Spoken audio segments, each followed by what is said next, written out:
So we arrive at the Sunday in May when you need to show your love. After initial greetings, the Phillies have shown little love to the Mets thus far during the weekend in Queens. The former Met Marlin Bird returned and put away his old team for a Phillies first night win. Night number 2 at Citi Field had 3 longtime New York foes doing what they've done for years, showing little love to their National League East Division rivals. A Sunday Phillies matinee looking for a sweep of the Mets and enjoying the whole beautiful day, keeping Mom by your side.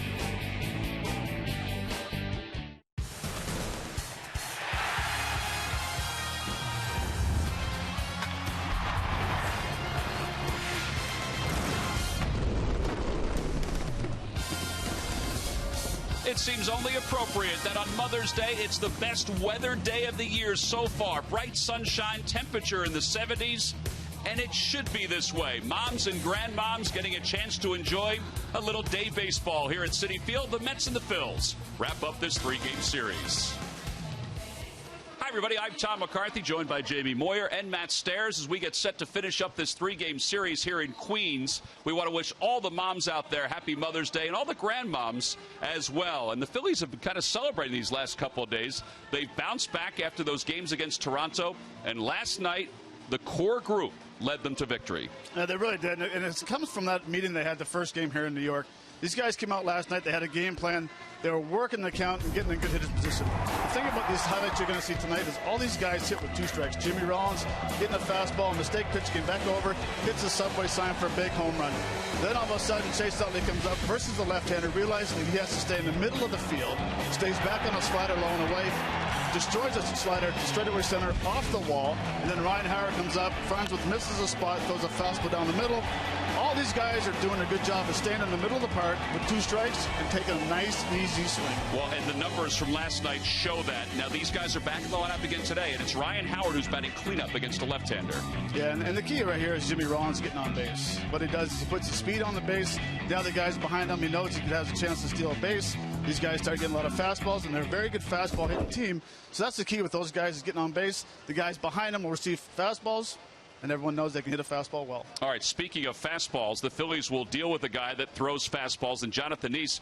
Jamie, Jonathan's had some good outings against the Phillies. He's had some bad ones, but more good than bad. Yeah, in his previous outing against the Phillies in Philadelphia on a night that was rather cold and rainy, all he did this game was locate his fastball, and you'll see through the highlights here today, he threw a lot of high fastballs. He got guys to chase them. He threw balls down, fastballs down and away. It's all about location, and that's exactly what Jonathan Neese did in that start previously against the Phillies. I have a feeling today we'll see a lot of that same repertoire, but I think he will also be adding in his cutter, his curveball, his changeup, just to show the Phillies something a little different.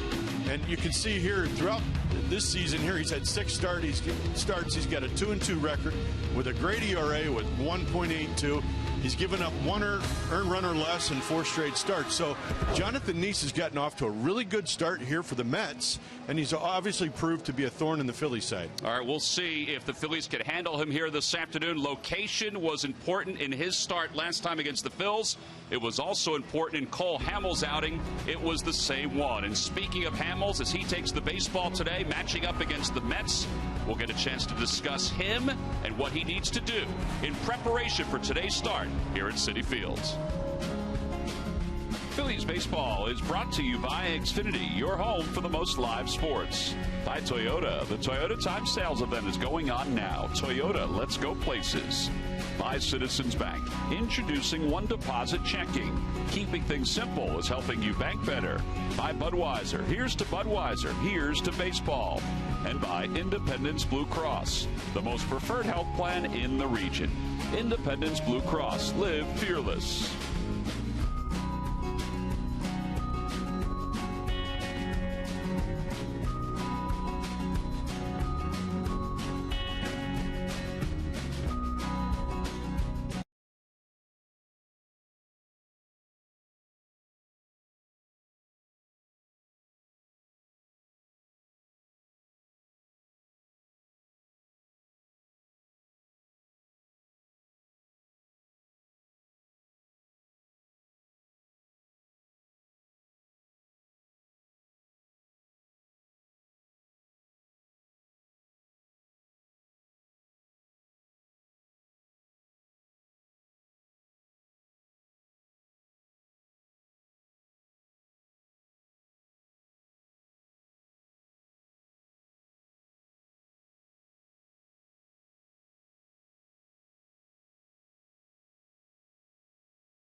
degrees better today for Cole Hamels and Jonathan Nice compared to their last start at Citizens Bank Park, where Cole really struggled. Now, from a struggling standpoint, Cole is trying to pick up his 100th career victory. And we talk about what Cole's done this year. First start against the Dodgers, very good. Last two starts, though, he has missed his location in bad spots. Yeah, his last two starts, Cole Hamels has really struggled with his location, especially with his fastball.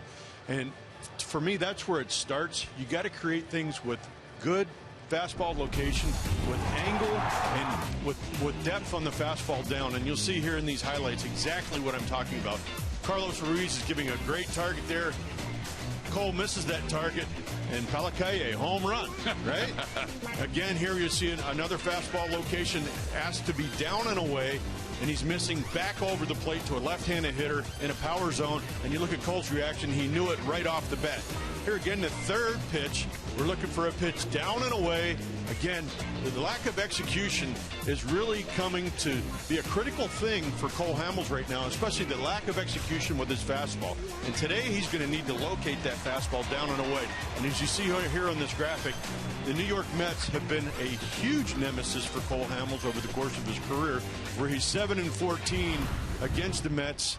And it really has been one of Cole's biggest hurdles in his career, and actually in the beginning of this season, is getting back to where Cole Hamels is effective. That's locating my fastball down with movement, being able to use my changeup effectively, and then my secondary pitches, my curveball and my cutter. Right now, I'm not sure that Cole's going to be able to use his cutter effectively because he's gotten off to a slower start with his injury in spring training. Well, and you look at some of those numbers, obviously the lineups have changed for the New York Mets over the years, but still, there have been those struggles. So on this Mother's Day, it's also Bark in the Park here at Citi Field. We'll see some of the Hounds working around the field as the day moves on. Lineups at first pitch when we return.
Included his warm-up tosses, and Tony Gwynn is heading toward the plate. Let's take a look at the Phillies starting lineup.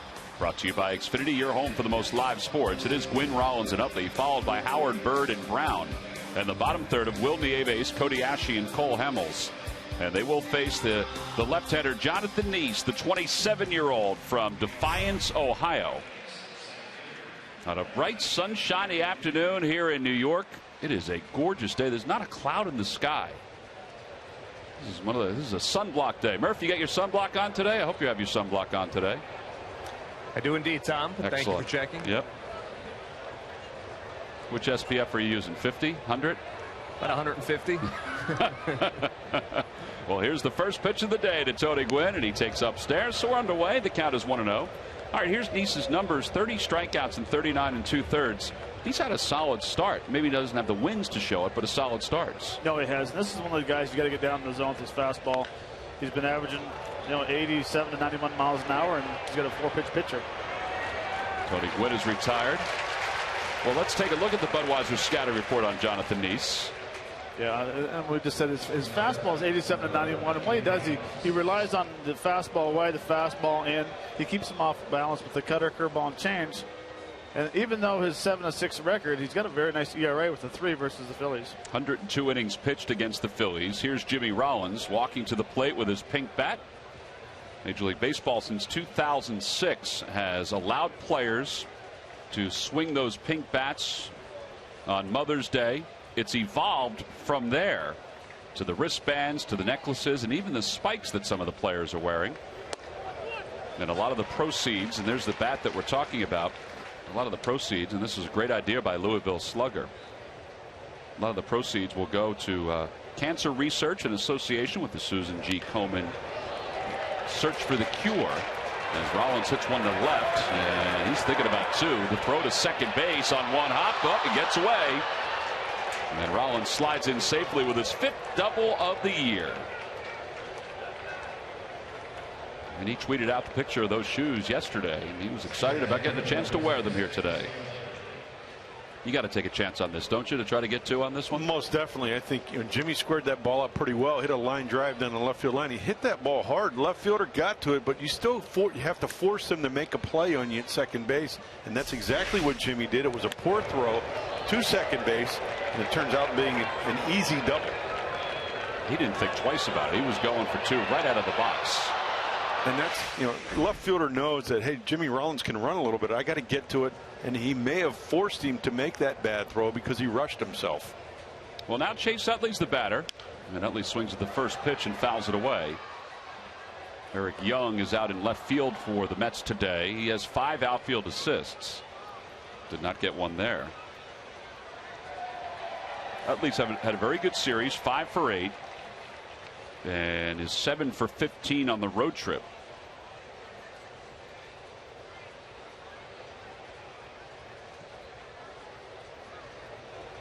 Curveball, that's low. 1 ball and 1 strike. Phillies have done the job with runners in scoring position during this series. They're 7 for 20. It's over 300. For the most part this year, they've done a pretty good job with runners in scoring position.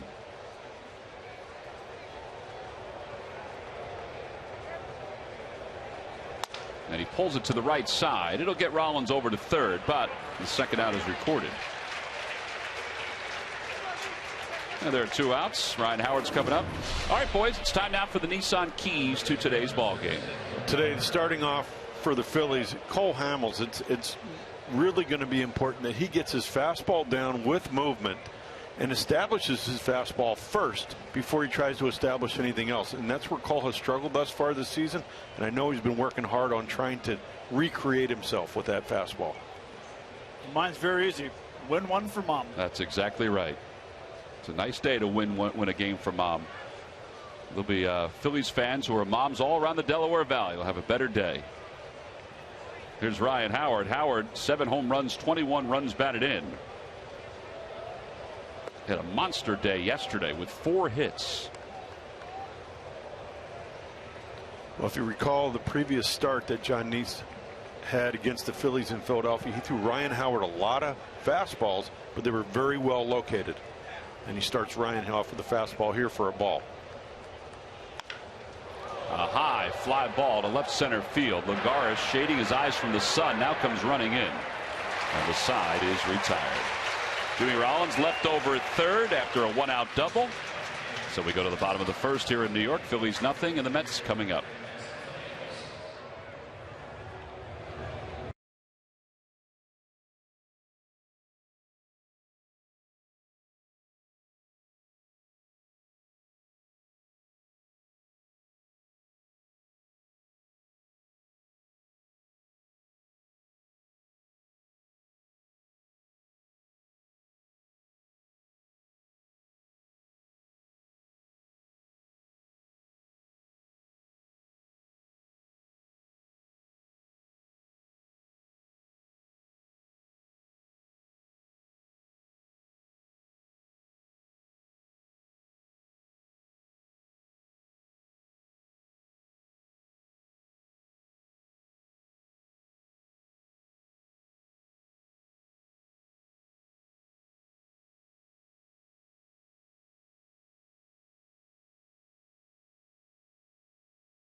The Mets coming up for the first time. Let's take a look at their starting lineup. It's brought to you by Xfinity, your home for the most live sports. Leading it off in left field, Eric Young. Daniel Murphy bats second. David Wright hits third, followed by Chris Young and Eric Campbell. Juan Lagares, the center fielder, bats sixth. In the bottom third of Recker, Tejada, and Jonathan Neese. And they'll face Phillies left-hander Cole Hamels. The 30-year-old is 0-2 this year with a high ERA in 3 starts so far. He's allowed 24 hits in 16 2/3 innings of work. Well, and you see even his opponent's batting average is very high, so it tells you a lot. It tells you that Cole hasn't been locating his pitches. He's pitching behind in the count, and that's where his struggles have begun and continued to go forward in a bad direction. And I think here today, his attempt, as we talked about in the pregame, is to locate that fastball down with movement and get ahead in the count. And try to get his 100th career victory. We've been saying that since his start. And he fires a strike to Eric Young. It's 0-1. Hamels trying to become the 7th Phillies pitcher to win 100 games with the franchise. And I think sometimes too, or what I've seen so far, Cole's let his emotions get in the way when he struggled. And I think that's one thing that I've seen, even when I played with him, that was one hurdle that he needs to learn to get over. Change up, and it's 1-2. Well, I don't know about you guys, but I thought there was a point where he had conquered it and sort of reverted back. I agree with you, Jamie. I think he's reverted back to that emotion. I think he's trying to do too much. He's playing catch up, and he's trying to do too much all at once. 1-2 pitch to Young, and a liner out toward right center field. Here comes Marlon Byrd. He'll play it on a hop. So Young's aboard to start the first. That'll bring Daniel Murphy to the plate. Murph, what does Ryan Sandberg think of Cole Hamels? Well, you know, guys, when you look at Cole Hamels' numbers against the New York Mets, it really does leave you scratching your head. It's the worst against any franchise in baseball that he's had 5 or more starts against, 7-14. You see the ERA. Ryan Sandberg was asked about that yesterday, and he said, you know what? You can't really put your finger on why that kind of thing happens, but this game is all about evening things out. And he thinks that, you know, that it's about time for Cole Hamels to start evening things out against the Mets. He hopes it starts today. It remains to be seen. But, you know, things do have a way of balancing in this game. Well, he's going to face 2 guys now, Murphy and Wright, who do have good numbers against him as the Phillies line up for 2. First pitch is over. It's 0-1. Baseball, it does generally even out, particularly when you're at the level of what Hamels is perceived to be at.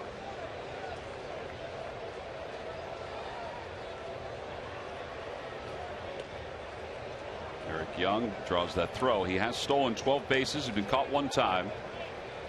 I think one of the ways Cole can start on that road to evening things out is getting guys like Eric Young out when he has that opportunity. So when he's facing guys like Murphy and David Wright. Runner goes. Nieves' throw is into center field. And Young's on his way to third. Stolen base, E2. I don't know if Rollins just couldn't get to that ball or not, but it skipped past him, and Chase was going to back up, but he just didn't get there in time. And Young runs very well. Yeah, and Eway had such a great jump right here. He stole this off Hamels, and Nieves has to make almost a perfect throw, and as he rushes it, he just doesn't get on top of it, and it sails in towards the runner.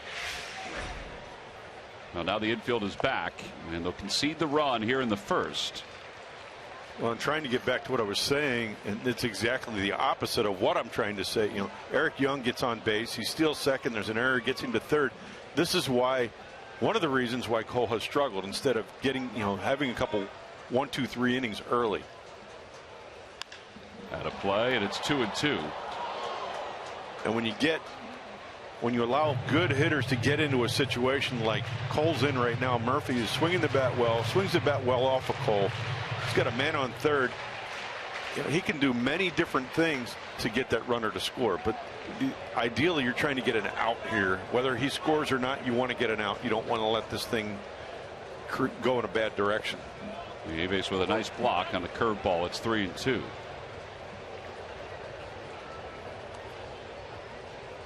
Despite the fact that Eric Young has lost his starting job in the outfield, he still has scored 21 runs this year, to go along with the 13 stolen bases.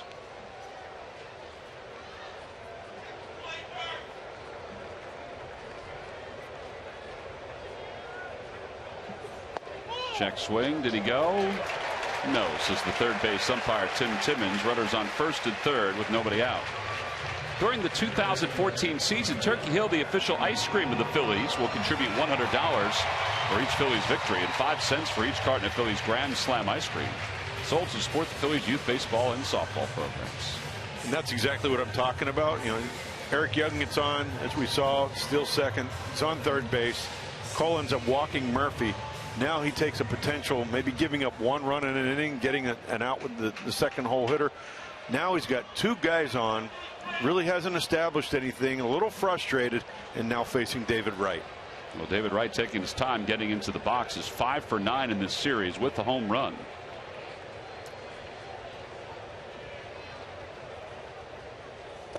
In the dirt, 1 ball and no strikes.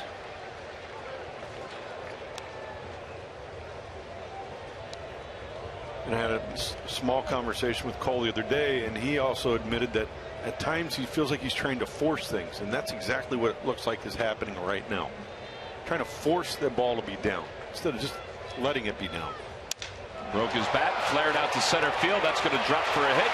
Young will score. On his way to third is Murphy. The throw by Gwynn cut off rightfully by Rollins. 1-0 New York.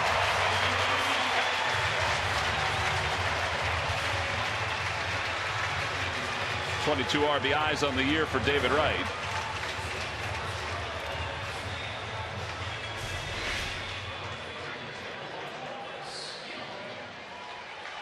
David Wright stays back on the ball pretty well right there. It's a changeup, hits it off the end of the bat. He's strong enough to muscle it out into the outfield and get runners running all over the place here. That bat just obliterated in his hands. Here's Chris Young, 0 for 7 in the series. Now you really have to limit the damage.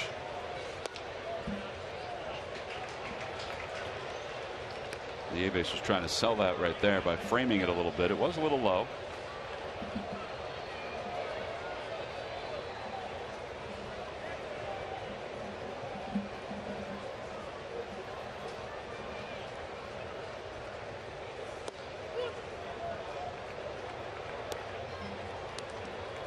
Young overall hitting .221. He has 2 home runs and 9 runs batted in. See his numbers with runners in scoring position. He has runners on first and third with 1 man or nobody out. A little wishful thinking there. It's a cutter, and it's 1 and 2.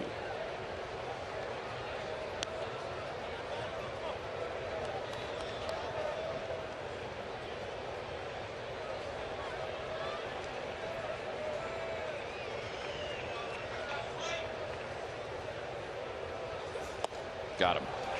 First fastball, or first strikeout, I should say, of the day for Hamels. So 1 away, and the double play is in order here in the bottom of the first with Eric Campbell coming to the plate.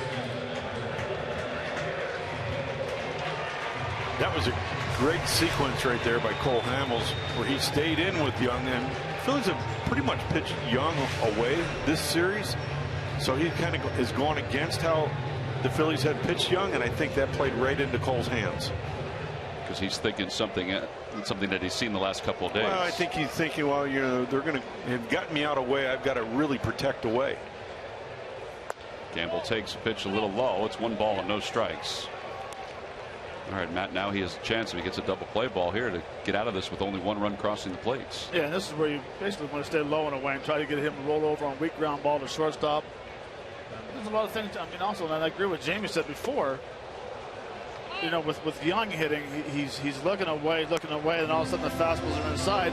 It's amazing how quick that ball gets on top of you because your sights are set out over the plate. Now all of a sudden you bust Young with a cutter or a 4-seamer inside, then it's like a 9-1-1 swing. It's a panic. 1 ball, 1 strike to Campbell, who hit over 300 this year down at AAA. Little dribbler out in front of the mound. Hamels has it, looks the runner back to third. His throw is a little high, but extended by Howard. And he records the out, and there are 2 outs. Looks like he got him out front of that pitch. He did.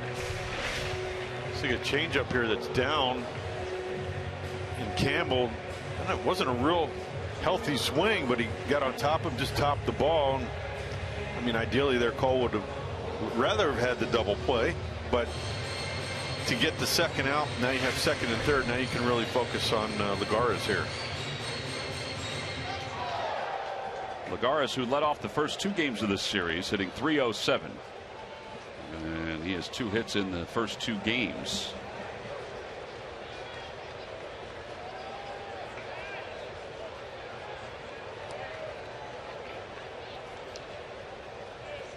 Fastball for a strike, and it's 0-1. Something I noticed for the third out of the top half of the first inning, Lagares really had to shade his eyes. The fly ball in center field. Tony Gwynn, anything hit right at him today, it looks like the sun's right over top of home plate. I noticed that as soon as he went to go field that ball. Tony's pretty deep out in center field too. Now time is called. You know, and I think for the fielders, it's just having an awareness of what potentially can happen during the course of the day. But like I said, it looks like, you know, the sun is directly behind us here at Citi Field. Inside, 1 ball and 1 strike to Lagares.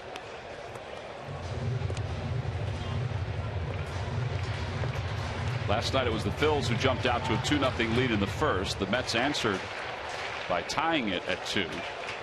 Now the Mets have jumped out to a 1-0 lead here in the bottom of the first in this afternoon's ball game.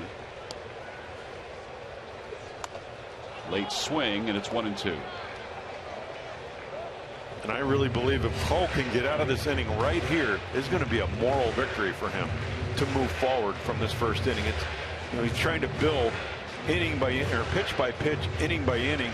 This potentially could be a big inning, but if he can get out of it right here and hold him at 1, I think it really helps Cole mentally.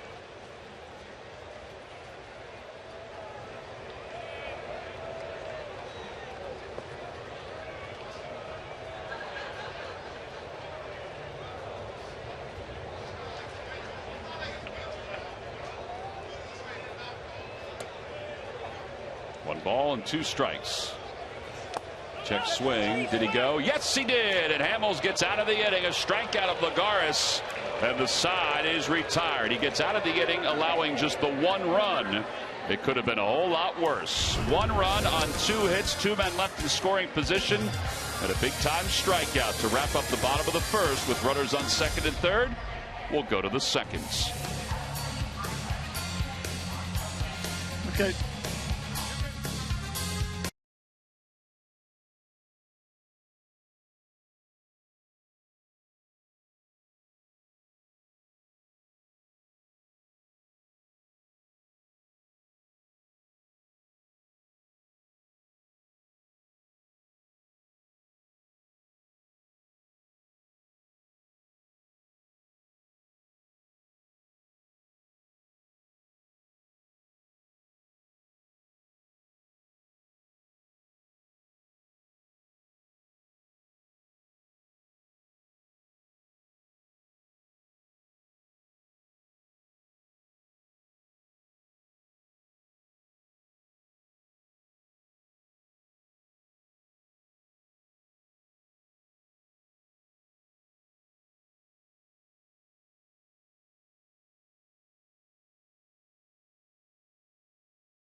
Tuesday and Wednesday. Night game on Tuesday, day game on Wednesday. Tickets can be purchased for both of those ball games and the games in the upcoming homestand by going to Phillies.com.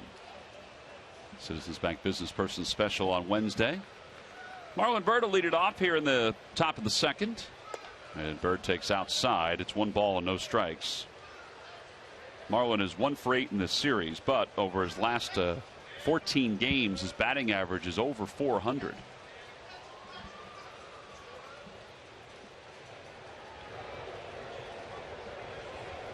Outside. Lucky McDonald's Phillies home run jackpot contestant is Steph Weichel of Cole Township. Phillies hit a home run in today's ball game, then Steph will win $100.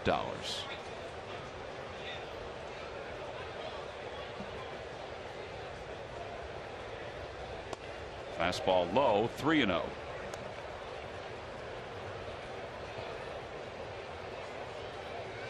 Marlin is 4 for 8 lifetime against Nice.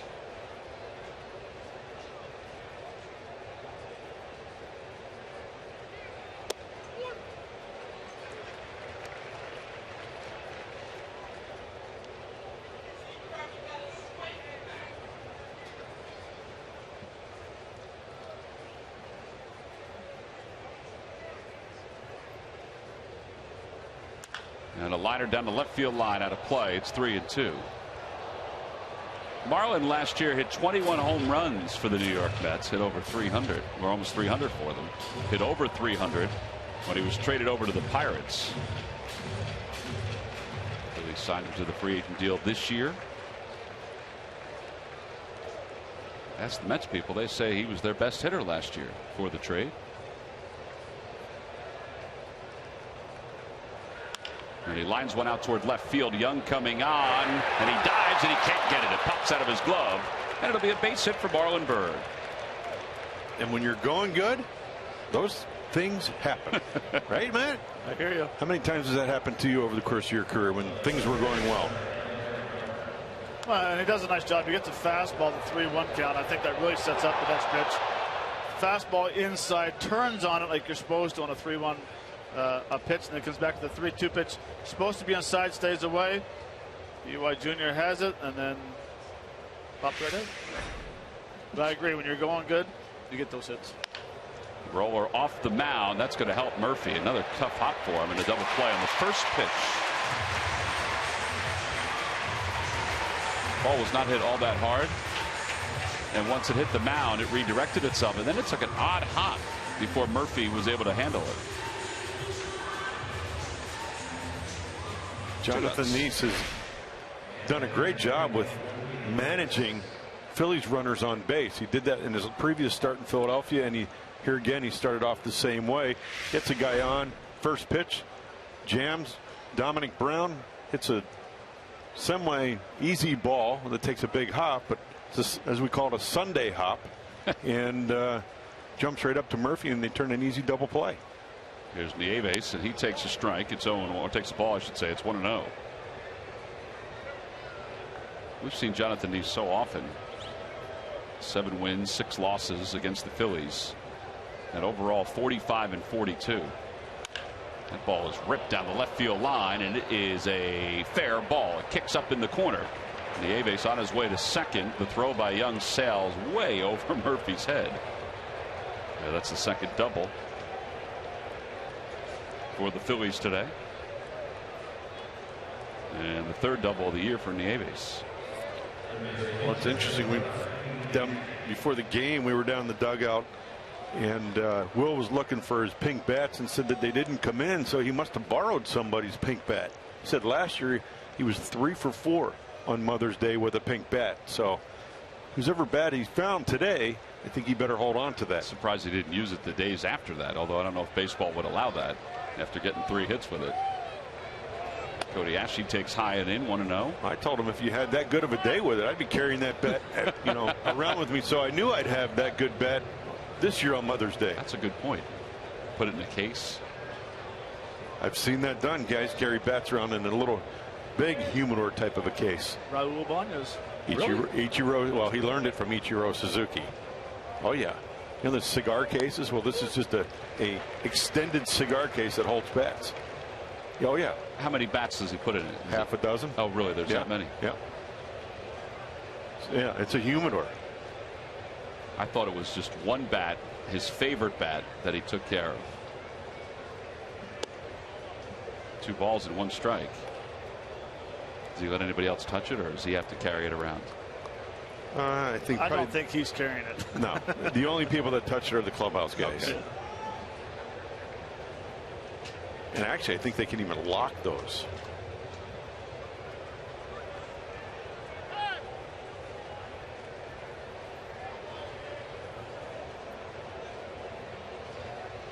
Cody Ashley 0 for 12 on this road trip. His average sits at 221. And it's 2 balls and 2 strikes.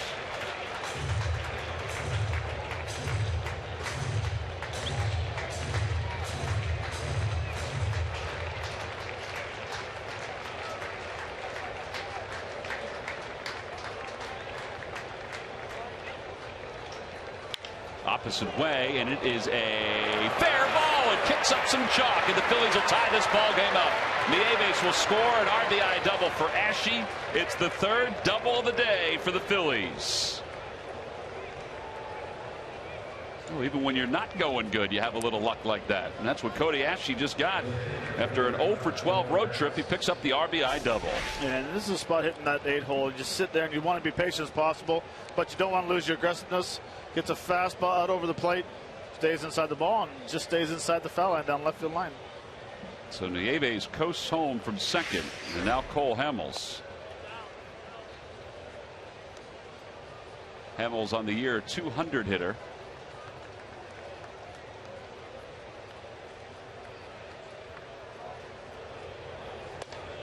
Cutter for a strike, 1 ball and 1 strike.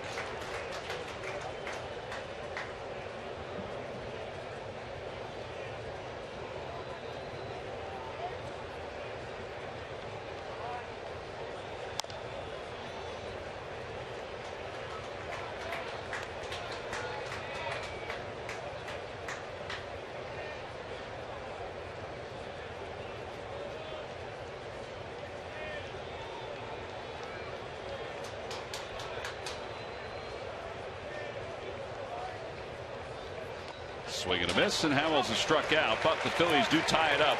They get a couple more doubles in this inning. The RBI double from Cody Ashe ties the ball game up at 1, middle of the 2nd when we come back.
The Union's original members and fan favorite Sebastian Latou on State of the Union. Coming up a little later on. First, some baseball.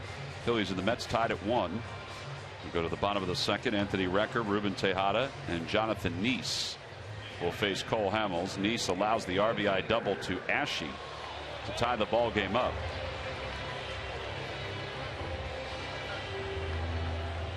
I think that at bat to end the bottom of the 1st inning to Lagares really should prove a point to Cole Hamels about keeping the ball down. Even though those balls were below the zone, Lagares wasn't sure and checked his swing, but showing that aggression in the bottom of the zone and below the zone is forcing these guys to be a little uncertain and he got a strike 3 call on a check swing to get out of the inning. And he doesn't have the kind of stuff that needs uncertainty, but he has a changeup that if there's some uncertainty, he'll usually get the out with that.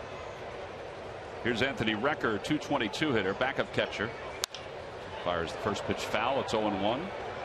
Well, and as Cole has proven not only to himself but the league in the past, that when he has that fastball changeup combination down and away, it really makes it difficult for guys to get good passes at the ball, and they chase a lot of changeups off the plate.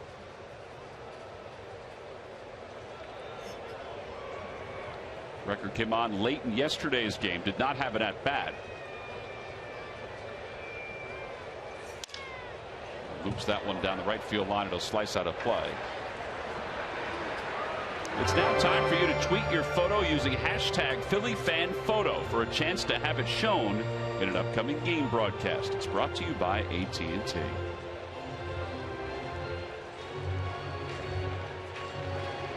Recker lost his bat on that one. It snapped at the handle.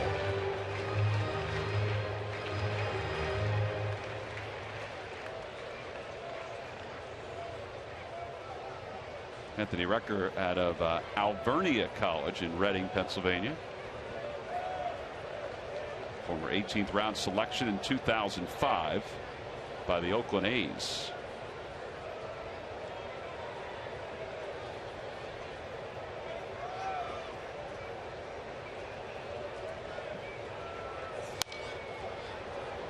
Fastball away, and it's fouled away. It rains 0-2.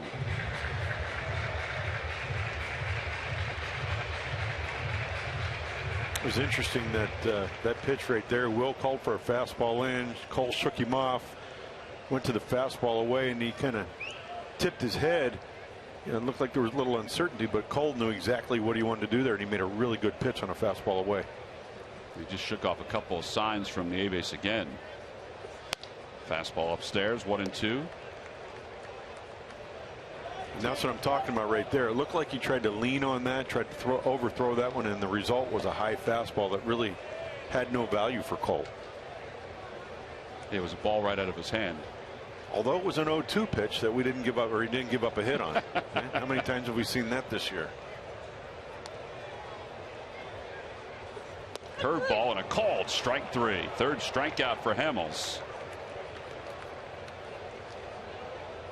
And Ruben Tejada is coming up. It's time now for our Coors Light Cold Hard Fact, brought to you by Frost Brewed Coors Light. Well, day baseball has favored the Phillies. They're 8-2 in day games this season. Best winning percentage among National League clubs, and tied for the most day wins in the National League.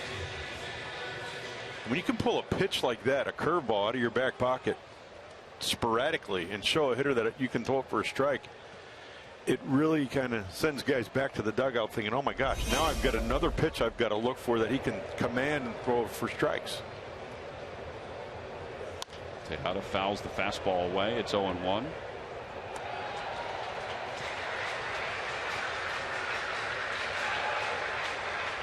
And that also seemed like a pitch that Cole wanted to throw, because he shook off a couple of Will Nieves' signs before he got to He's curveball. committed to the pitches he wants to throw, and that's really important for Cole.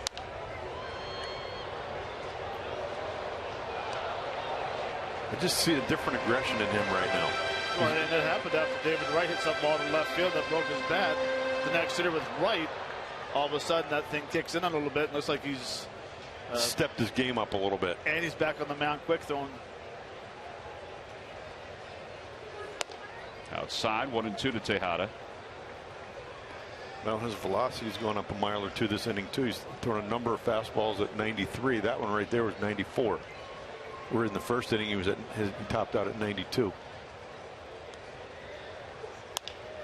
Out toward right field. Bird was shaded in and over, and it's out of play.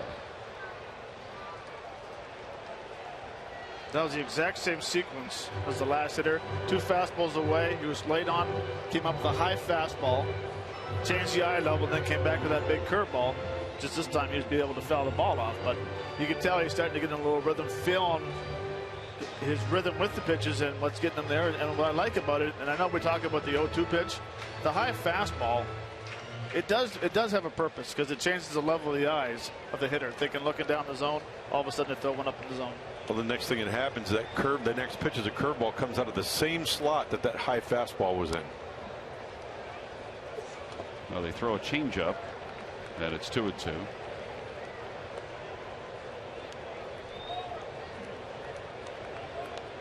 Actually, that was at 80 miles an hour, so that was a curve.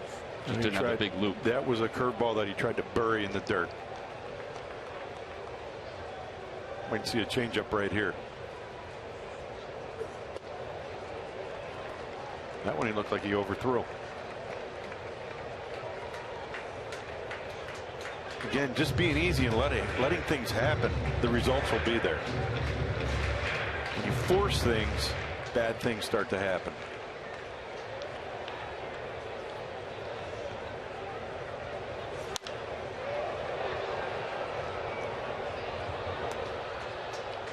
Well, and when I'm talking about overthrowing, it's trying to make things happen or you try to add velocity to it. And what ends up happening is you become tense.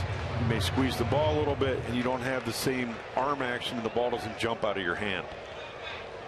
Versus when you're nice and relaxed, the ball really jumps out of your hand. On the hands, out to second. And Utley waits for it. Just rolling along. Now there are 2 outs. And there's the value of away, away, away, hard, soft, away, away, away. Then all of a sudden you bury you get Matt, you were talking about this. You're looking out over the plate, and all of a sudden now you got a ball in on your hands, and you've committed to away, and all you can do is hit that ball off the label right there, like Tejada did. Well, now Jonathan Neese, and he takes a strike. It's 0-1. Matt, you want to give the stat? Pitchers. Well, a pretty good chance they haven't got a hit this year, and they're about 0 for 61. I just figured if we'd mix it up a little bit. You know me, I don't like talking about that stuff. No balls and 2 strikes to Neese. And the pitch. And a called strike 3. 4 strikeouts for Hamels. We'll have Jamie do it next time. 0 for 62 are the Mets pitchers this year. We'll go to the 3rd. It's a 1-1 game.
Question. Log on to Phillies.com. Go to the fan section for all the information, and please submit your answer on the subject line.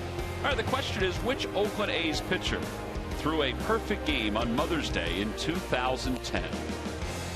The answer will be revealed in just a little bit. Well, maybe not a little bit, but later on in the game. As is the case with all game shows, Matt has quickly written his answer down, and the light has come on. We'll go to the top of the 3rd. Tony Gwynn, Jimmy Rollins, Chase Utley to lead off against Jonathan Neese.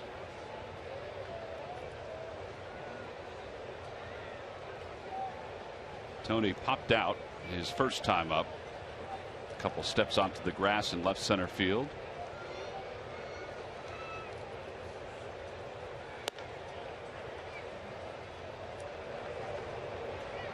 One ball and no strikes to Gwynn. Making his 9th start of the year. He's hitless in his last 11 at bats.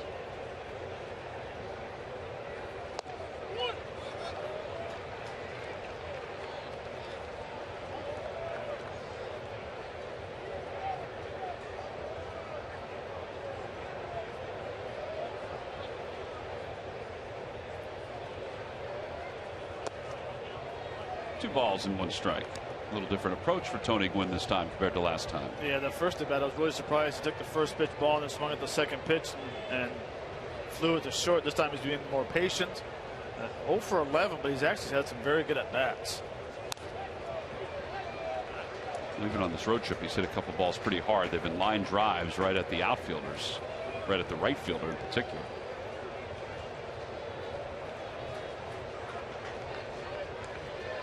And minus that 1 play in Toronto, he's played very good defense this year. Well, it gave you something to laugh at him about. Or he laughed at himself as he saw you. Swing and a miss. Down on the breaking ball. Second strikeout for Jonathan Neese. And with 1 away, Jimmy Rollins is coming up. And, well, Murph, the Phillies are hoping that the production they got from Rollins, Utley, and Howard last night, and even you can throw Marlon Byrd in there, they're hoping they can do the same each and every day. Yeah, no doubt about it, Tom. You know, that's that veteran core that you're talking about. Ben Revere got the start at the leadoff spot last night, and you combine him with Rollins, Utley, and Howard, and they had 10 hits last night. They scored 5 runs. They knocked in 4 of those 5 runs, and that's the kind of production that you're looking for out of those guys. And, of course, they started that late inning, 9th inning rally, Rollins with the 2-out walk, and then Utley and Howard followed with singles. And, you know, I thought it was interesting, Ryan Howard saying after the game, it felt like the old days, back when those guys were doing that kind of thing all the time. Ryan Sandberg said basically the same thing. You know, those are the guys they rely on, and they certainly got the production last night. Well, this road trip, Rollins and Utley are combined 12 for 31. That's pretty good production. Now they've won 2, they've lost 2, but those guys have swung the bat well. That one straight back, and it's 1 ball and 2 strikes. And Howard in this series is 5 for 11.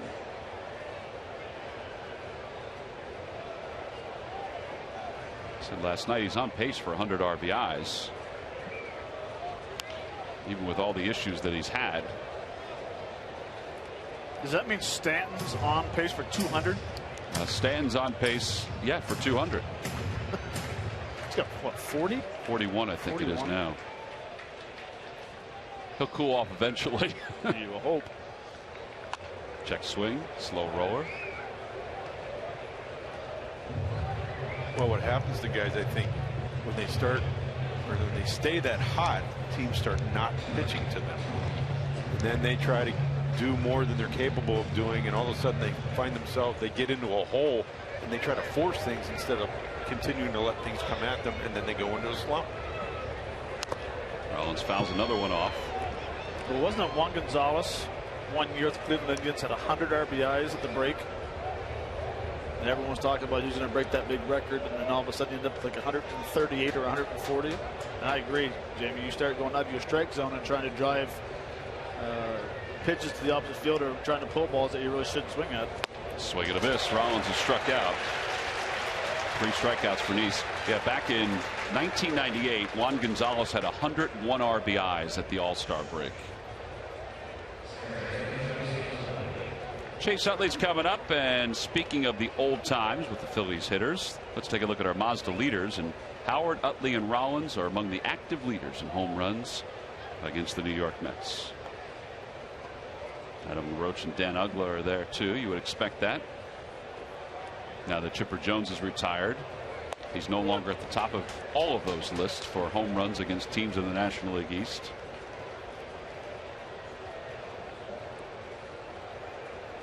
I know throughout my career when we faced a guy that's been hot, like a Frank Thomas, a Juan Gonzalez, we chose to pitch around them early in the series, and as they get into the 3rd game, if it was a 4-game series, what ended up happening by the time they get to that third and fourth game, they started swinging at pitches that they normally didn't swing at, and all of a sudden you had the upper hand on them, and they end up having a horrible series in their mind.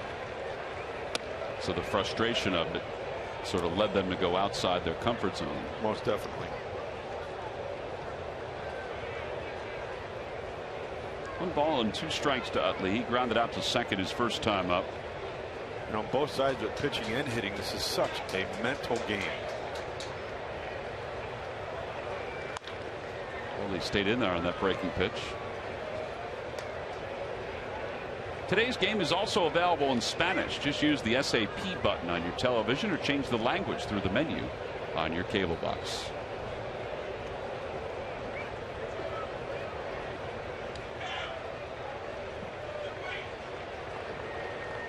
Check swing. 2 balls and 2 strikes.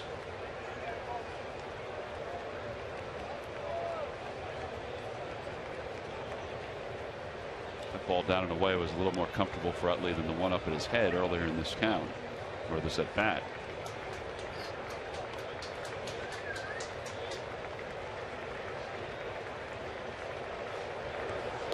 And a called strike 3. Jonathan Neese just struck out the side. 4 strikeouts along the way. Utley disagreed with Tim Welke. We'll go to the bottom of the third in a 1-1 game.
Hot or iced coffee is just $1. McDonald's, I'm loving it.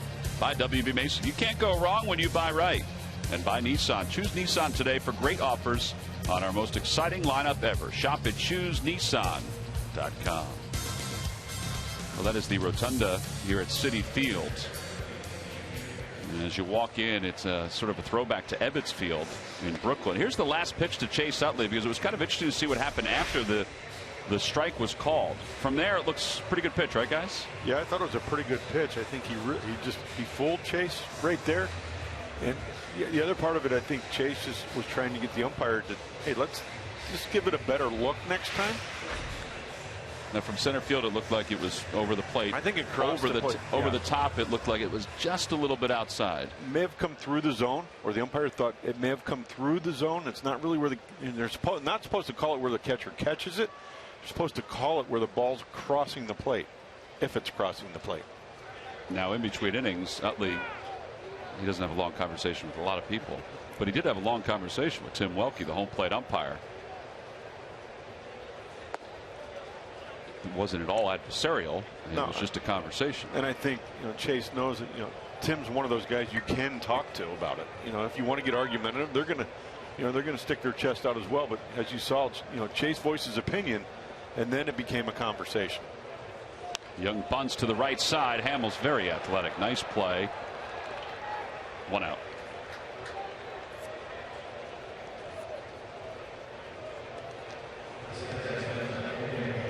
And that'll bring Daniel Murphy to the plate.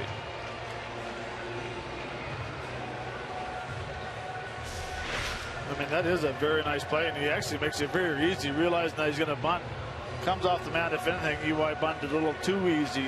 In that situation, that's where you want to make sure you push it far enough past the pitcher to where the second baseman and the first baseman have to decide who's going after it. Or more towards the line. Or more towards the line. Majority of the time when guys push bunt, they want to push it hard enough past the pitcher so the second baseman has to field it.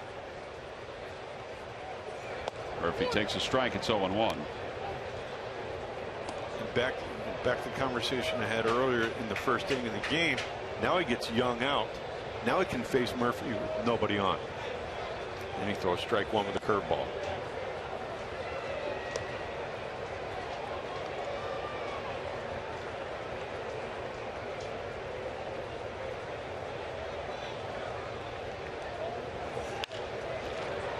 Inside the third base bag down the left field line.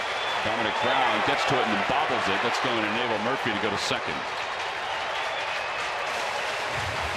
He had him stopped at first. I don't think they'll give him a double because, well, we'll see what the official score says. He just bobbled this.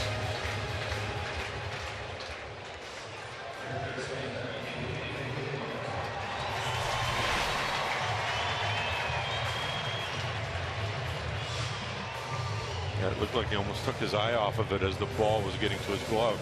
I mean, starting to throw the ball to second base before he had it.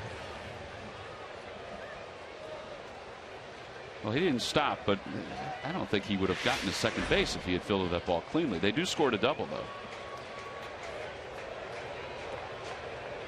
Runner in scoring position. Here's David Wright. Wright takes low and in. 1 ball and no strikes. Well, especially for a left fielder who throws left-handed, any ball that goes to his right is the exchange. It's a you know, you bend over when you pick it up. It's a nice easy turn for a 180 throw. You don't have to rush it because all your momentum is going to switch when you throw. Now, right-handers is tough because you get the momentum going with you and it's harder to stop. But as a left-hander, you just plant that foot, turn around, and you know, take your time and throw it. Right, it's late and he fouls it off. It's 1 ball and 1 strike. Yeah, I thought Dominic had done everything well up until the point of fielding the ball. You know, enough to hold the runner at first, potentially hold the runner at first.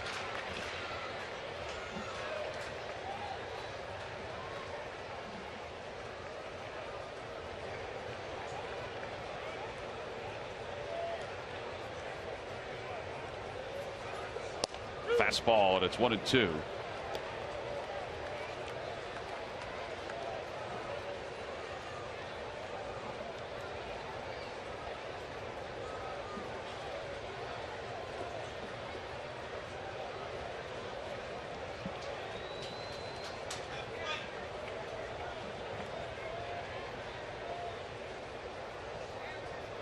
I think David Wright might be looking for a curveball right here. I always think changeup when it comes to Hamels. I really do. But well, and I think he's seen that repertoire very often against Cole and the left-handers with the Phillies. I agree, Matt. I think stay with the fastball, but I think David Wright is a thinking man's hitter. He could be sitting on a curveball right here.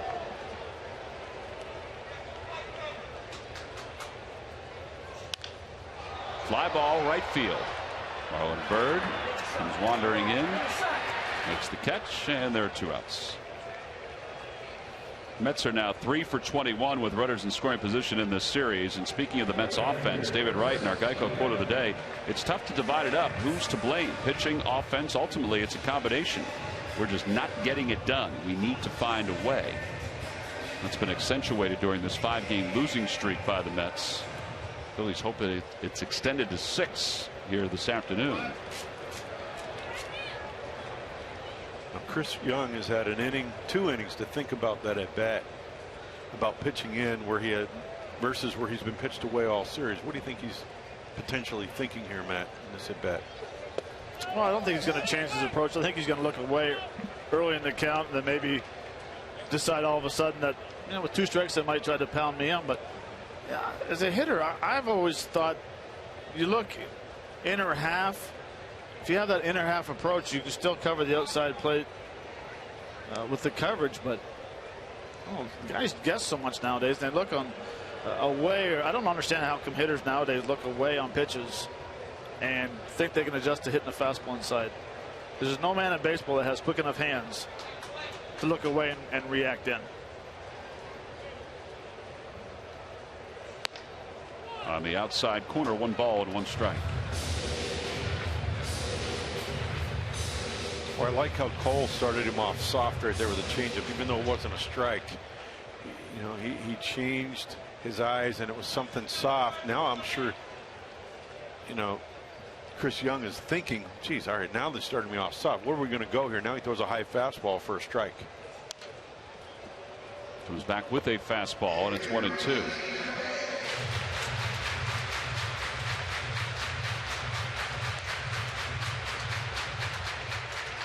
Pretty good breaking ball hitter, Chris Young is, if you leave it in the zone.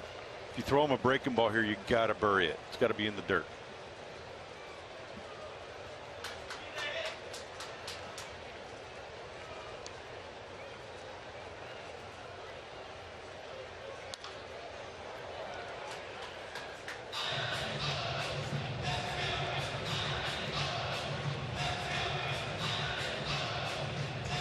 That's what we were talking about in that situation, that swing. He's looking fastball away or something out or half to get his arms extended, and he throws a fastball inside. And that's the quickness of hands you're going to see right there. Is a foul ball almost into the Mets dugout. Good point. I think you investigate with another fastball further in. And up a little bit. And a called strike 3 right on the inside part of the plate. 5 strikeouts for Hamels here this afternoon. No runs, 1 hit, 1 man left in scoring position. He didn't go up, but he certainly went in, and it went right toward the black on the inner half. Good frame by Will Nieves, and Hamels starting to settle in here as we go to the 4th.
HP cartridges are guaranteed to work the first time, every time, with no runs, streaks, or errors. Get yours from WB Mason, HP preferred partner.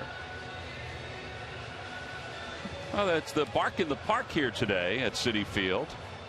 That poor guy. It's a special hat, Matt, just for the pup. Cole Hamels has settled in. He threw 3. He's allowed 1 run. You guys like this final pitch, huh? Yeah, I do. It was a fastball. We talked about Cole trying to be effective with the fastball. Down to a 4-seam fastball that got down and in and hit his spot. It was a called strike 3.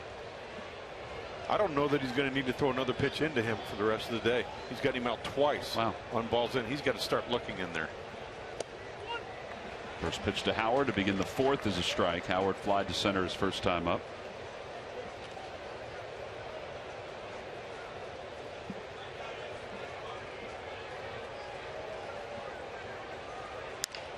Roller back toward the middle. Tejada's got it, spins, throws, not in time. That is what you call a hard-earned infield hit for Ryan Howard.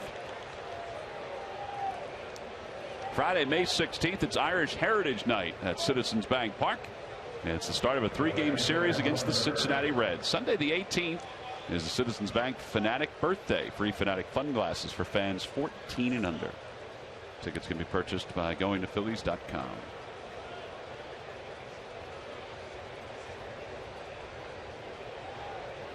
Well, Jamie said it earlier about Marlon Byrd. When you're swinging the bat wall, you get those type of hits. Well, Ryan Howard had 4 hits last night. Hits a ball like that, hustles out of the box and gets a nice infield single. You know, Howard looks good running to first base. It seems like he's having a hard time when he's going first to third, and he's almost thinking about, okay, I have to hit the bag right at second base, and he's stutter stepping. I wonder if he has something to do with him going around from first to third, if it maybe affects him more than running straight on. You know, I always think that when he has to be the cutoff man at first base, where he has to run across the diamond, that's where, to me, he looks like he's in so much pain. But we saw that in Toronto, where he was having trouble going around, you know, going from first to third, or even scoring from first on a ball in the gap. That ball's lined toward the alleyway in left center field, and it is off the top of the wall. Well, here we go. Howard to third. He'll be held there. And it puts runners on second and third with nobody out. And Marlon Byrd, his 13th double of the year. Well, Tom, that worked out. That was pretty good time that we were just talking about that. Well, I thought he ran better there than he did in Toronto. Now, still, you know, nowhere near the way he used to. Well, he had some good secondary, and I think right here he realizes that it was in the gap, so he didn't have to think about it. But the big man actually took a pretty good turn right there. But in Toronto, it did seem like he was going like first and third. Now, again, he is what he is at this point, speed-wise, and you know they're not going to take a lot of chances scoring him from first, even on a ball like that.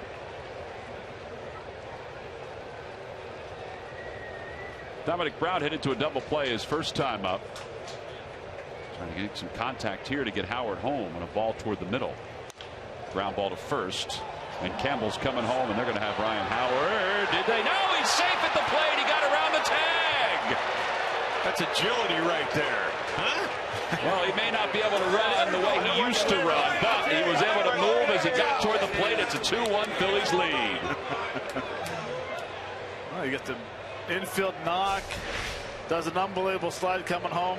Throw that took him up the line, and Ryan just shows his athleticism and goes around that tag, and very nice slide and heads up play as well. This is a great angle right here. He did a great job, and he stayed within the 3 feet that he needs to be at. And a very good job on Tim Wilkie's part of getting out of the way and giving himself a better angle to see that play. Good point. So the athleticism of Howard, at least at that point there, has given the Phillies the lead. And now runners on first and third with nobody out. Chopper back toward the middle. That's going to get a run home. Tejada scoops it up, throws to first.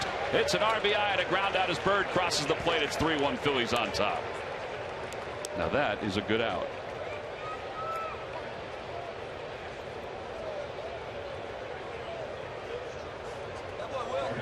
So back-to-back fielder's choices for the Phils, and back-to-back RBIs.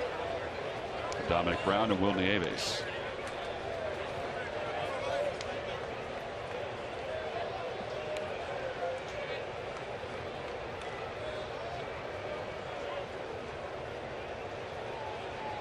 Well, I should say 6-3, not a fielder's choice for Will Nieves. Fielder's choice for Brown. Back-to-back ground balls.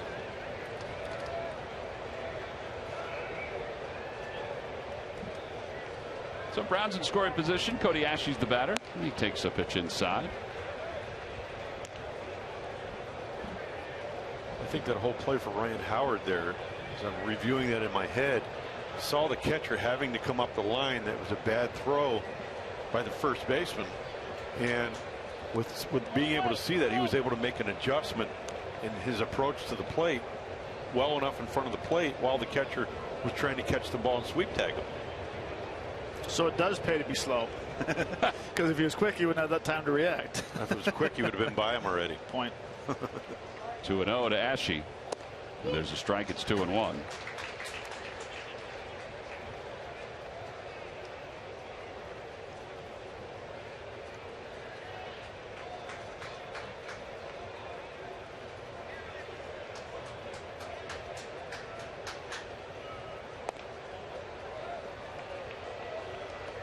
Ashe's going to have to work to get something here because the pitcher's up next. 2 runs have already scored in the inning. He doubled his last time up, doubled home. Will Nieves the last time up. And ball 4, so that puts runners on first and second for Cole Hamels. A lot of good things happen in this inning. On the Toyota Major League scoreboard, the Braves lead the Cubs 2-0. That game's in the bottom of the second. Ryan Doman, who had an RBI yesterday, has an RBI again today.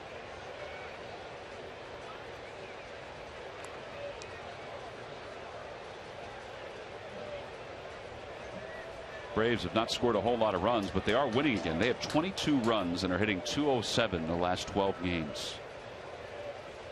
Hamels bunts toward third. Why not? Neese picks it up and throws to first in time to get Hamels. And the runners move up to second and third.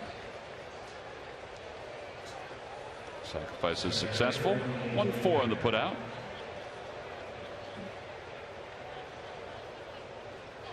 And to the top of the order for Tony Gwynn.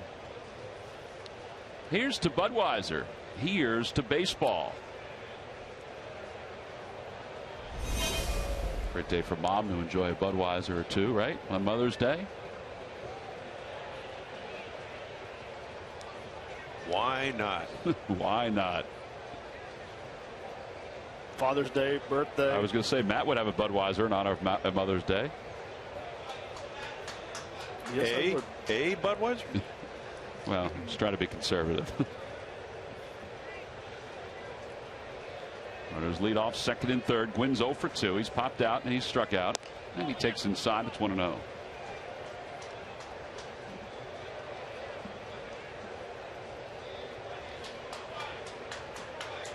Base hit here. Get a couple more.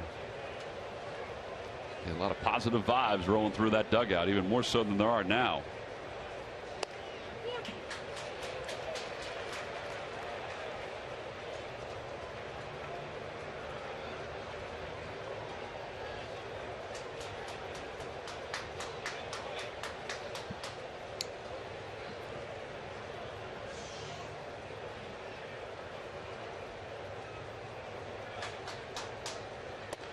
On the outside corner, it's 1-2.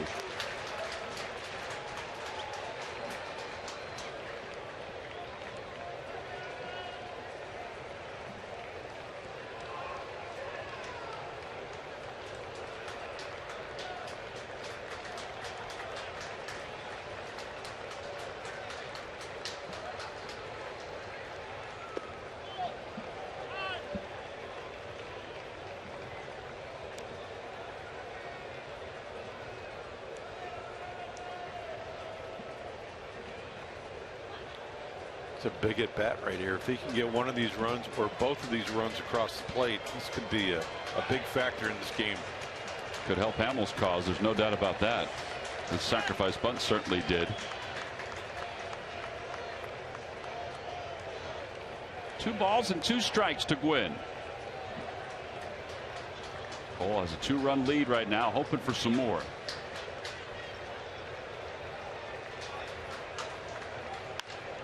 That one's looped out toward left center field. Lagares is over and he makes the catch. And the side is retired. He was shaded that way. It made it a lot easier for him. Phillies, though, did get a couple runs, and the runs began with Ryan Howard. The big man was moving well. As the throw came to the plate, he did a little dancing. And that dancing led to the first of 2 for the Phils.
Ford stores. Go further.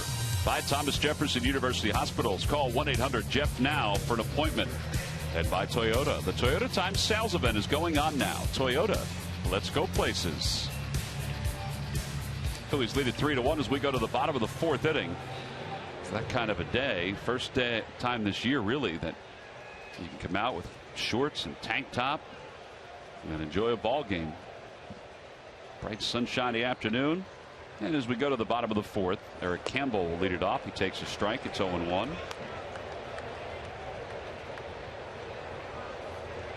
Early on in this game, Campbell's at bat, his first time up, was a big step forward for Hamels. That ball's chopped back toward the middle, and there's the first major league hit for Eric Campbell. The rookie from Norwich, Connecticut, and Boston College has a single to start the fourth inning. Saw Mom last night. She was excited about the sacrifice fly. She's so excited about that base hit, she lost her sunglasses.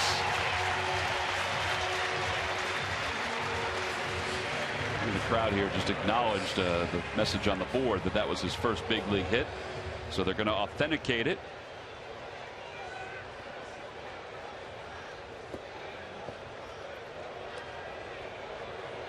Juan Lagares, the batter, takes low, 1 ball and no strikes.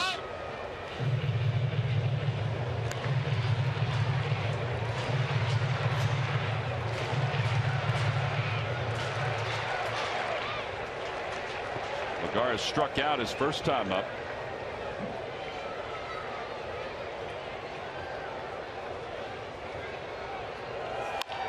Over toward the hole and just past the diving Rollins into left field.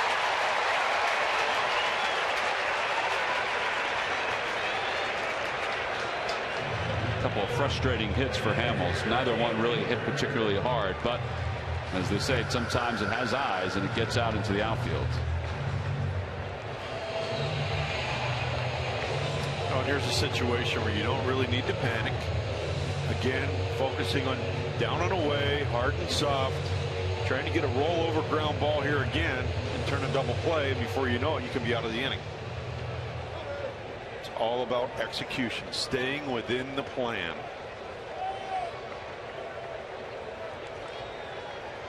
Anthony Recker struck out looking his first time up. With a low, 1-0.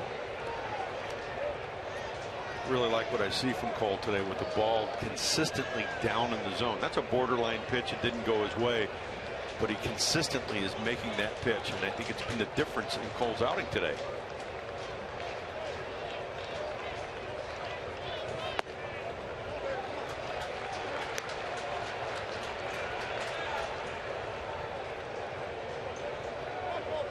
What a 2-0 curveball right here. Surprise him. Again, doesn't have much of a history with Cole or changeup.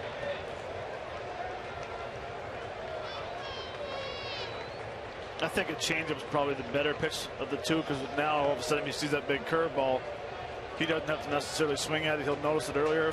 But with the changeup, he doesn't really know the velocity and the difference in speed, and might be able to have it up front. So sometimes when you see that big curveball coming out of the guy's hand, automatically say, okay, I'm not going to swing.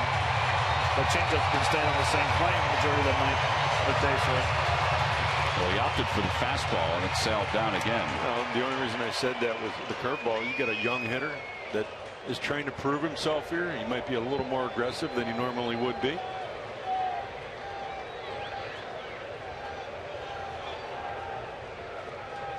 And a lot of times as a pitcher, you can play off the younger players' aggression because they tend to want to do too much. I had a lot of success with that when I was here in Philadelphia against the Marlins because they had a young team. So they were kind of jumpy and you fed off that. Yeah. He got the green light, lifts it toward left. Brown going back toward the track to the wall, has room, and he makes the catch. Campbell was 3/4 of the way toward third, so he goes back to second. One away here in the fourth. Well, really, this is a rookie mistake. This is a fastball right down the middle. They're very fortunate that they hit the ball at the end of the bat. But that's a rookie mistake with Campbell at second base. You're seeing Brown run back to the wall. All right, now all of a sudden you see him turn around. Even if the ball drops, you're still going to be able to score easily from second base. So you got to be less than halfway. See him once he camps underneath it, go back, and you have to try to advance to get to third base. You know, he has a nice secondary, a little walk. If anything, get off too far. Now that he sees that Brown is under the ball, that's when you start going back, tag up, and go to third base.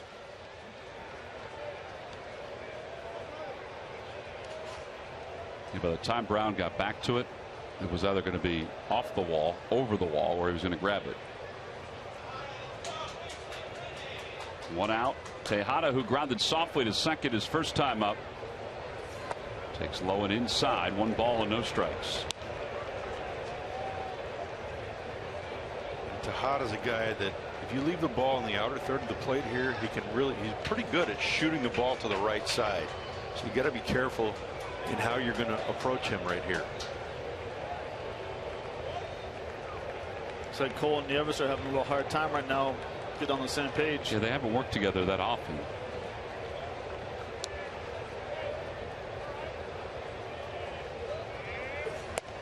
It's probably frustrating for Nieves too. He's a veteran.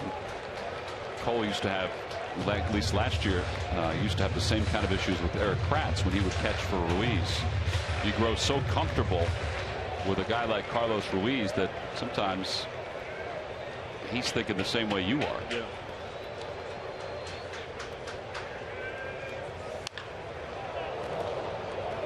The ball was smoked past Tim Tuffle and right into the camera well.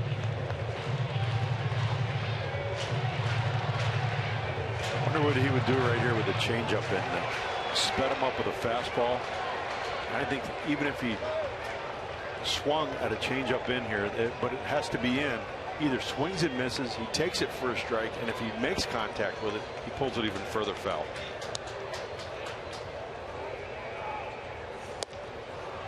Threw another fastball. You know, he hasn't thrown as many changeups today. Am I right about that, Jamie? I know you're charting it. You are right, and he's been, you know, early in the count when he's thrown it for a ball. When he's thrown it in the middle or late in the count, he's got more swings out of it. And I'm sure, you know, they have a scouting report on him too. These guys have seen him a lot. They know, you know, he's going to throw a lot of changeups. 2-2 pitch to Tejada in the dirt. 3-2.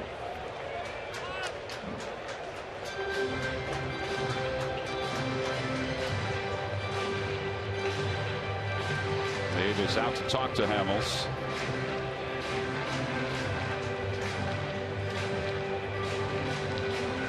Granted, you got to be smart here. You got guys on first and second. You got the pitcher on deck. You got to have a plan on what you want to do here. Do you want to try to make him chase something, or do you want to go after him here and try to get that ground ball double play? What would you do? I'm trying to throw in something soft here and get him to chase. And a fastball just outside. Ball 4, and the bases are now loaded. Sunday, May 25th, when the Phillies take on the Los Angeles Dodgers. All fans 14 and under, thanks to the good folks at IBEW Local 98. You'll receive the Ryan Sandberg Louisville Slugger plastic bat. You can order your tickets for that entire series, including that game on Sunday, by going to Phillies.com. Now here's a situation that I've been in a lot. Again, I wasn't a good hitter. Neither is the Mets pitching staff. As a manager, you may put the take on and take the strikeout here to stay away from the double play. Neese takes a strike. It's 0-1. I have to admit, I've always wondered about that. Truly. Well, as a fan, yeah, whether that actually has happened. I know that's happened. I've had to take till I strike out. And then it explained to me, all right, look, you're going to hit the ball on the ground if you hit her a weak fly ball. You know, I wasn't a good hitter, but I mean, you know, you got a guy that can swing the bat. It's a little different story. 0-1 pitch coming to Neese. Up and in. Threw him a cutter, and it's 1 ball and 1 strike. I mean, as a pitcher, you don't know that's happening, but from a managerial standpoint, you're thinking, all right, on the Mets side, look, we're struggling to score runs. Well, if we hit into a double play here, we potentially could get back into this game if this guy strikes out and our leadoff guy gets a base hit or a walk.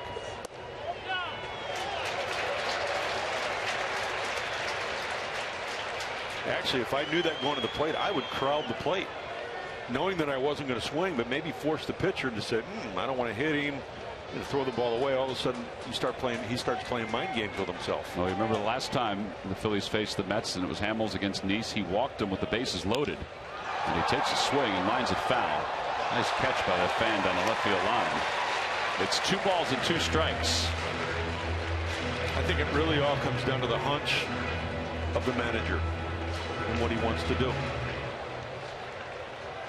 Because as a player, you're not thinking, I'm going to go up there and strike out on purpose. 2 balls and 2 strikes. And a liner down the left field line. That'll slice out of play. It's obvious Nice has the green light. I'm kind of surprised you don't see more pitchers do the safety squeeze and try to drag bunt towards first base. And as a third baseman, you don't wait. You don't start going until the ball gets down on the ground. It's usually a safe play for almost a guaranteed run every time. And a called strike 3. Nice is down looking. The Mets pitchers are now 0 for 63 to start the season, and there are 2 outs, 6 strikeouts for Hamels.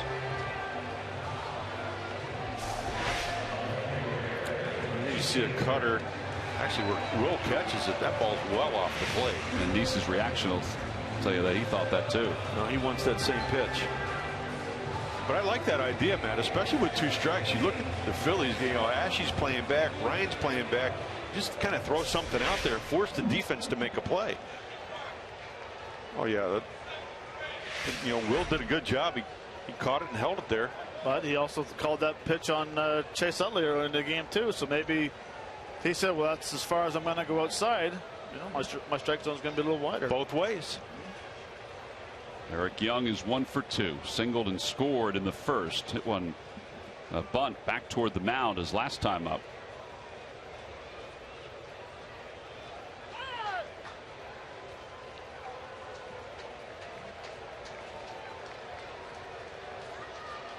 Tim Wilkie's going to go out and pick up a piece of paper. Jamie, what about this the relationship between a pitcher and a catcher when you're not used to the catcher? Do we make too much of it? I think sometimes it could be made too much of. I think to me, whether you've worked together on the field or not, it's that relationship you have in the dugout, in the clubhouse, how you've talked about things, the comfortability that you have with your catcher. Because there obviously have been some occasions today where they haven't been on the same page. It's noticeable. That sometimes can be a struggle on the field, but you can't let it get to you. Young takes a strike, 0-1.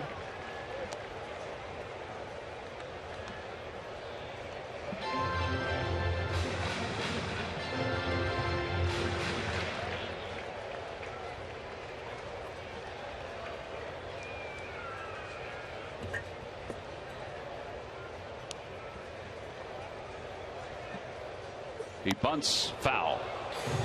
Murphy grabs it in the on-deck area. That's a tough pitch to bunt, a changeup. The speed there's a lot of speed off of that pitch. It's got movement, and he's excited. I think he was looking for a fastball there to push, and now he had to wait for it, and with movement on top of it, he got underneath of it and popped it up into foul territory. No balls and 2 strikes to Young. The pitch coming from Hamels. Up high, 1-2.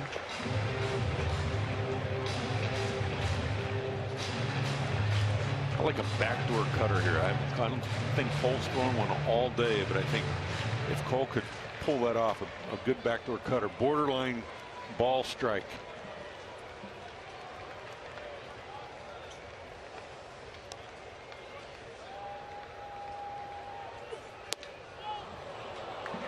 Almost a backdoor curveball.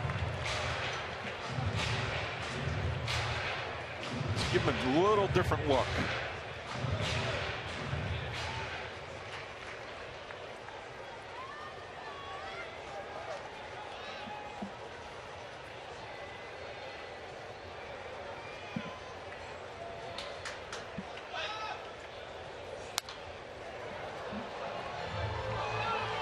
Eric Young just trying to stay alive with that ball.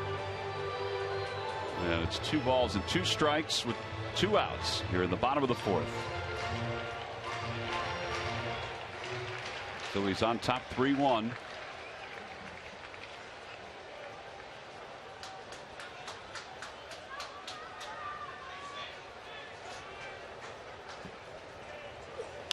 Over to third, Cody Ashe stays down, and it goes the short way to second, and the side is retired. So Hamels works out of a pretty tough jam here in the 4th inning. Gets the last 2 batters with the bases loaded. So we've completed 4. We go to the 5th. Jimmy Rollins is due to lead things off when we return.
Jeep Stuff the Fans trivia quiz answer. All right, guys, one more time. Which Oakland A's pitcher threw a perfect game on Mother's Day 2010? Dallas Braden. Dallas Braden is correct, Matt. Nice job. Whoa. I think that was the right answer. No, that was the right answer. You wrote it down immediately. Log back on to Phillies.com to find out if you're the winner of a Phillies prize pack. If you guys had a buzzer, you can buzz the truck for buzzing you on a correct answer.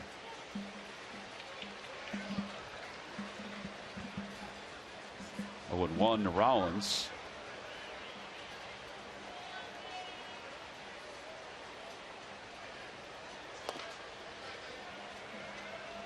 One ball and 1 strike.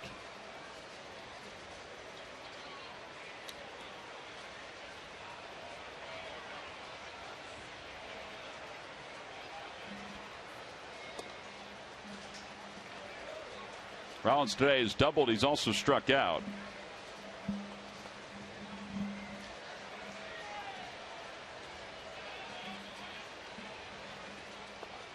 Three and 1.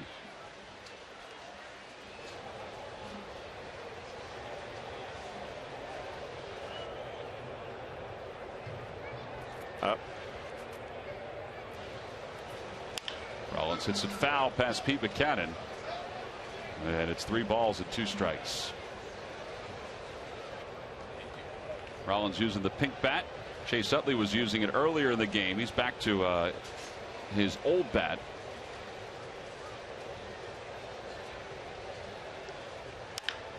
A high fly ball to left center field. Lagares is back toward the track. He has room, and he makes the catch. One away here in the top of the 5th. And here comes Chase Utley, who's 0 for 2. He's grounded out, and he is struck out. Matt, did you ever use the pink bat?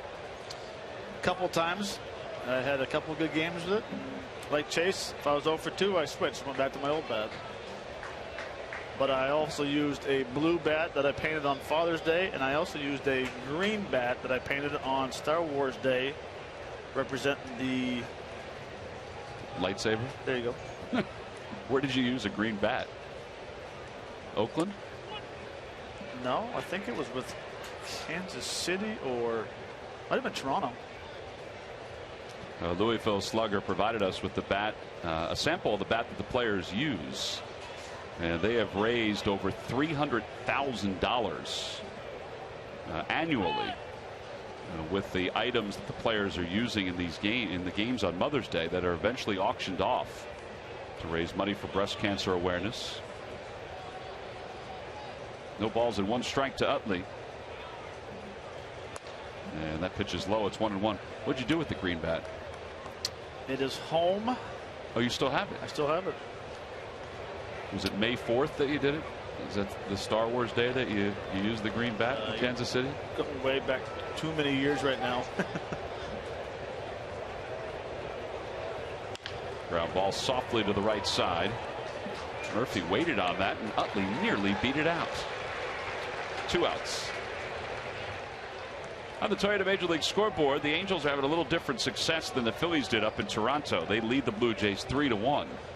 Mike Trout has an RBI in that game. The Angels will be coming to Philadelphia after their series wraps up tomorrow with the Toronto Blue Jays. Blue Jays aren't scoring as many runs against the Angels as they did against the Phillies. Their arms are tired. Legs are tired. They ran the bases so much against us. And also you got, I think, Weaver's pitching today for LA. It is Weaver, yep. Not afraid to throw one side with that cutter and 2-seamer. 1-1 to Howard.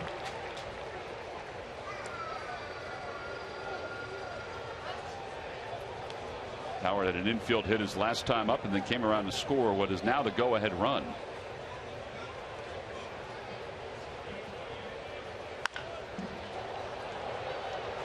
Eric Young will give this a look over toward the crowd, but it slices out of play.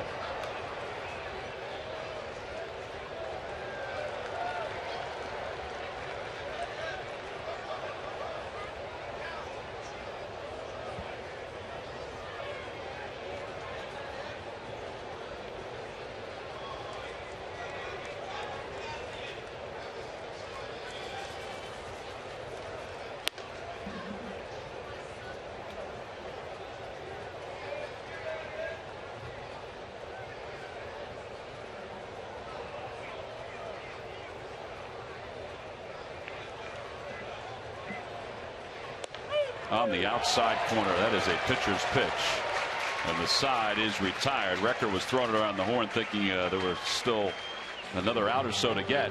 Middle of the 5th inning, the Phillies 3 and the Mets 1.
Citizenship brought to you by Citizens Bank.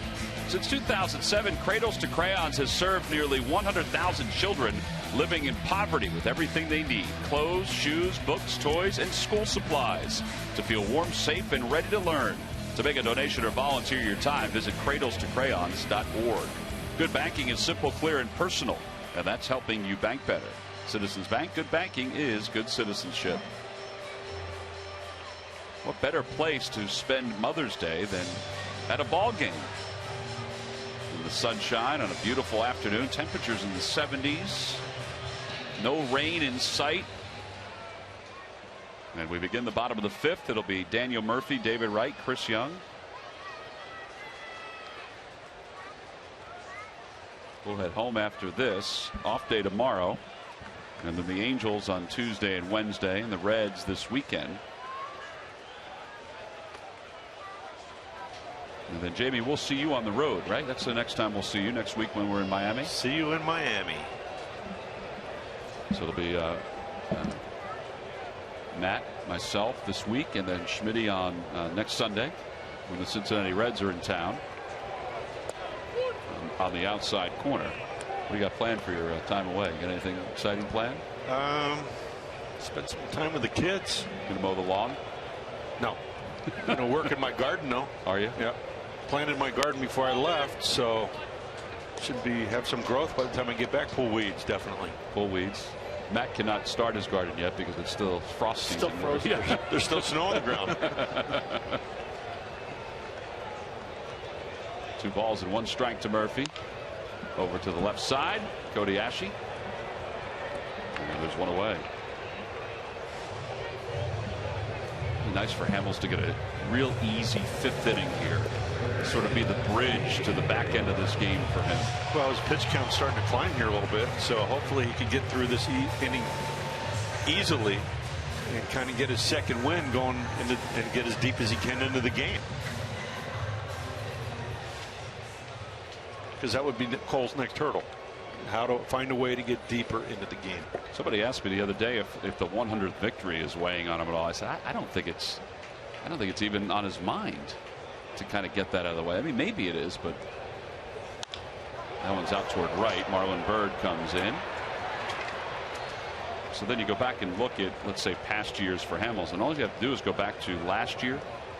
Now, he wasn't on the disabled list to start the season, but in his first 3 starts of the year last year, he was 0-2 with an ERA of 7.56. This year, 0-2 with an ERA of 7.02.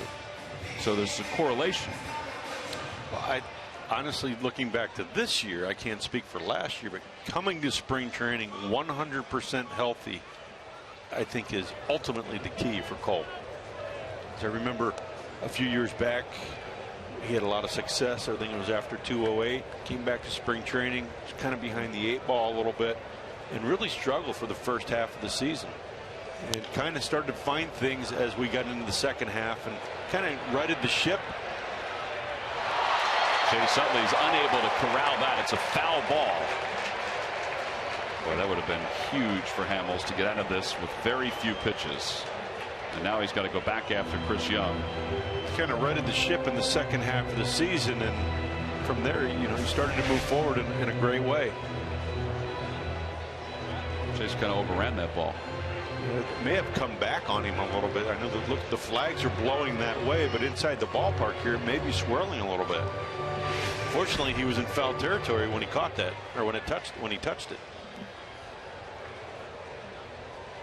Well, they've called that a no play.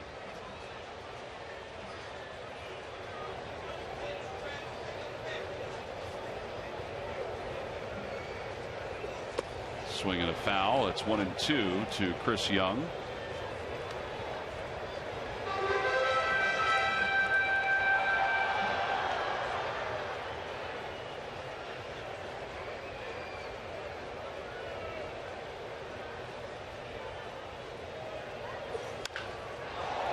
Out toward left field. Dominic Brown going back toward the track, has room and makes the catch. And the side is retired. Nothing across. So Hamels, as it turns out, does have an easy 5th inning. That'll take us to the 6th in a 2-run game.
returned to his original Major League team in the offseason and is having a very strong second month of the year. A solid April has bloomed into a spectacular start to May. Marlin hit well over 400 in the first week of the month from the middle of the lineup and is connecting with extra base power. His bat is producing. He is among the National League leaders in doubles. And it's brought to you by Independence Blue Cross. Live fearless. And as would be the case, Marlon Byrd will lead things off as we go to the top of the sixth. 2 for 2 today, so he's kind of carried over those numbers from being the Independence Blue Cross Philly of the week. Now 3 for 10 in the series. Phillies 3, Mets 1 here in the top of the sixth.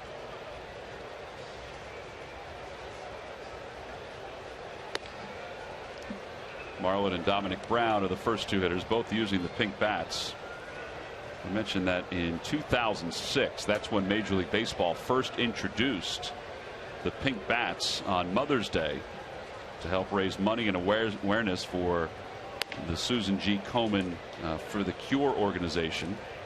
John Hillerick, who is the president and owner of Louisville Slugger, was visiting a plant up in Canada, and some of the Canadian players used pink hockey sticks one game to help raise money.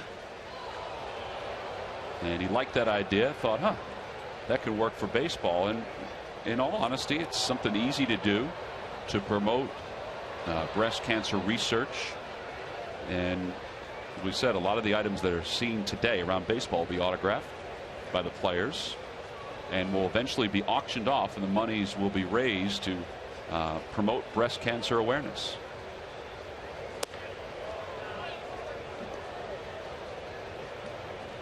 It was just bats to start. Now you got the wristbands, the energy necklace, the arm wrap, shoes, the shoes. Jonathan Neese has the pink shoes on, white with the pink. Dominic Brown has the black with the pink in the on deck circle. I gotta believe sunglasses. There's probably some guys with some pink sunglasses. I think I did see the tips. There's a foul ball.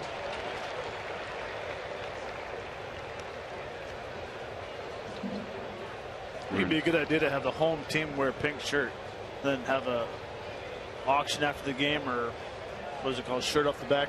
Yeah. Take it off, sign it, and send it to an auction. People would definitely bid on it. Have pink bases. Well, they have the logos on the bases signifying the day. On Mother's Day, on Father's Day. When there's a plate on the side of the base. There you go. But they will auction off the bases too. What a pink pitching rubber. Is that distracting for the hitter? Yeah, I don't if you're looking down that low, you're in trouble. I guess that's true. And Byrd is down on strikes. A foul tip. Back-to-back strikeouts. One to end the fifth, one to begin the sixth for Neese. And that's 6 strikeouts this afternoon.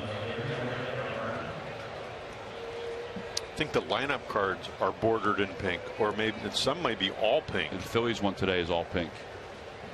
Pete Buchanan, who writes out the lineup card in the calligraphy handwriting, which is spectacular in its how perfect it is. Instead of using a pink pen, the lineup card was pink, so he used the normal pen that he uses. 1 ball and 1 strike to Dominic Brown.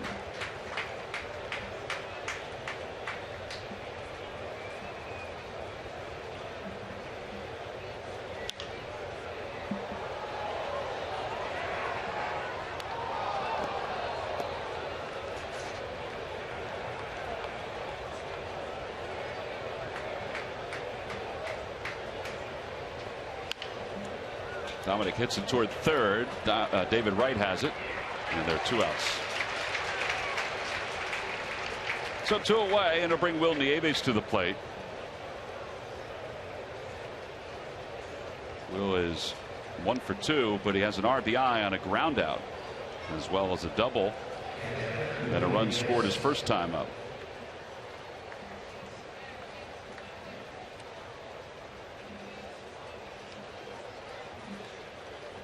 Do we say there's pink writing on the baseballs today? Laces and writing. That's right. I forgot about that. I think that's, I don't know if that's the first time they've done that, but I saw that today, and I don't recall when you pitched. I don't even either. know. Well, I didn't do it when I played. I know that, but I think I saw it on Twitter this morning. I don't know if they're actually using them in the game. I think they are. 1-0 to Nieves. The umpires are in the swing of things. They have the wristbands on, and everybody has the pink ribbon. The umpires also have their own charity. It's called the Umps Care Charities. And if you're at all interested in baseball items and other items, they are closing out what's been a long auction online at umpscare.com. And that closes out today. High fastball, and it's 1-2.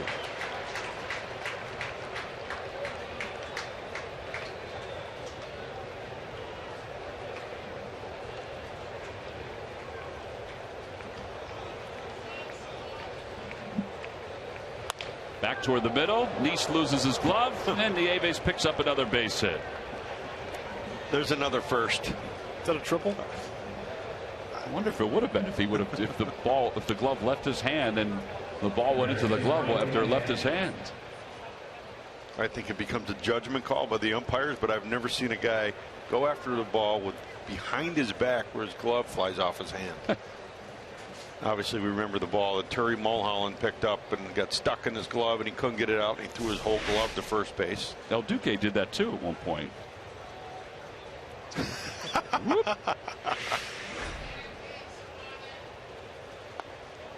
As she takes low, it's 1-0. That's 7 hits now for the Phillies against Jonathan Nice. It's been one of the more productive days they've had against him.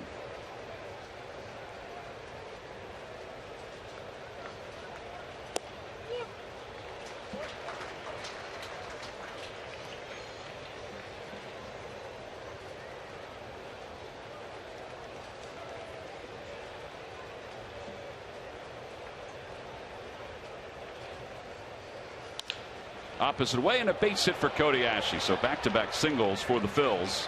They now have 8 hits, and for Ashley, he's 2 for 2. And Hamels will get a chance to take some hacks now with 2 outs and 2 runners on. MLB.TV Premium, the #1 live streaming sports service, is celebrating 12 years. Join the millions of subscribers. Watch every out-of-market game live in true HD. On over 400 devices. Visit Phillies.com for details. Hamels is 0 for 1 with a sacrifice.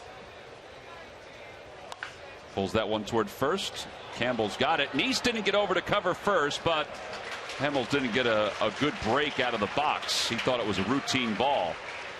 And the side is retired. 3 unassisted. Phillies leave 2. We'll go to the bottom of the 6th in a 3-1 game.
by Dodge. Visit Dodge.com or your local dealer today.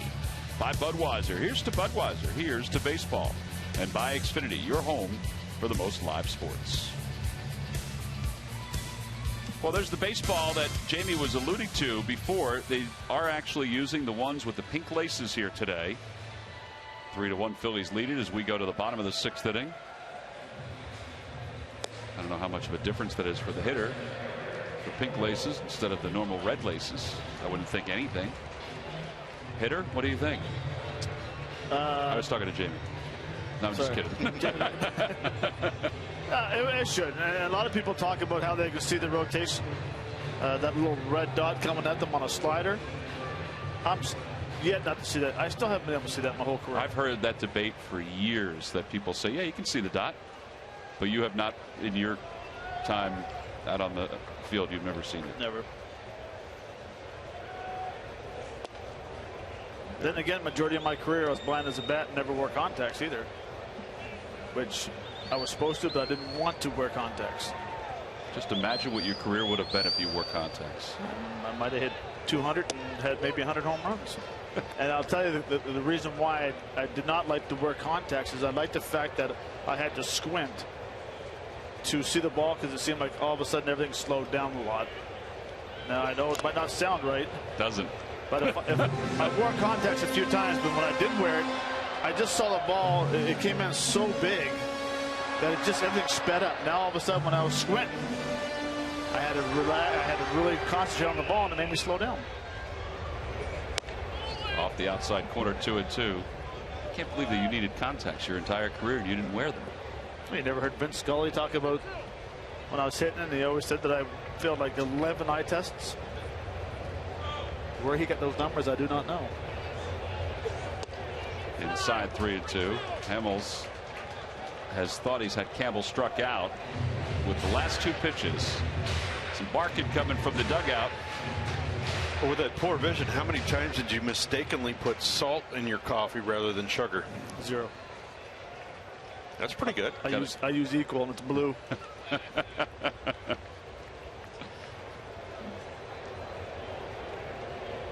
balls, 2 strikes to Campbell. Ground ball to third. It's a foul ball. Did you fail 11 eye tests? I failed every test. Well, see, then Vin was right on it.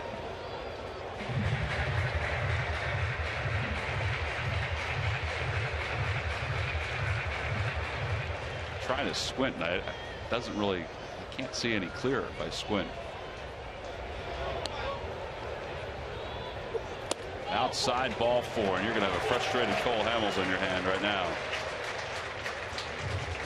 Monday night at 6:30-11, Mike Adams details his journey back from multiple shoulder injuries. Plus, Leslie Goodell catches up with Brad Lidge. All this and more on Phillies Clubhouse, presented by Mercedes-Benz on Comcast Sportsnet. I'm not sure I understand that at bat right there. Leadoff hitter. Minimal career at bats in the major leagues. You get ahead of them 1 and 2. Total out of 7 pitches, 6 changeups, and you end up walking him. Again, that's that dreaded leadoff walk.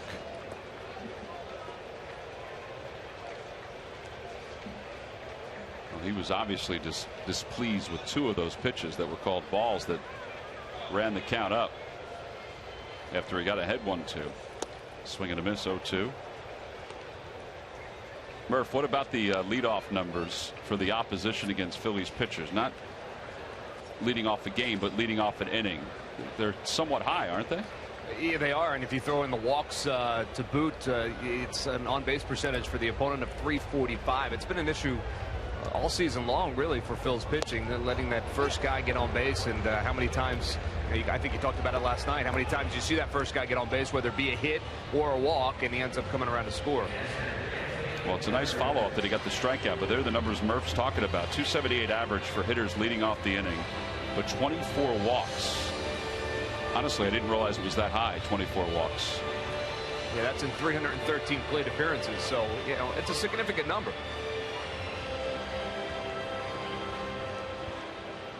Here's Anthony Recker. He's 0 for 2. He struck out looking. He's flied out deep to left.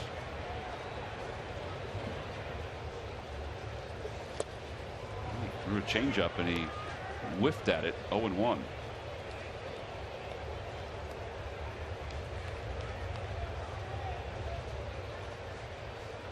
Out of 11 pitches this inning, Cole's thrown 2 fastballs and 9 changeups.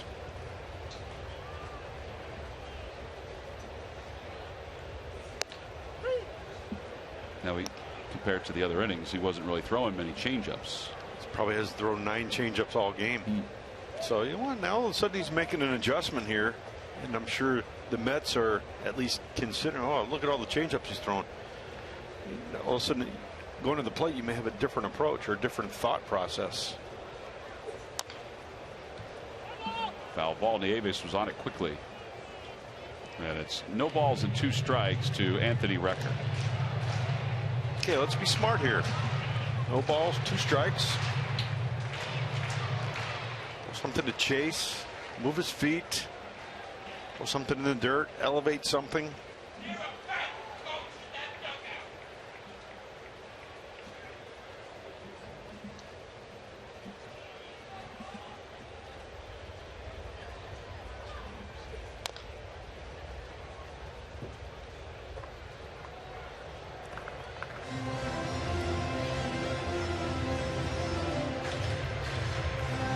Daisuke Matsuzaka with the bullpen. He pitched in the first game of this series.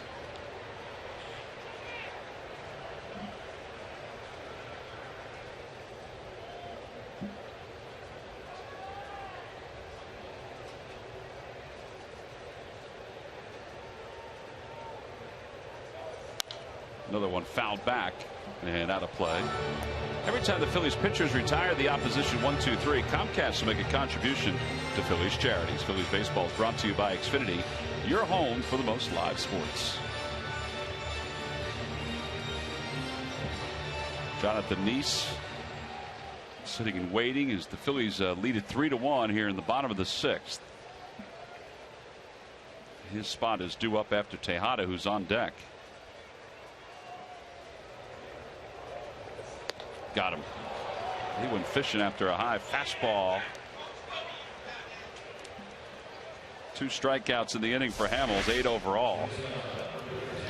And here's what I'm talking about, an effective 0-2 pitch. You know, the previous pitch was slightly lower than that. Again, they went higher than high, and he continued to chase it. And he really didn't put a good swing on it. That's what you're looking for with an 0-2 pitch if a hitter's going to chase something. When you throw something on the plate, like what happened last night to Kyle Kendrick, he gave up a home run. Right. So you see the difference in how valuable that pitch can be. Well, now Tejada with Curtis Granderson out of the on-deck circle to pinch hit. Tejada's 0 for 1. He walked his last time up.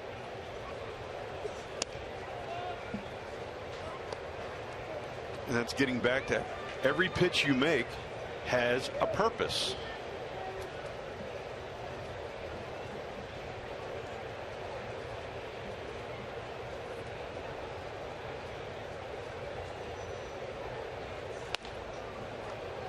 Two and 0. You know, I gotta believe Cole realizes, you know, this is probably his last inning. You know, he really has to bear down here and say, okay, I got to really focus on this hitter. He's falling behind here, 2-0. Granted, the pitcher's. That ball's hit well out to left field. Brown on the run. It's over his head, off the base of the wall. He gets it in quickly, and that means they'll have to hold Campbell at third. Dominic played that very well. And now second and third with 2 men down.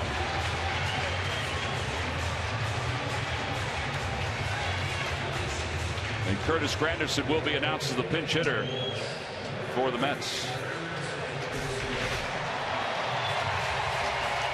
There's a mislocation there. Will was looking for a fastball down and away, and Cole missed on the inner third of the plate. Unfortunately, no runs scored there, but now you get Neese out of the game, and you're going to face Granderson here. Again, this is a big at bat for Cole. He's worked hard to get here, Now he's got to finish it off. Yeah, he walked Campbell to start the inning, and he was noticeably upset on a couple of the pitches, thinking he had him struck out. And then he struck out Lagares and Recker. But now allows the double to Ruben Tejada. He's got to finish up strong here if this is indeed his last inning.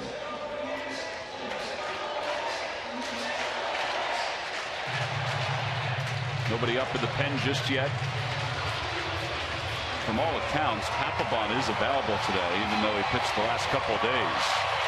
Not that that means anything here in the 6th, but it sets up who can come in at this point if he's indeed available. Granderson swings at the first pitch, fouls it away. It's 0-1. Hitting .187 this year.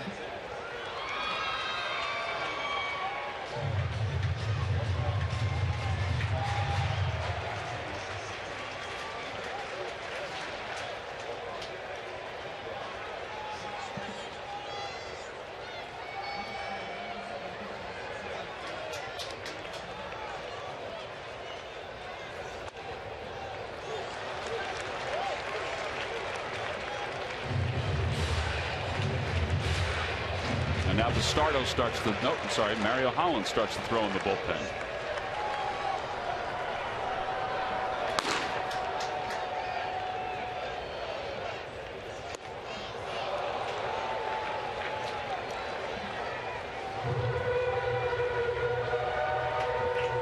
Not sure if Granderson was expecting the cutter like that.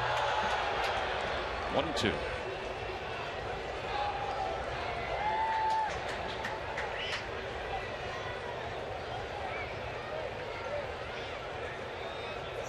Got him. Swing and a miss. Granderson has rung up 9 strikeouts for Hamels this afternoon, and the Mets leave a couple more in scoring position. We have played 6. The Phillies hanging on to a 2-run lead. Cole Hamels might be done, and he might be done with a strikeout.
To be seen, but boy, he had to do some heavy lifting to get out of the 6th inning.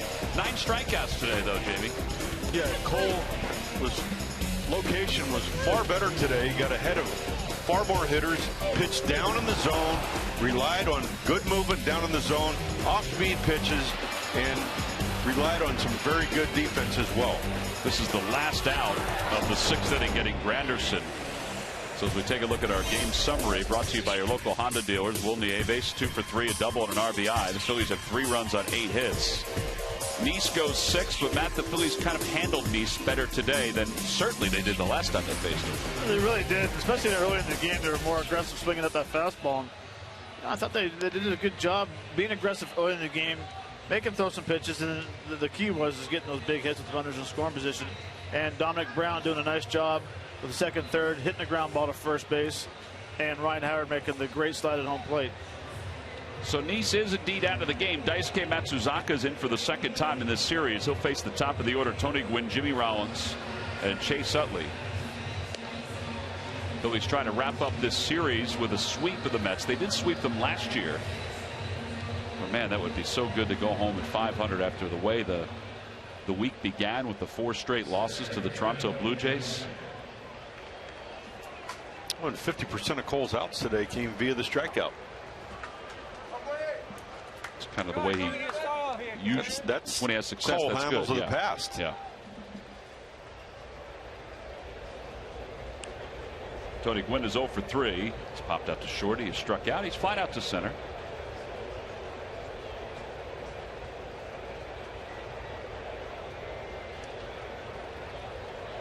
Shows bunt, takes it outside and high. 1 ball, no strikes.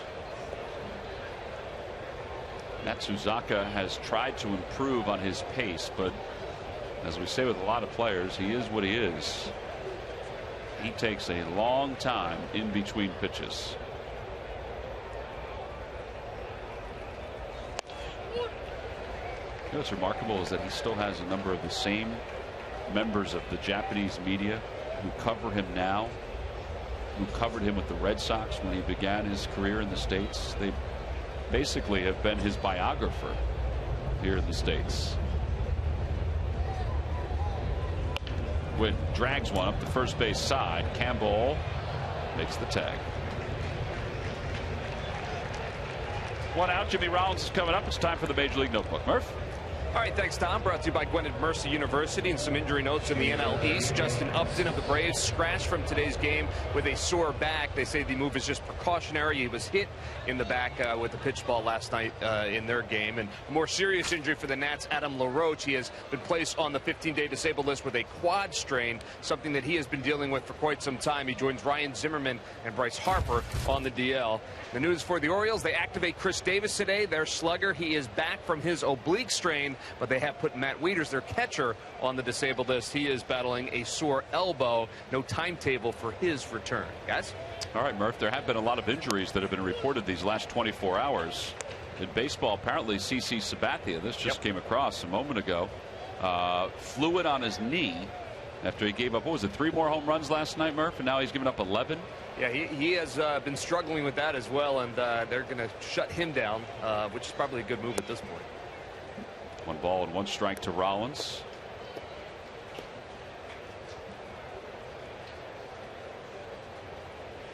Rollins is 1 for 3, doubled his first time up. Struck out and flied out to center.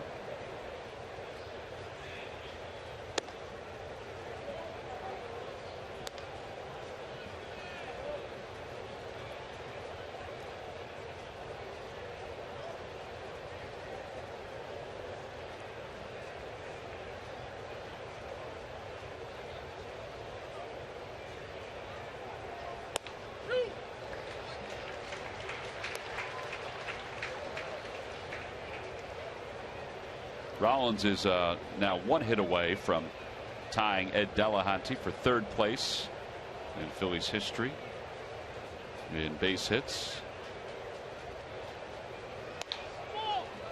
25 away from breaking Mike Schmidt's record. I hope he does it on a Sunday when we're home. Schmidt's on the air when he does it. I think that would be kind of neat, don't you guys?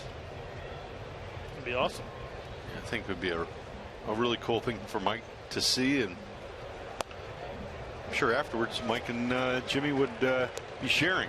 Well, it's funny. Larry Shank, longtime Phillies PR man, was asking Mike, because they're trying to figure out what they can do with J-Ro when he does it, do something special, which the Phillies always do. When there's always a ceremony, they do it very well. Whether it's the closing of the vet, the opening of Citizens Bank Park.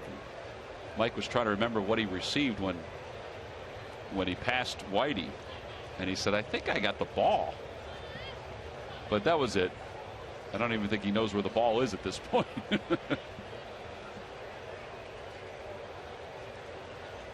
Throw over to first.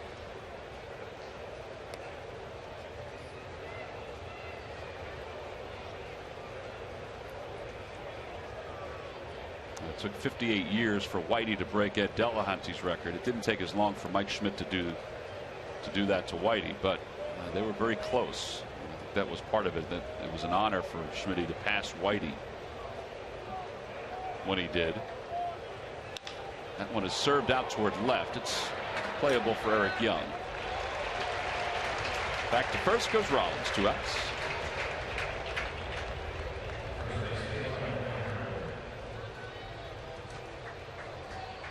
And Ryan Howard, who's 1 for 3, will be the hitter.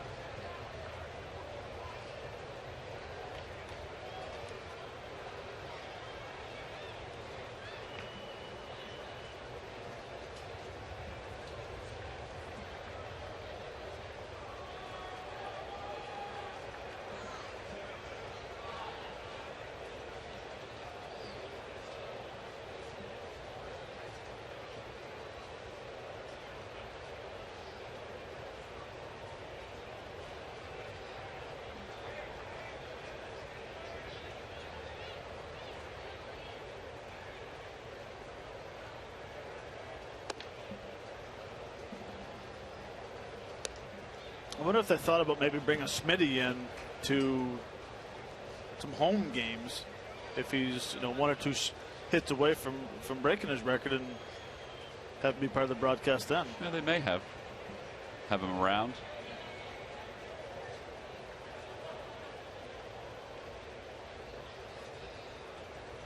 We asked him about it the other day, about him breaking it.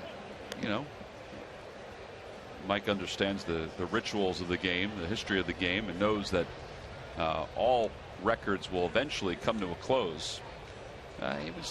He was excited about the fact that Jimmy was closing in. 2 very different players. What was the comment he made about the home runs?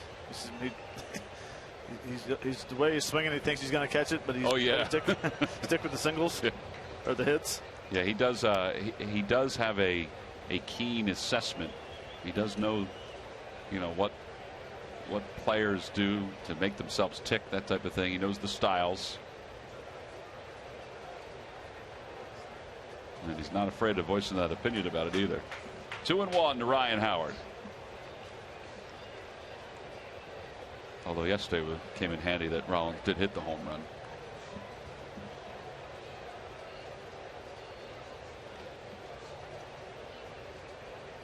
Quick throw over to first. Rollins dives back ahead of the tag by Campbell.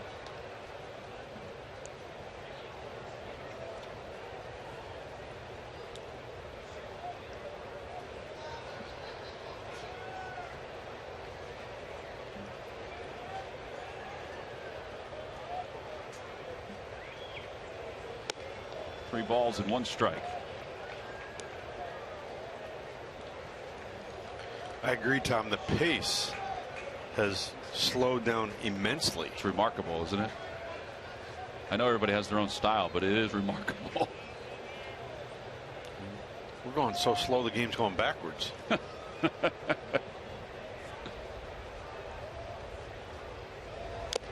Foul tip, and it's 3-2. Well, Rollins will be off and running here with the game on Friday night, as long as that was 4 hours and 39 minutes. When Matsuzaka was coming in, there was a couple of fans. We're very close to the fans, obviously, here. And there was one gentleman who that night said, "Oh no, this game can't get any longer." It's basically our vantage point. Our buddy Mike is manning the camera up here. Rollins goes. 3-2 is swung on and missed, and the side is retired. No runs, no hits, and 1 man left. Time to stretch here at Citi Field. The top of the order is due up for the Mets when we return.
7th. The Phillies are on top 3-1. And Cole Hamels' day is not done as of yet. He is going to begin the bottom of the 7th inning with this 2-run lead. So as Hamel warms up, I want to remind you that the Phillies' fantastic auction is still open for bids. You can get a chance to maybe win an infield session with one of the Phillies players, or a pitching session with one of the Phillies players. Play a hockey game with Matt Stairs at the Wells Fargo Center. You can get an all-expense-paid trip to San Francisco to see the Phillies play the Giants. This Cole Hamels working in the bullpen with one youngster. You can also get an autographed 1980 Phillies World Champions team poster. The fantastic auction benefits Phillies charities. The auction ends this Tuesday, the 13th, and this Wednesday, depending on the items that are going to be auctioned off. Check it out now at Phillies.com. Oh, it is a gorgeous day in the sights of New York City. The sun has been shining all day long. Freedom Tower in the background. There's the Empire State Building as well. And as we go to the bottom of the 7th, Eric Young will start things off. Young is 1 for 3. Singled his first time up. Grounded back to the pitcher on a bunt, and then hit into a fielder's choice. All right, 111 pitches for Cole Hamels, and they send him back out there. He's had some tough innings. He's had a couple of easy innings too. But weather-wise, this is a picture-perfect day to be out there on the mound. Right, Jamie? It is a picture-perfect day, and I kind of like this, pushing Cole a little bit. I think it's important, where he is in reference to not having a normal spring training, and now getting into what is fourth start of the season. This is kind of where he would be, where most of his teammates were a month ago. Eric Young taking all the way. It's 2-1. Now there is a lefty up on deck. That's Daniel Murphy, and Mario Hollins, as you just saw, is warming up in the pen. So if Young gets on it, that may be it for Hamels. They may have just given him the one batter, see if he can get him.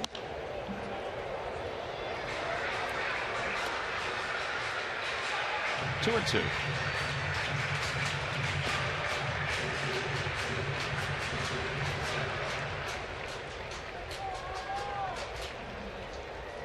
Now, for me, when you get to this part of the game, when each hitter could be your last potential hitter, you got to put all your efforts into that hitter only. You can't be thinking about, all right, the next hitter or the next potential situation.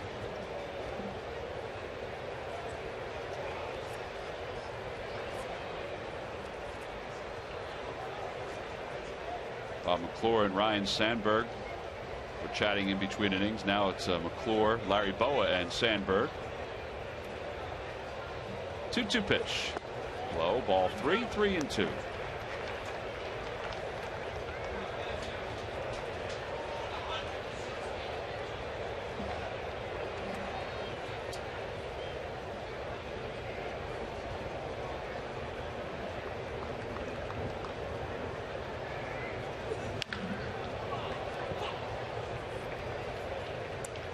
Looked like a hanging changeup right there. It was. And a backdoor cutter, curveball in the dirt. Ooh.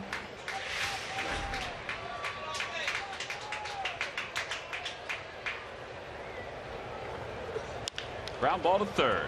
Cody Ashley backs up on it. He better hurry. He double clutched and out at first base. Now they may review this one. Here comes Terry Collins on the dead run. Cody Ashley just took too long to get rid of that ball. He backed up on it and almost looked like he double pumped before he threw it over. And Eric Young, switch hitter, even from the right side, he can motor. And they're going to review this one here in the 7th inning.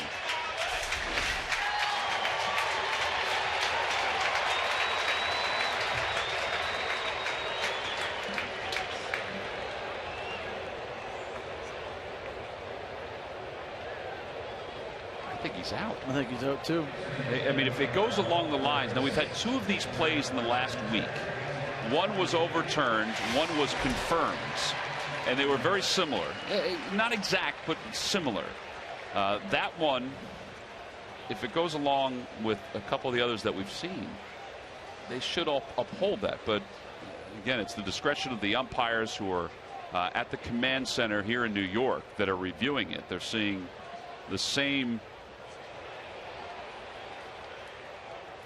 They're seeing the same replays that we are seeing right now, or we had just seen.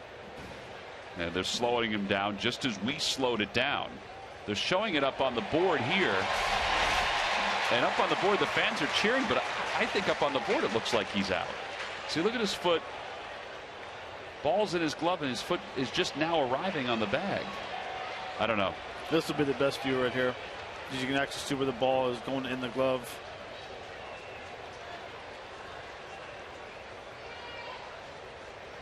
Ooh.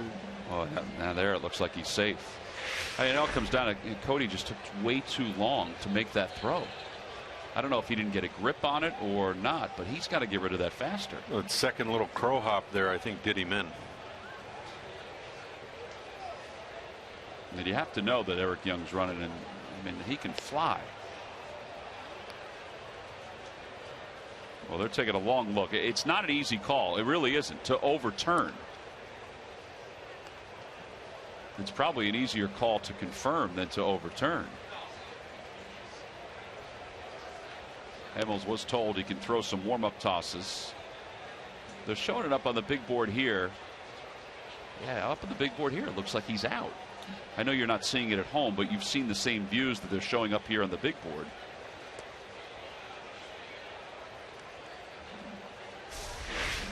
Watch it again. Foot is not on the bag yet. Ball is not in the glove. Ball is in the glove. Foot is now arriving on the bag. And they call him out. It's really close. I don't think they could overrule it. I really don't. Based on what we have learned before in previous submissions. And I'm trying to figure out why EY is so mad by throwing his helmet, where they've gone back and watched the replay over and over, and they determined that he was out at first base. Terry Collins not happy. Eric Young not happy. Again, I'm just basing it. We've had two calls like that have been close like that. As Murphy takes low and away, it's 1-0. One has been confirmed. The other one's been overruled.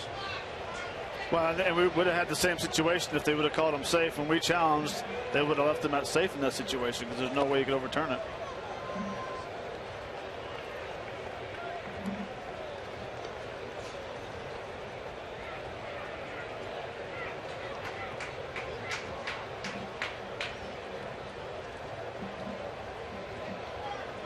Two balls and no strikes. Ball is ripped toward the alley in right center field. Bird on the run, and it is a one-hop off the fence. Murphy will pull him to second. He's there with a stand-up double.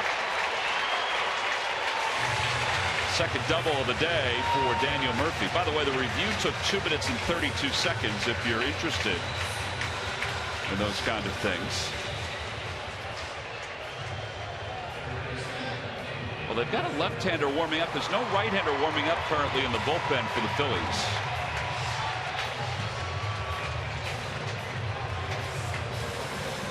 Pulls up to 122 pitches now. A little surprised there's not a right-hander warming up in the bullpen at this point. You know, Adams has worked recently, but you got Manship and Garcia who are both available. The thought is 1 out, you get a 2-run lead. Feel better with Hamels than those guys.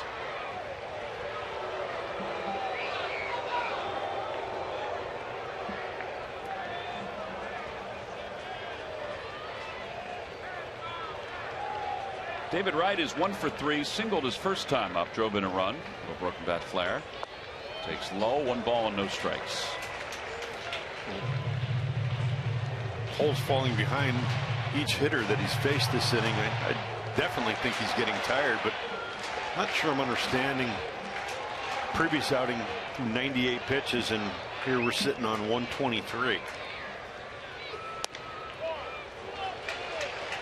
Now, have they said they're going to change the rotation because of the off days of next week? They have not said anything about that yet. I mean, the only thing I can look at is if he's not going to go on his 5-day normal appearance with the 2 days off, maybe he's going to get 7 days now. 2 balls and no strikes. At a foul ball, it's 2-1.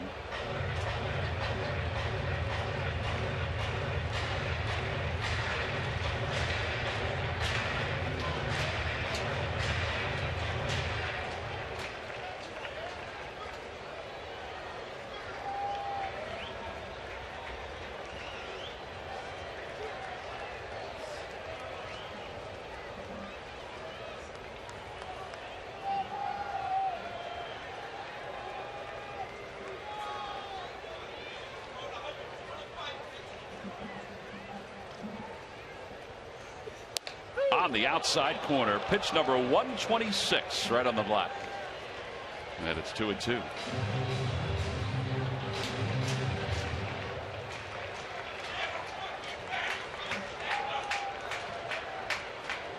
that a friend of yours, Matt? Not my pass list. He's been frustrated all day long. 2-2 pitch. Inside 3-2.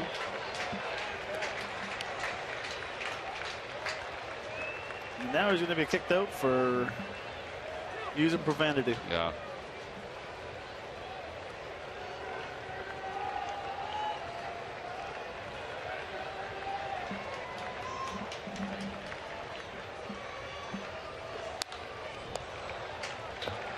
That was a protective swing right there. Last pitch is 93 miles an hour. I like that.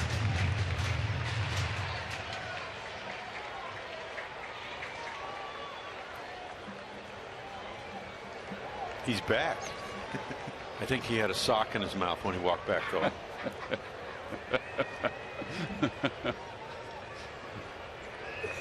And a called strike 3 right on the inside part of the plate. Hamels picks up strikeout number 10. And it was a big one. And he almost did that pitch like he was looking for something away. Fastball inside just surprised him. There was a 2-seamer that came back in. It was a very nice pitch. David Wright knew right away. And here comes Chris Young, who's hitless in 3 at-bats today.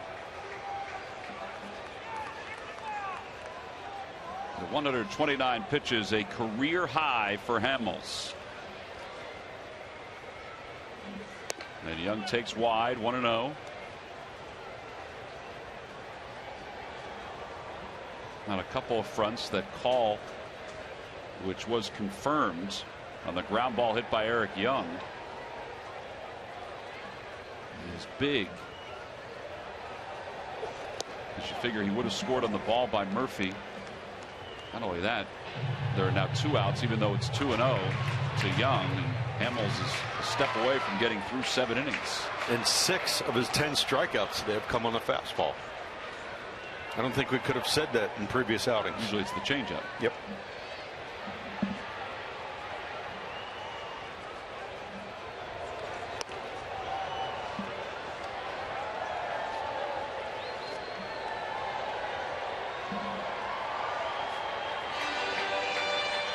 And 5 of those 10 strikeouts have been looking.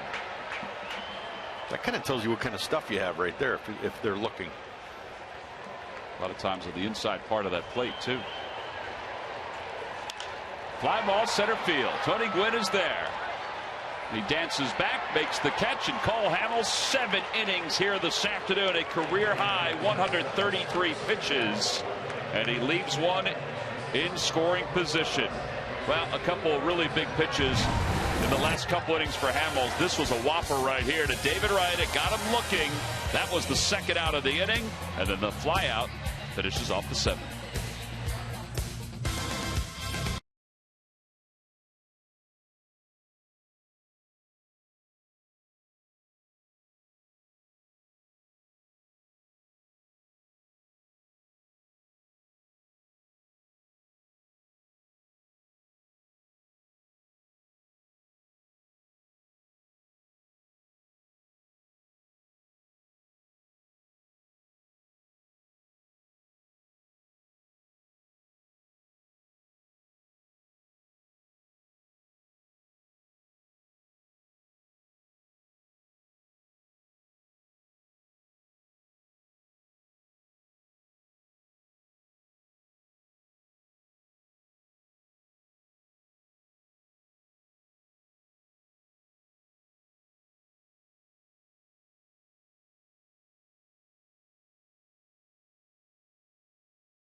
Hamels with Bob McClure in between innings. He's done after 7 innings and a career high 133 pitches, 10 strikeouts for Cole.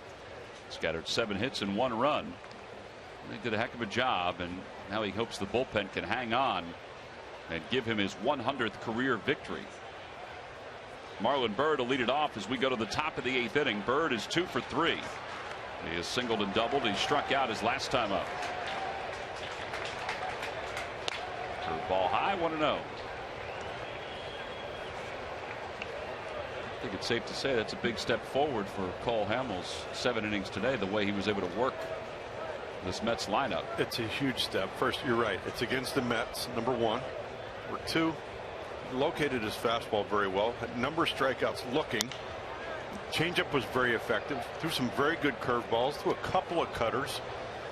I don't think, I can only say nothing but positives about his outing today. Absolutely. And again, it's a giant step forward for Cole, and as he continues to move forward, it's about making steps forward.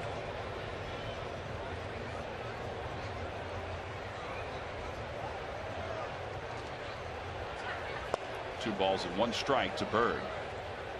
The other thing too is that he was able to give the bullpen, at least for some of the day, a little bit of a reprieve. Instead of 9 outs, they have to get 6 now. Well, I think we briefly talked about it in the 4th or 5th inning about how he needs to figure out a way to get deeper in the game, and today he did that.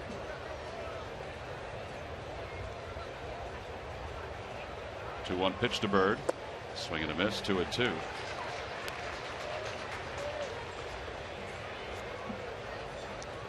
Jim, you made a great point about hitting the spot with his fastballs.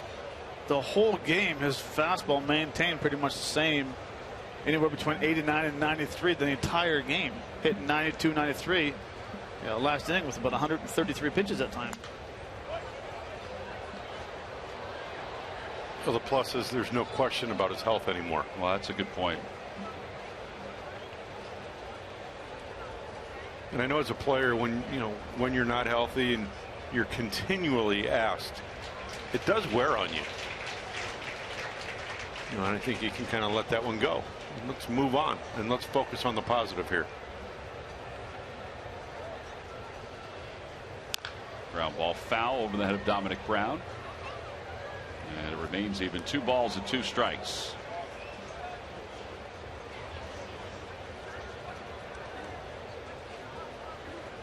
Marlin has 10 multi-hit games in his last 15. Bring his average up to 314.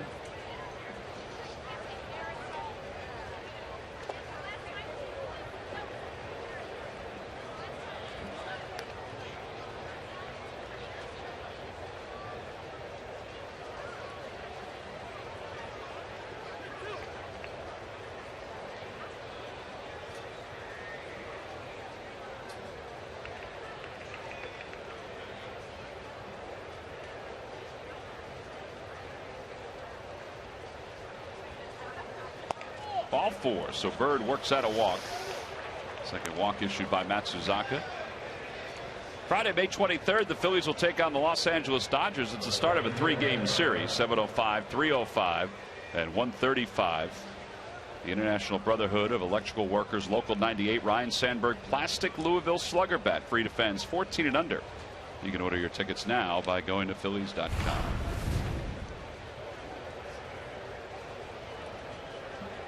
Dominic Brown is 0 for 3.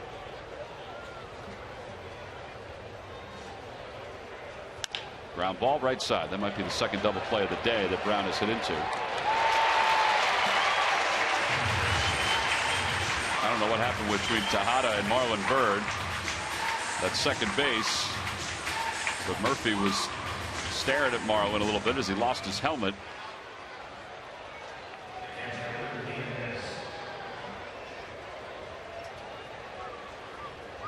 4-6-3 double play.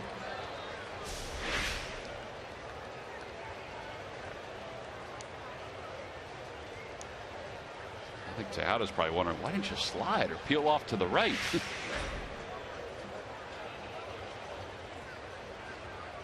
Tejada did the right thing. He just fired and forced him to get out of the way.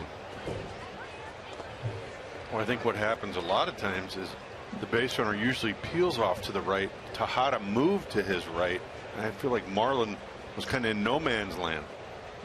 So he actually, yeah, you're right. He had to duck, or he would have had that one right, right between the eyes. The A-base is 2 for 3 with an RBI and a run scored. In there for a strike, 0-1. Or I should say 1-1.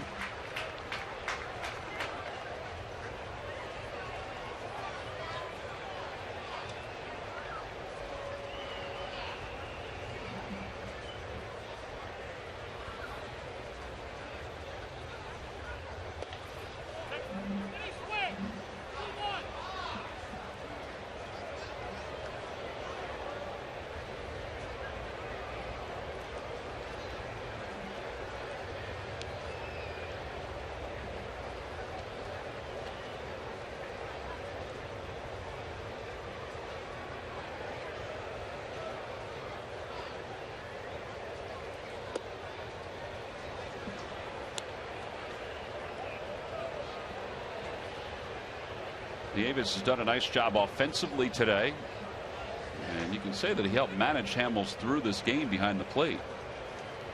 Even though at times I think they weren't on the same page, neither one lost their patience with the other.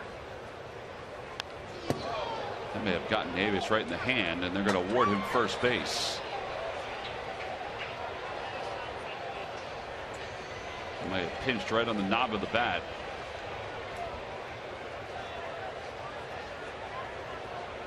But the Mets can't go out and challenge this either, can they? Sean Ficazzi's going to come out. Well, after the 7th inning,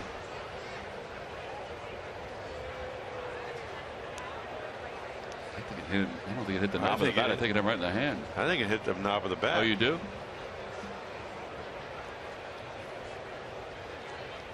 Well, that angle looks a little different. That angle looked like it did hit the hand.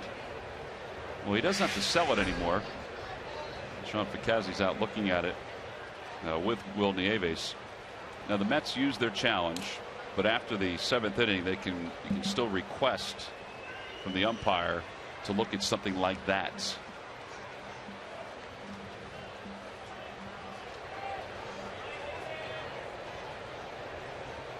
Here's Cody Ashe. Ashe has 2 hits today. He's been on base 3 times.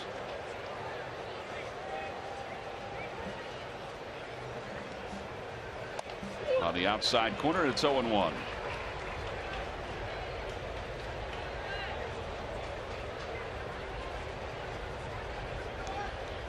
I should say the umpires can look at it if they choose to. They could have asked for help, but instead they could have looked at the replay. Broke his bat, slowly hit. This is going to be a tough play if it stays fair. Wright's going to let it roll, and it rolls foul. And it's 0-2 to Ashe.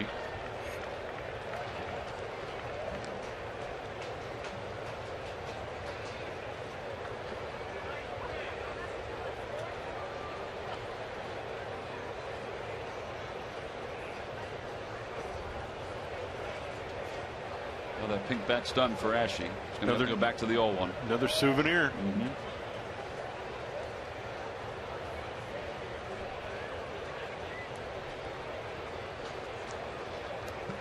As a heads-up play by David Wright at third, knowing that at home field the way the ball is going to go left or right. Some places are made to go in fair territory, especially with teams that have a lot of bunters on the team and a quick team.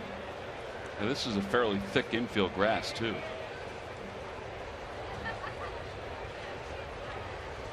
There goes the runner. Pitch is taken up high. The throw to second sails into center field, and the A-base didn't realize it right away. He'll get a stolen base, his first of the year. That throw was built for him to go to third because it had sailed over toward right center field a little bit.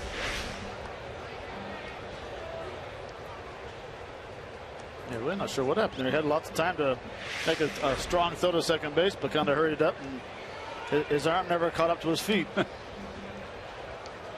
Will Nieves' first stolen base, you see there, since 2009. Pacing himself.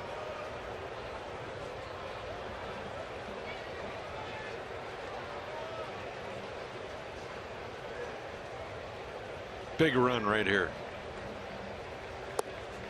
Swing and a miss as she's down on strike. Side is retired. So 2 scoreless innings of relief for Daisuke Matsuzaka. On to the bottom of the 8th here at Citi Field. It's the Phillies 3, the Mets 1.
Phillies this afternoon. They got some production toward the bottom of the order. Will Nieves and Cody Ashe each with 2 hits. Marlon Byrd has 2 hits, double, and a walk and a run scored. Dominic Brown has driven in a run, even though he's 0 for 4 on a ground out. So the Phillies on top 3-1 as we go to the bottom of the 8th inning. Mario Hollins will be the new pitcher for the Phillies, taking over for Cole Hamels. Mario's numbers: 1 win, 1 loss, a 4.85 ERA. He'll face Eric Campbell, Juan Lagares, and Anthony Recker.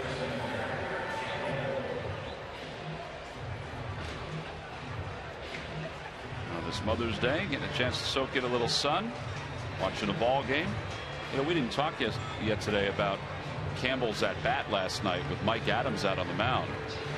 We discussed it during the game, how surprising it was that they put the 4 fingers up for an intentional walk, and after throwing ball 1, they decided to pitch to Campbell, and they wound up getting him on strikes, and it turned out to be a pretty big play. Apparently Ryan Sandberg said today, and even after the game yesterday, that Bob McClure went out to the mound, gave Mike Adams and the rest of the ball club the option. What do you want to do here? Runners on second and third. Do you want to go after this guy, or do you want to walk him intentionally and load up the bases? They decided initially to walk him intentionally. But then at the last moment, after the first ball was thrown, Bobby Abreu emerged as a pinch hitter for the next batter. And Chase Utley came running in and said, go after this guy. So Adams said that was an adrenaline rush right there, and they decided to go after him. They wound up getting the strikeout. And then Abreu grounded back to the box. Well, and the rule is in baseball that you got to have a guy on deck. Right. You can't hide a guy in the dugout. You got to expose the guy. You got to put him up on deck. And when they saw him come out after the first pitch, it's pulled toward left. Dominic Brown makes the catch, 1 away. Well, this is what we're talking about last night. So here's the first pitch. There's ball 1. Nothing out of the ordinary there. And then all of a sudden Ruiz calls time and starts to slowly go out toward the mound. Here comes Chase Utley. As Utley's doing the talking, you can see his head going up and down. The fact that he came back and struck him out was huge. He was down. Jimmy, you were saying this is a great point. He's down 1 ball and no strikes at that point. And he has to fight back and get a strikeout. They must have figured that Bobby would bases loaded. Has a better eye, can work a walk extremely well. Well, you also, Bobby, in most cases can get hit a fly ball in that situation. Sure. With less than 2 outs. You know, they load the bases. Say they end up walking them. They load the bases. Bobby Abreu comes up with 1 out. He's an experienced hitter. He knows how to lift the ball. He knows how to, he can do far more than a young player. So you're going to go with what your instincts tell you. On the outside corner, 2-1. Well, you guys as former players know that when a coach or a manager says let's do one thing, you do that even if you don't agree with it. In this case, it was, we're going to give you the option as Lagares grounds one is short, and the option was to walk him intentionally. Then they changed their mind. Ryne Sandberg said today again, he said, I had no problem with it. He said, if I had told them definitively walk him intentionally, that was my decision, I'd expect them to do it. But we gave him the option. So I was totally fine with them using, as Jamie said, their instincts to change and go after it. Well, and they also couldn't send a coach or Bob or Rhino back out to the mound because they already had made their initial mound visit. So they could have hollered something, but Chase really took care of that by coming in and voicing his opinion. Here's Anthony Recker. He's 0 for 3. 1 ball and no strikes. And I'm sure Chase came in there in that conversation and said, this is what we should do, not coming in saying, well, I think maybe we should do that. I'm sure Chase came in, was I don't want to say demonstrative, but aggressive in what he was saying, which shows confidence. Or instead of coming and say, what do you think we should do here?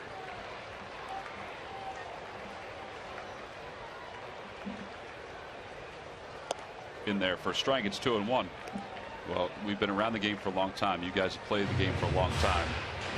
When Ryne Sandberg was asked, has he ever seen that before? He goes, I don't know if I've ever remember seeing anything like that before. It was true. I mean, we were racking our brains about it yesterday. Ditto. I've never seen that either. 2-1 pitch. Inside, 3-1.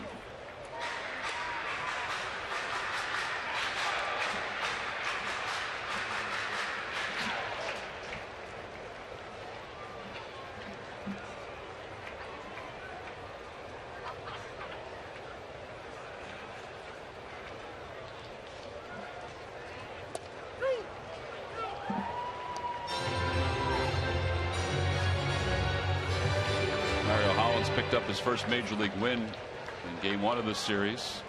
Scott and Larry were talking to him on radio, and Larry asked him, did he get the baseball? He said, nah, I don't need the baseball, I've got the memory. So I like it. Apparently he didn't get the baseball, at least at that moment he didn't. 3-2 pitch. Popped him up. Nieves off with the mask, back toward the screen, and runs out of room.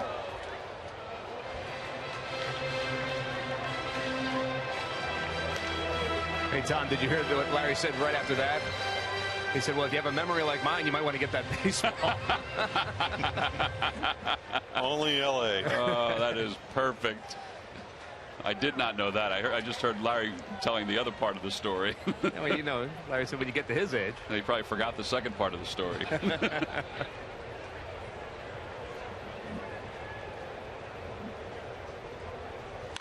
And a line drive base hit into center field for Recker. 2-out single. Time now for a Hyundai defensive play of the game, brought to you by your local Hyundai dealers. And this one was a big one in the 7th. Routine ground ball, and then boys a little double clutch, and this play had to be reviewed. Yeah, just taking his time with throw to first base, and Levi thought he was safe. And they went to the instant replay and continued to call him out, which that was one of those things where they could not overturn it. Yeah, and just so everybody knows, what was decided is that they didn't see enough to overturn it. Right.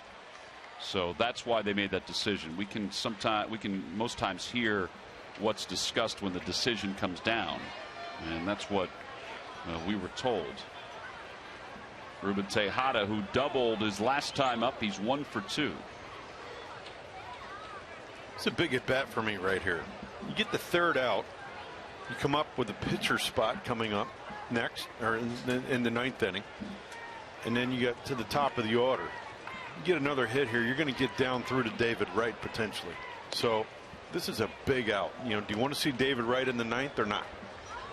I didn't want to see him last night in the ninth inning, but they had to get him out the last out of the game. So no, I don't want to see him.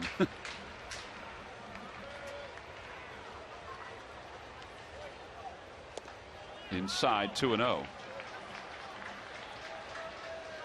And this is Mario's inning. Nobody else is up in the pen.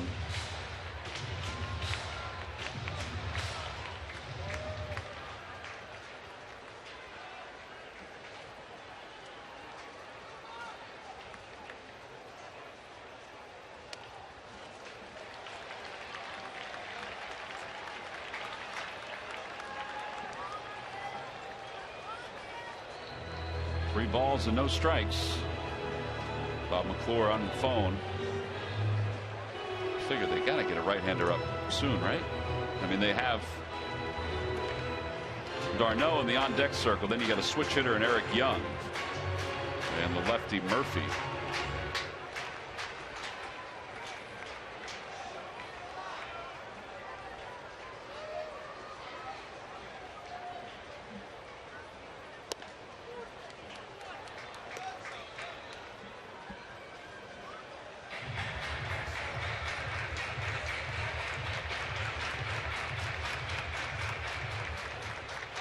Well, there you go, Matt. There's the answer to your question about whether the starters will have an extra day.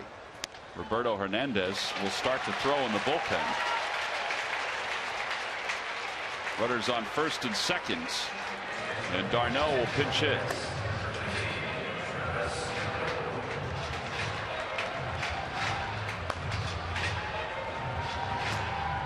So with the off day, you would imagine that Hernandez may eventually be skipped depending on the amount of work. Bastardo now joins him in the bullpen, and Bob McClure is going to take the slow stroll out to the mound.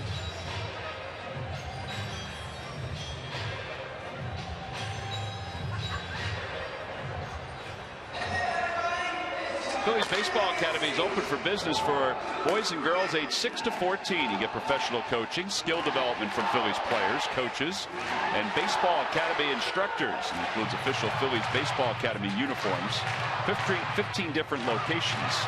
For more information, call 610-520-3400.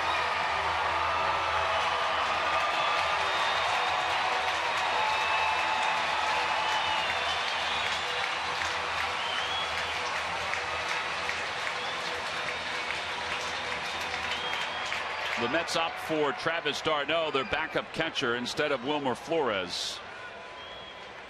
The Mets are 1 for 12 today with runners in scoring position.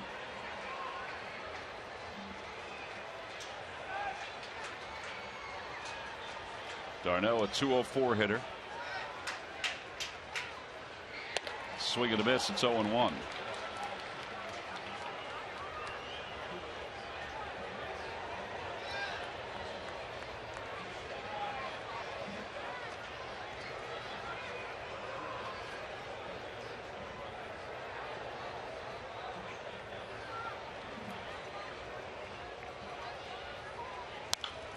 This has not been an easy day as far as Phillies pitchers go. Hamels did strike out 10 over 7. Worked hard, battled, looked great. Had to make some big pitches in some big spots. And now Hollins has a big out here to get.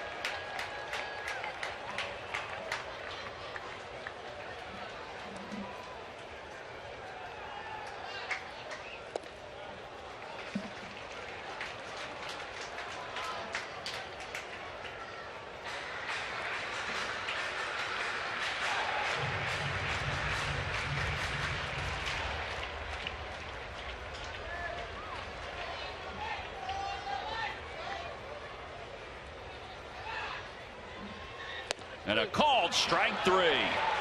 What a pitch by Mario Hollins. I'm not sure what d'Arnaud was looking for, but he leaves a couple, including one in scoring position, and we are through 8 innings. Now the young gun again steps up big for the Phils. The count, 1 ball and 2 strikes, throws a fastball right down the chute, and we'll go to the ninth.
The Mets are 1 for 13 with runners in scoring position, but the Phillies delivered when they needed to. Here's our WB Mason delivery of the game.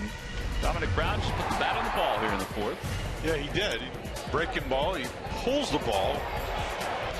Try to advance the runners, and first baseman makes a throw up the line, and Ryan Howard, being very elusive, gets out of the way and makes a great slide and scores a big run for the Phillies.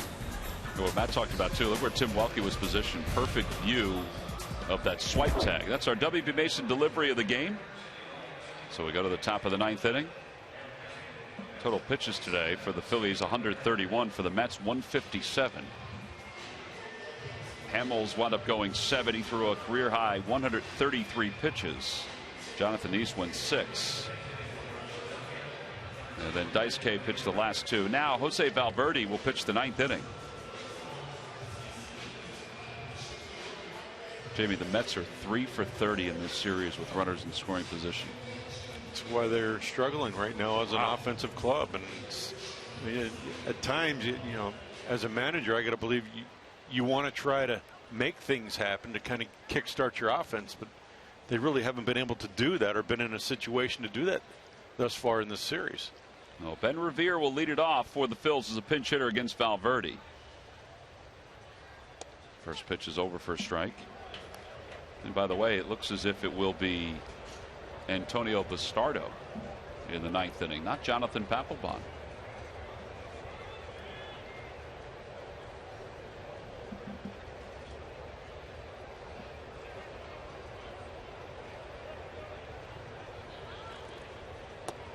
Oh, 2 to Revere. A lot of times before the ball game, when we ask about a player's availability, managers, you know, will hedge a little bit because they want to see a pitcher throw, see how they feel just when they play catch and things like that. Plus, they also don't want the other team to know where they stand as far as availability goes of certain players. So we came upstairs. We all thought that Pap would probably be available tonight or today. But maybe after playing catch, they decided, at least it seems anyway, that if they can stay away from him, they're going to stay away from him. Oh, and maybe he's available for a hitter. You never know.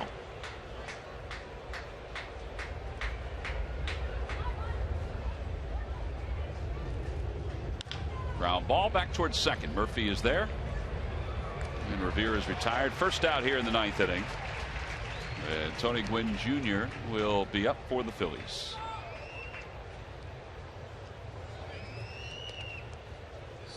Tony is hitless in 4 at-bats today.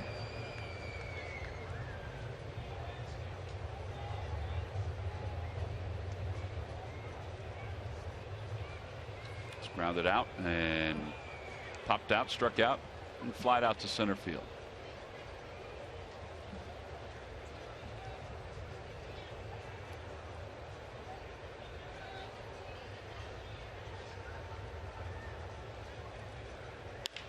Little looper out towards center field. Moving back on it is Tejada. He'll run it down. 2 outs here in the 9th.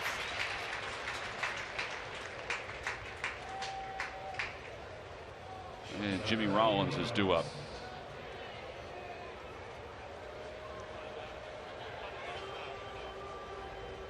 Papelbon yesterday threw 14 pitches. The night before, when he saved Friday night's ball game, he threw 7.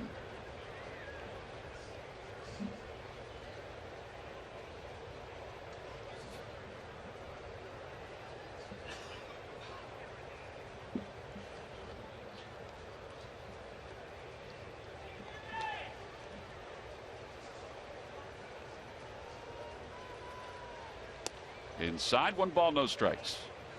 Well, with Papelbon as well, I mean, he hasn't thrown a whole lot of pitches, but he has got up and down and a few times to warm up. Well, that's a good point. You know, so it's Friday night he was up twice before he came in. Right. They do take that into account.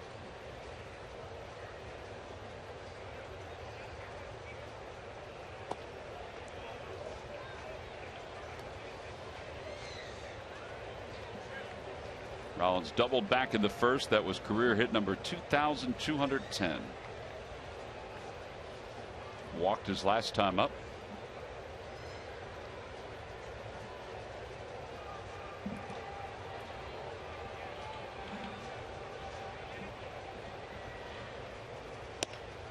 Way inside, 3-0.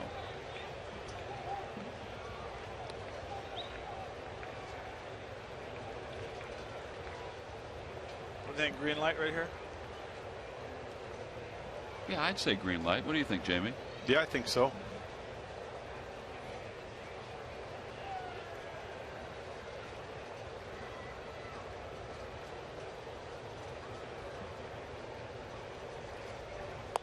And he's taken all the way. Ball 4. Second walk of the day for Rollins, and that will bring Chase Utley to the plate, who is 0 for 4.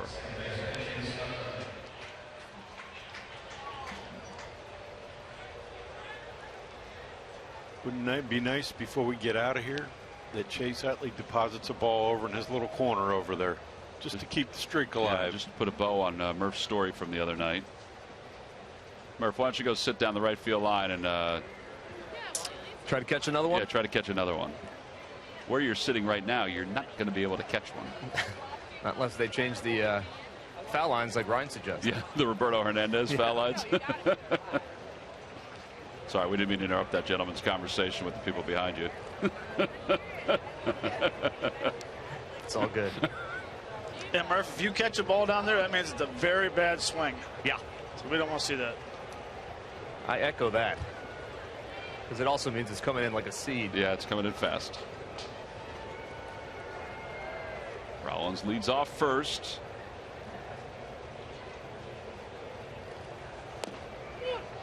With the knees on the outside corner, it's 0-1. This is what we're talking about Utley's corner.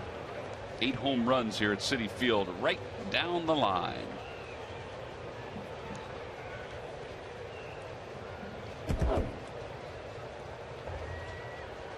Right over that StubHub sign. We're just a few feet to the left of it.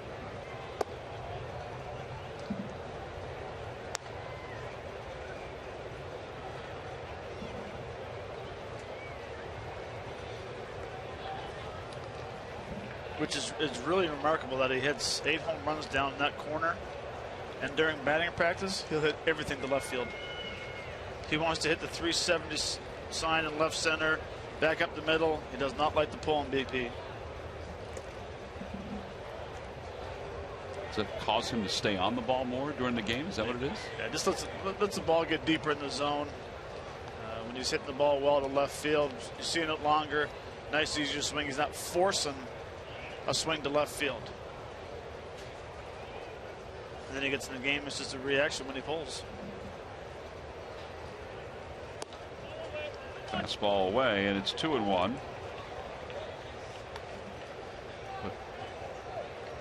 Boy, Valverde's had a couple reactions on some pitches that I don't know if he's upset with himself or not, but they're not even close. But that's him. He'll be, scattering the ball over the place, and then he'll paint.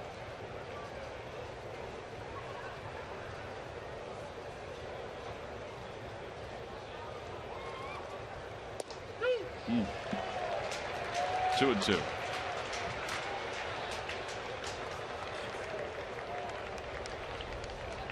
I don't think Chase and Tim Welke are on the same page today. The home plate umpire. Valverde saved a lot of games during his major league career. It's caused some agita for some managers too. Never heard of that word term or Tom? Agita. Agita. Agita. Yeah. Cause your stomach to get upset. Nice.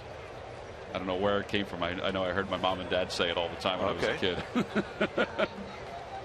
How do you spell it? Sorry to put you on the spot. I've never spelled it. O-G-O-D. I'm not really sure. Let's go to the cloud and see if we can figure that one out. Or you can just go to your iPhone and use Siri. She'll spell it for you. I'm sure somebody's tweeting it as we're speaking. A-G-I-T-A. A-G-I-T-A.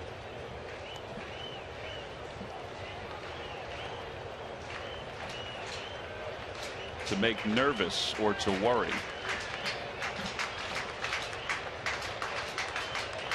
Rollins goes. 2-2 is ripped foul down the right field line. And Rollins will go back with the count, 2 balls and 2 strikes.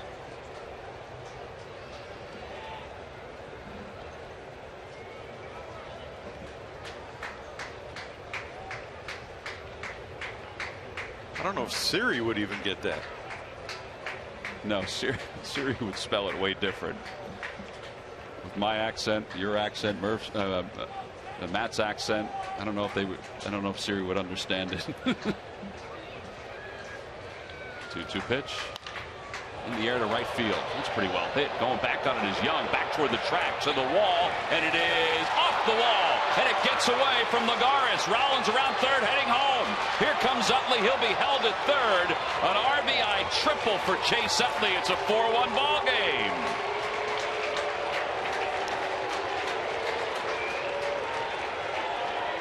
Second triple of the season for Utley. That wasn't Utley's corner whatsoever, but it was hit a ton by Chase. It was. He tried to set up the fastball inside. Came back in the middle of the plate. Chase has that nice short swing. Doesn't try to do too much. And carries the ball, and it actually hits off his glove. Hit off his glove. He mistimed his leap. I don't even know if he needed to leap. And Rollins scores easily from first.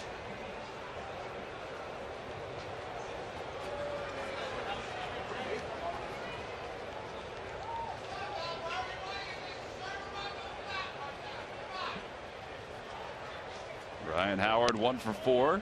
Takes inside. It's 1 ball and no strikes. Career numbers against Valverde, 1 for 8.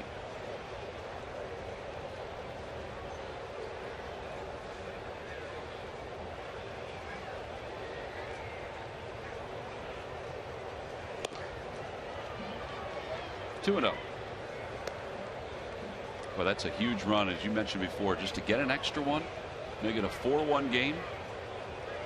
I think Chase walked him right into that fastball too.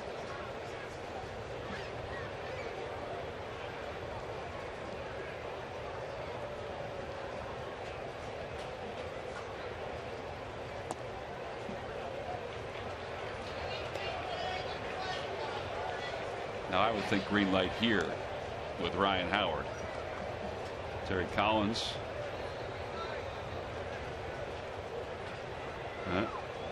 They're going to just put him on, so they're going to pitch to Marlon Byrd.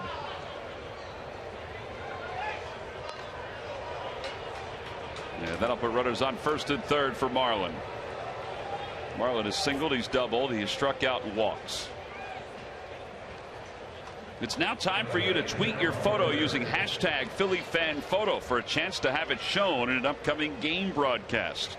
It's brought to you by AT&T. Matt, your pass guy down here. It's a different one. He brought another friend. That was his next door neighbor. Actually, he had his head down, just shaking his head with that intentional walk.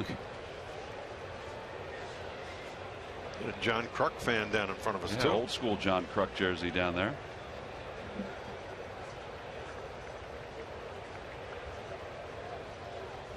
Swing and a miss by Byrd. Johnny's number 19. There it is. Kind of looks like him from behind a little bit. Yeah, there is a resemblance.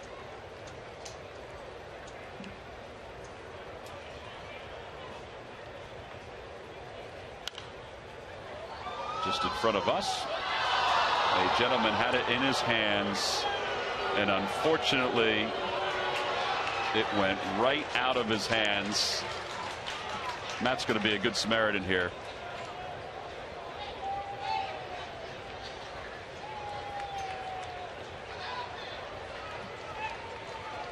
It's now no balls and 2 strikes. Matt's going to toss the gentleman a ball. Uh-oh. He caught it this time. Byrd fouls it away. And it remains 1 and 2. This is what it looked like. See if you can get it. See right there. He got it. He had it. Oh. He even two-handed. He even two-handed it. He didn't hear Jamie yell, though. Jamie would have been proud.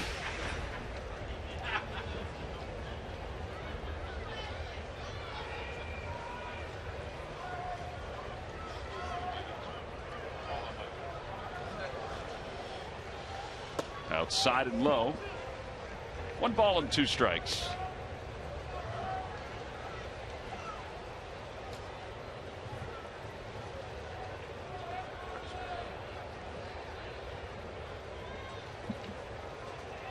Utley leads off third. Howard leads off first. Phillies trying to sweep out the Mets. They've added an insurance run here in the 9th inning, looking for a little bit more. And a swing and a miss, and Bird is struck out. Side is retired, but the run does score on the RBI triple by Chase Utley. This is where we are in the crowd, soaking it in.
Lead at Citi Field, and guys, still 3 more outs to play in this one, but when it is all said and done, the Phils will hop on a bus and head south on the New Jersey Turnpike and enjoy some time at home. Check out this: 16 of the next 19 games for the Phils are at home.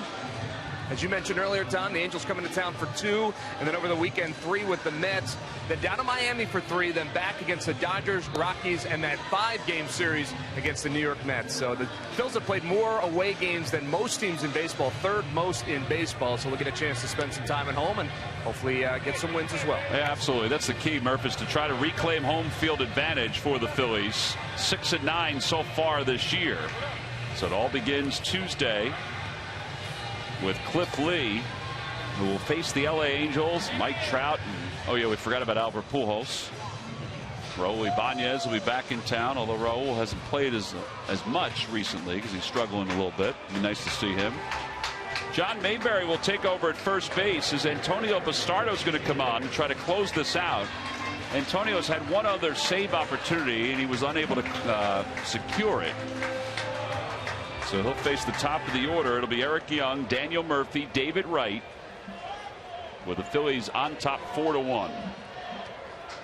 Tom, I was tweeted that the agita word is from the Italian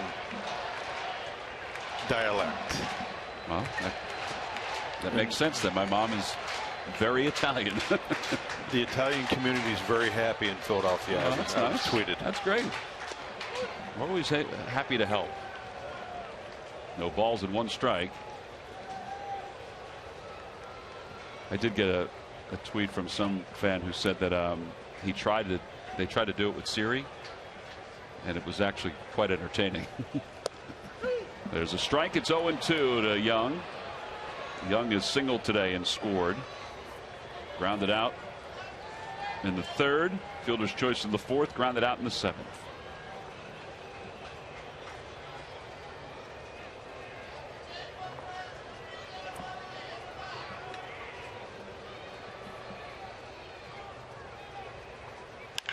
Hit sharply. That's going to be an extra base hit down the left field line. Dominic Brown will get to it in the corner. Young can fly. He's at second, and he'll be there standing with a leadoff double.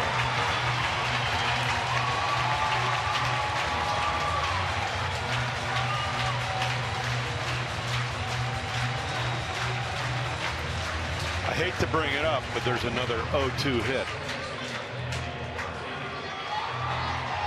He left it out over the plate for Young to just pull it down the left field line.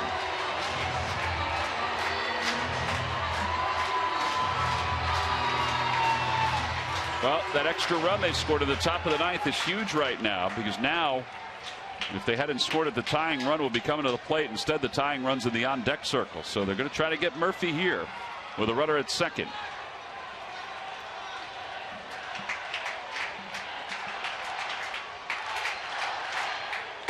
First pitch is low, 1 ball and no strikes. The ninth inning is just a different animal for relief pitchers.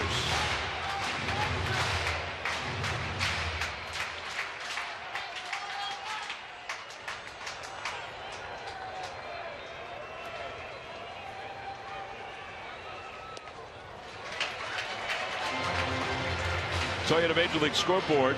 The Athletics have taken a 4-0 lead over the Nats. That game's in the top of the second.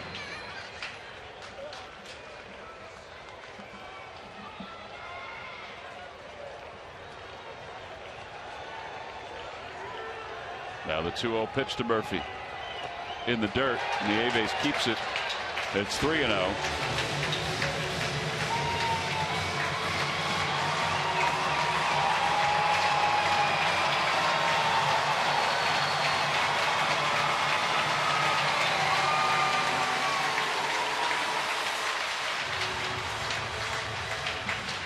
Sandberg trying to get a save out of Antonio Bastardo, with Papelbon seemingly unavailable today.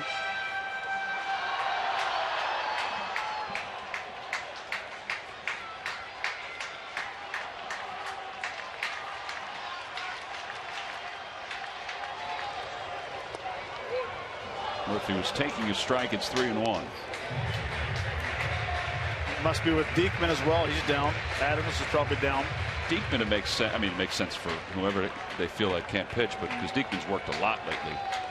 And Adams, you know, they've unleashed him a little bit, but there is still some cautiousness, I would think. 3-1 pitch to Murphy. Aha, fly ball deep to right field. Bird going back, and this is a 1-run game. Towering home run for Daniel Murphy. And the Phillies lead is down to 1. It's a 4-3 ball game. And yes, there is probably some agita building.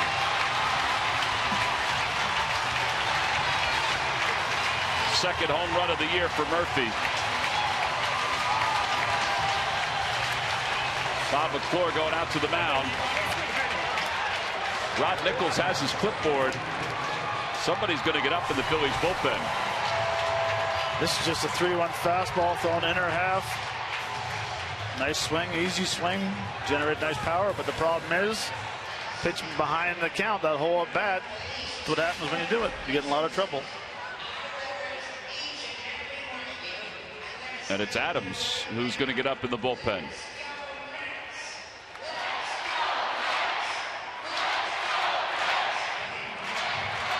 Or I should say Hernandez, excuse me.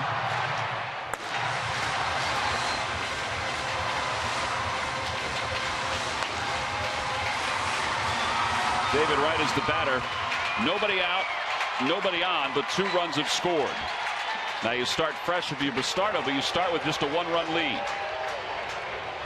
First pitch is over. It's 0-1. As I say, the home run is a rally killer. Well, I hope you are prophetic when it comes to that, because whew, that was a monster shot by Murphy. Out of play, 0-2.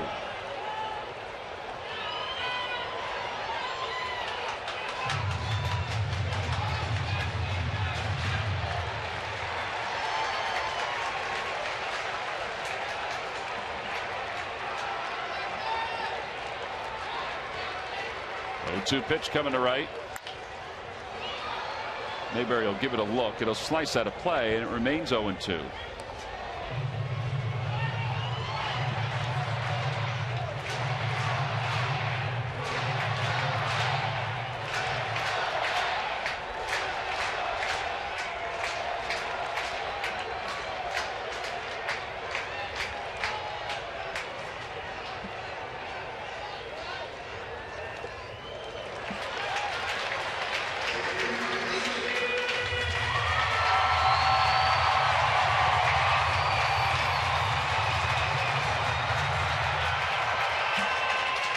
3-hit day for Daniel Murphy with that 2-run home run. And now the 1-2 pitch to David Wright. Swing and a miss. He got him. One away. That may calm some nerves a little bit. And Chris Young is coming up to the plate. He actually got away with the pitch right here because this was actually going to be a hard slider, and it backed up. Oh, yeah. And stayed up by the zone where he couldn't get his hands on top of it. Yeah, David seems to have a little bit of a hole up there and chases balls up there. Remember, I think the first night here, Jonathan Papelbon struck him out with a fastball up there to end the game.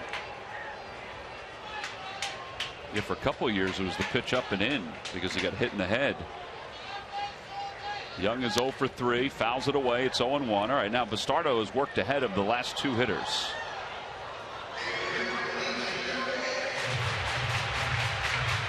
Chris Young's been gotten out, I think, 3 of his 4 at bats on balls in. And that ball right there, he was behind it. It was away. The Aves is creeping in. And a line drive toward left field. Brown going back, and it is off the top of the wall. And Young on his way to second, and he'll get there standing. Now the tying runs at second base, and the rookie Eric Campbell's coming up.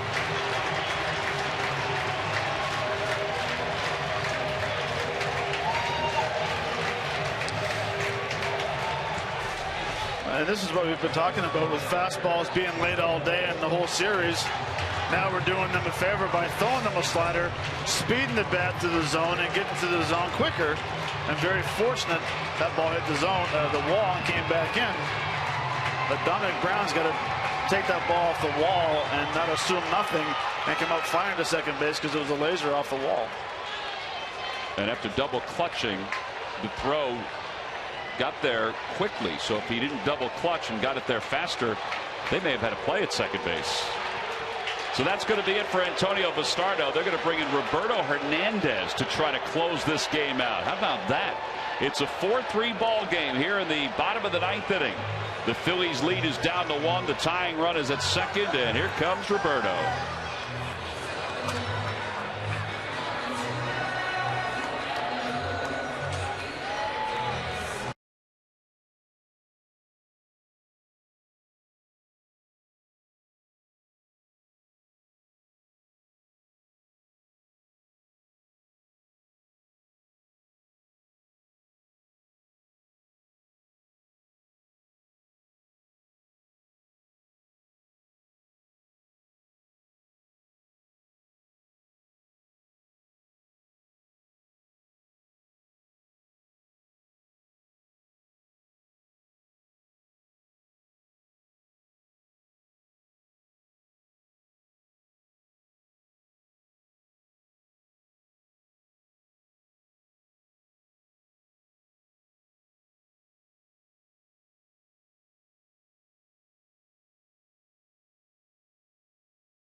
And then after a strikeout of David Wright, he allowed the double to Chris Young. So the tying runs at second base here at the bottom of the 9th inning. And Bobby Abreu is going to be sent up to face Roberto Hernandez instead of Eric Campbell, the rookie. So Hernandez, 2-1 with an ERA of 4.15, is going to try to close the door here. With the off days coming up, the Phillies have the ability to juggle their rotation. And they need a right-hander to get some outs here in this 9th inning. Papelbon's not available. Diekman doesn't seem to be available, nor is Mike Adams. So it's Hernandez who will come on and try to record the save. And this will truly be a save. They're trying to save Cole Hamels' 100th victory of his career.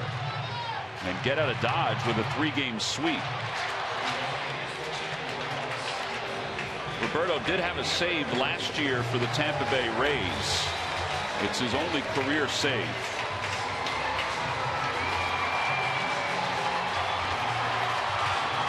So Bobby Abreu will pitch it.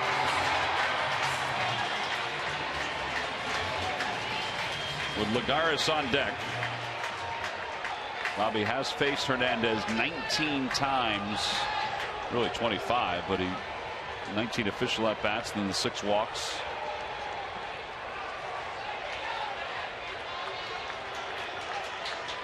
May have the shadow helping him a little bit. I was thinking that. I actually thought that a little bit when Wright was at the plate.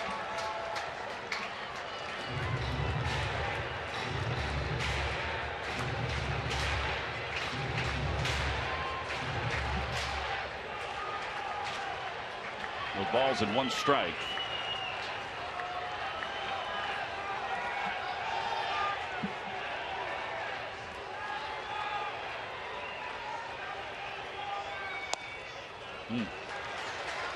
One ball and 1 strike. A little off the plate.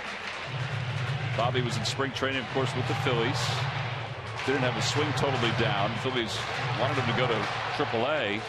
He opted for free agency and went to Las Vegas, where he hit over 300. And so far hitting 167 for the Mets.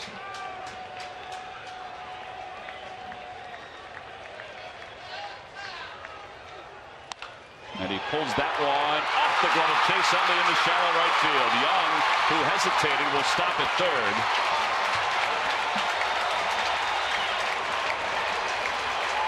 And now first and third with 1 out, and Lagares is coming up.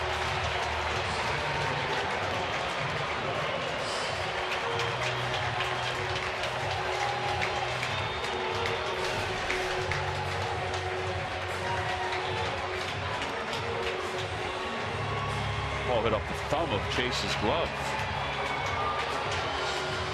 I didn't know if he thought it came off the bat harder than it was. I think he may have, because he was there. He had it. And he just couldn't grab it.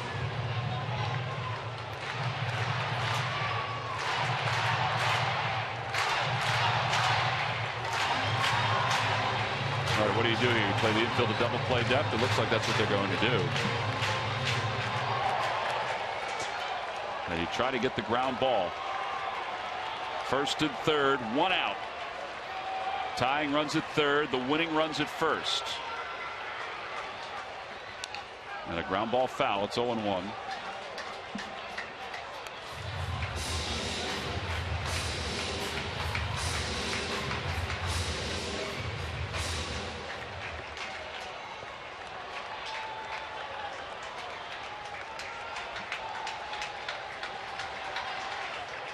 For a sinker ball pitcher, that is an oddity right there. No double play groundouts in 27 opportunities.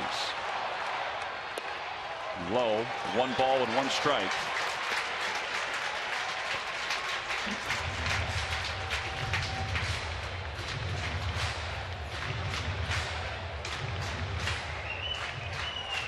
Jeff Manship is up and throwing in the bullpen.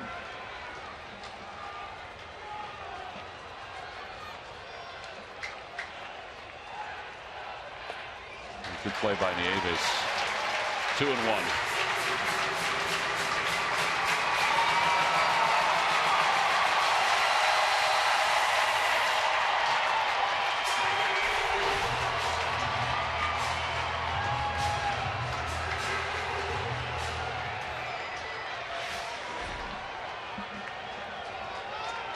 Just to keep the tying run at third, that was a huge play, and the double play in order. He was looking for the ball away, but I don't think he was looking for it that far away, and he did a good job of getting to it and corralling it. 2-1 pitch. Ground ball softly hit. This is going to tie the game. Tied up here in the 9th inning as Young crosses the plate. It's a 4-4 ball game. And the winning run is now at second base. Amazing. And the fact that the Phillies, because they've used their bullpen an awful lot the last few days, were unable to secure a save with Papelbon unavailable is just terrible in a 4-1 ball game. So now they got to get Anthony Recker and assure extra innings. Recker is 1 for 4.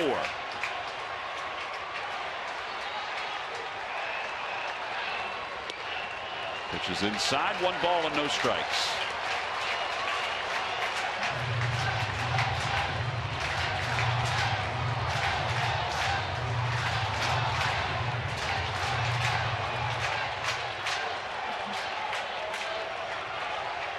Daniel Murphy's home run started the scoring, a 2-run shot on the outside corner.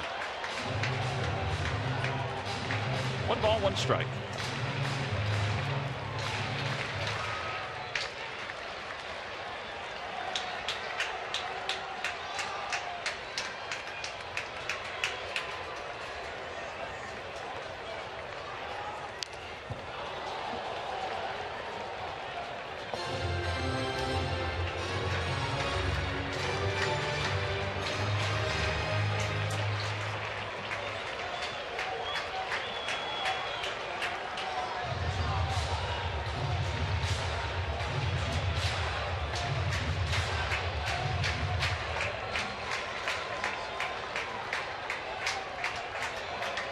One ball and 2 strikes.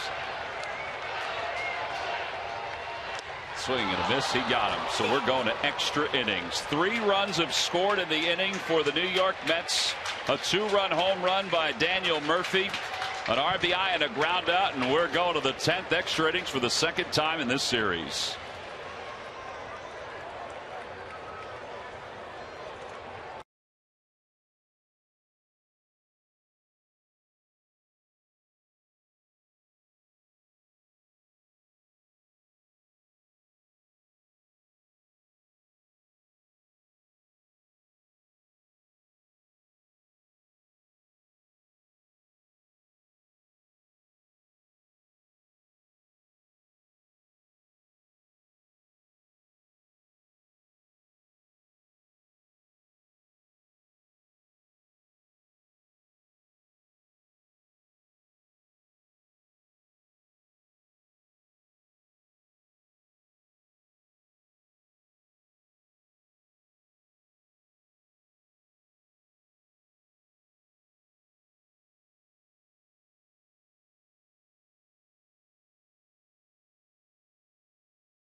And now we go to the top of the 10th, see the extra inning record. The Phillies picked up a win on Friday night in extra innings. They're 3-1. The Mets are 2-4. And now the bullpens are really going to be pressed for both teams. Cole Hamels threw 133 pitches today, was in line for the win after 7 innings. But the bullpen could not hold it. Lucas Duda comes on to play first base. That's because Campbell was pinch hit for. And Jeurys Familia is the new pitcher for the Mets. 1-2 with a 3.45 ERA. And he's worked in all 3 games.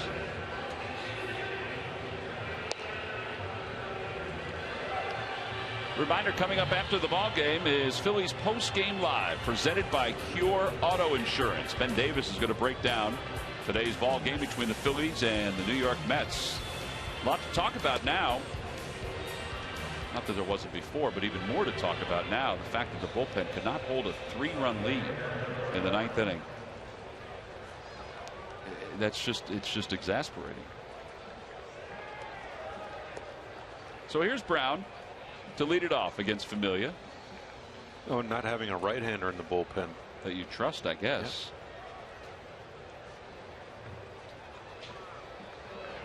Usually it's the other way around. It's not having the left hand in most cases, right? That's a good point. Yeah, you're right. Dominic Brown rolls one to the right side. Murphy throws him out, one away.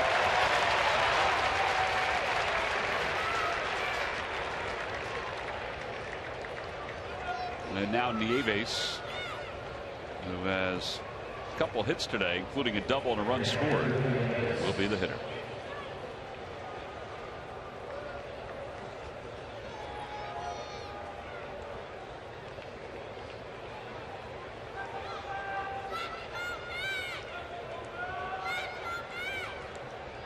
Remember, the pitcher spot is up after Ashe, and that's Mayberry with a double switch earlier. Nieves shows bunt, takes strike one. It's 0-1. Well, and making Familia work a little bit. This is his third day of work in a row. So if you allow him to skate out of here with 4, 5, 6 pitch inning, you're doing him a big favor. And Mets have momentum right now, and they're going to want to get back in there and swing the bats. And speaking of swinging the bats, Duda, who came on to play first, is in the 9th spot for the Mets, so he's due up second. And the pitcher spot is the 5-hole. 1 ball, 1 strike.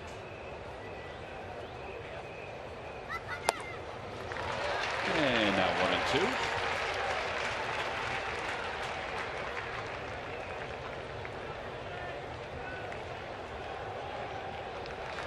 Tell you, Will doesn't get cheated up there with his swings. I like that.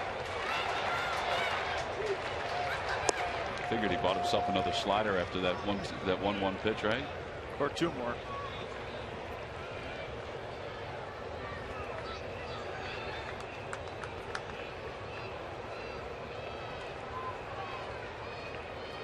It's really impressive how his swing is maintained. Not playing a whole lot, and he still goes out there and has healthy guts and has some good at bats.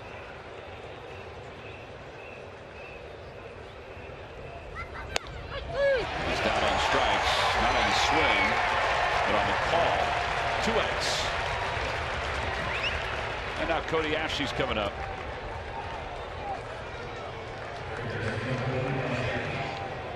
Ashley has a couple hits today. He's doubled home a run. He's walked, he's singled, and he struck out his last time.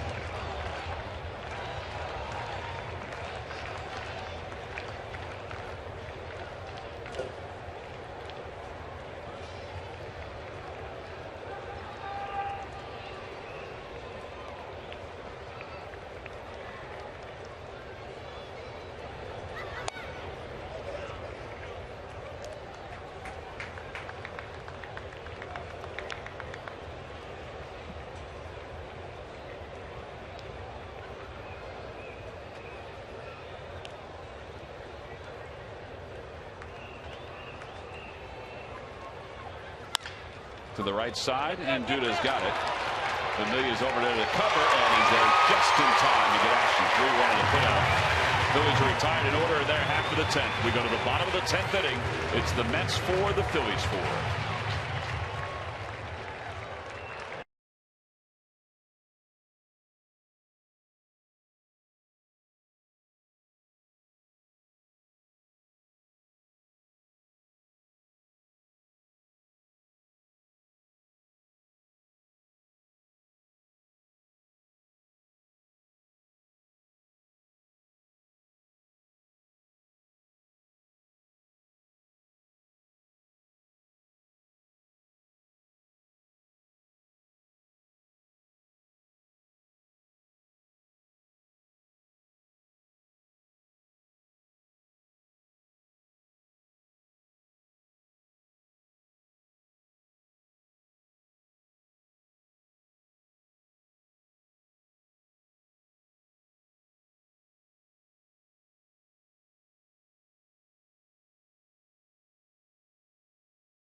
Bottom of the 10th inning, the Phillies will go back to their bullpen, and they will bring in right-hander Jeff Manship. Manship 1-0, an ERA of 5.19, and he will face Ruben Tejada, Lucas Duda, and then the top of the Mets order.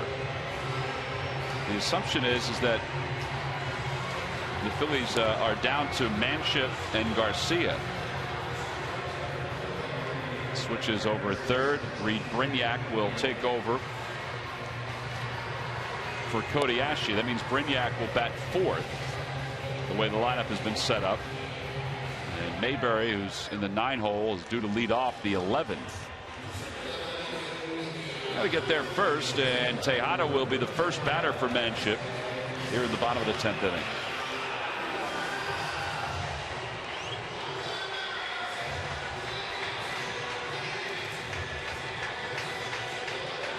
Ruben Tejada is 1 for 2. He's walked a couple times today.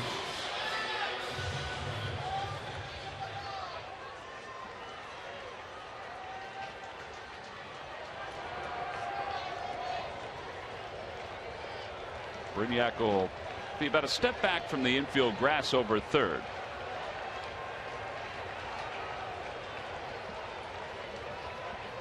A couple of huge plays in these last few innings to think about as Tejada rolls one out to shortstop. And there's one away. You think about the ball that Utley hit, how close it came just getting out. And although it gave the Phillies an insurance run, it could have given them more.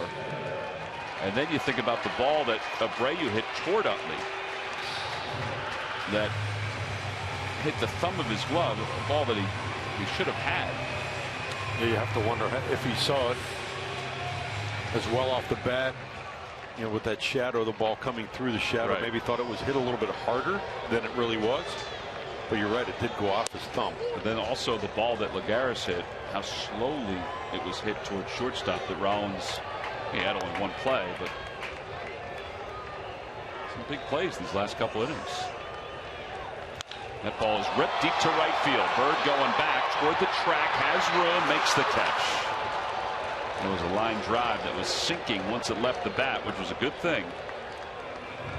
2 quick outs.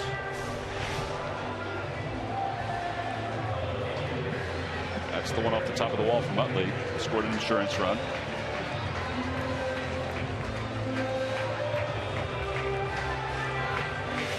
To me, it just looked like Utley overran it. Yeah. Definitely looked like he thought the ball was hit harder than it actually was. There's a changeup that Abreu hit off the end of the bat. And I still think the key pitch so far, I can The Chris handle. Young ball. Yes. I mean, that's The slider to Chris Young up in the zone. Really the slider that didn't slide. Even the split second extra that it took Dominic to play it off the wall. But it was still a 3-run lead, and they weren't able to hold it. And there are going to be days when Papelbon's not available that they are going to need to hold those kind of leads. 1 ball and 1 strike to Young.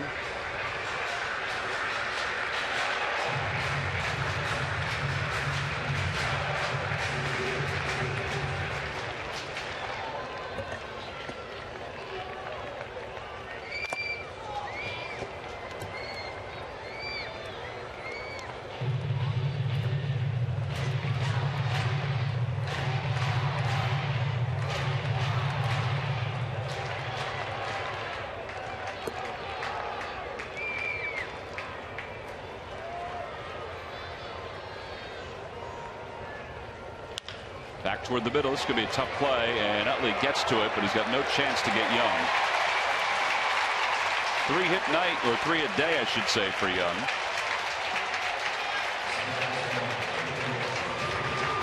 And here's Daniel Murphy.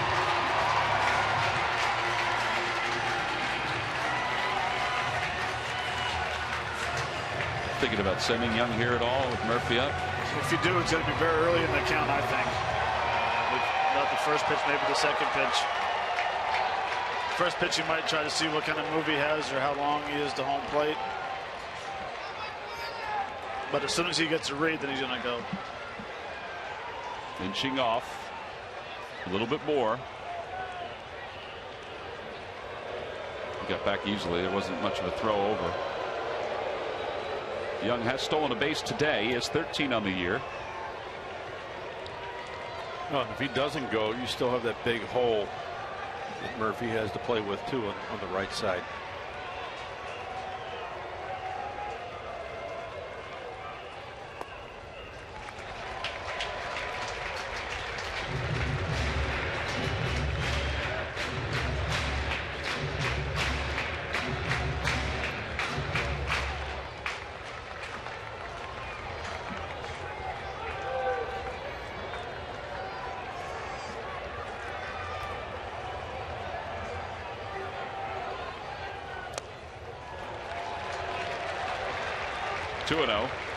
Well, another thing too is having speed at first base, or not even necessarily having speed. A guy who's a very good base dealer, is that it changes the thought process of a pitcher. He might try to be a little quicker than he actually is, and concentrate so much on the base runner than attacking the hitter. Well, the hitter may see a few more fastballs too than he normally would.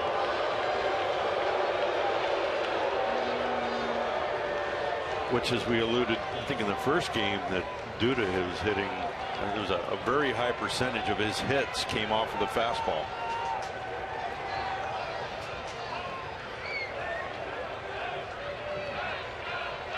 Oh, I'm sorry. I said Duda. I meant Murphy. My bad. Duda did hit a fastball before. 2 balls and no strikes to Murphy. A couple throws over to first, keeping Eric Young Jr. close. This beautiful afternoon is creeping into a beautiful evening here at Citi Field. And now the 2-0 pitch. There goes Young. Pitch is taken outside. The throw to second by Nieves. Nice play by Rollins. Good boy. Saw that earlier when the ball got away from Rollins. He went into center field, and Young went to third and then scored. This time he didn't allow it. He does get the stolen base, and the winning run is in scoring position. At both stolen bases, Nieves had no chance in either one of them. E.Y. stealing off the pitcher, and like you said, very nice play by Jimmy Rollins and making a short hop and catching that. So 3 balls and no strikes to Murphy. Let's see if they just put him on. That's what they're going to do. So they're going to face David Wright with 2 outs.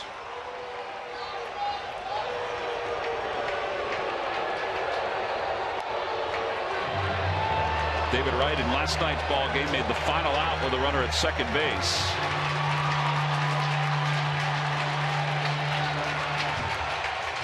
The night before in the 8th inning, it was his RBI double that tied the game, but then he struck out to start the 11th.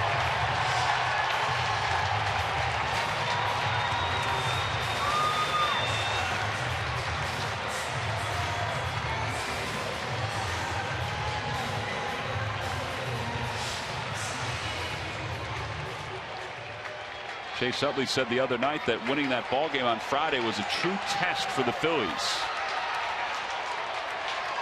Well, if that was a true test, then this is a final exam right here. Up 4-1. Runners on first and second. David Wright takes a breaking ball for a strike. It's 0-1.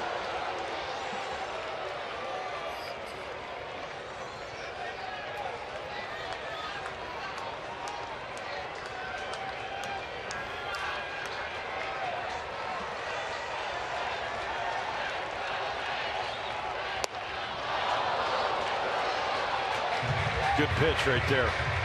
Really good pitch. I think here's where David Wright becomes a better hitter, when he gets 2 strikes on him. Shortens up and doesn't try to do too much, and thinks about hitting the ball back to right center. Now the 0-2 outside.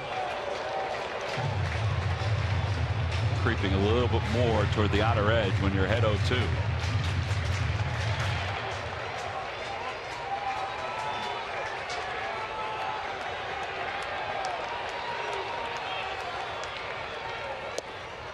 off the glove of Nieves. He missed his spot. Kind of a close pitch. Close to being a strike, even though he missed his spot. Got to catch a strike. That's kind of how I look at it. Yeah. That's a strike. I mean, you got to catch it, but.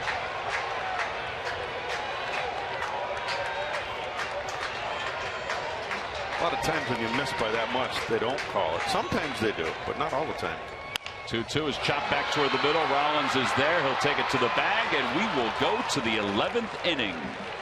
No runs, 1 hit, and 2 men left.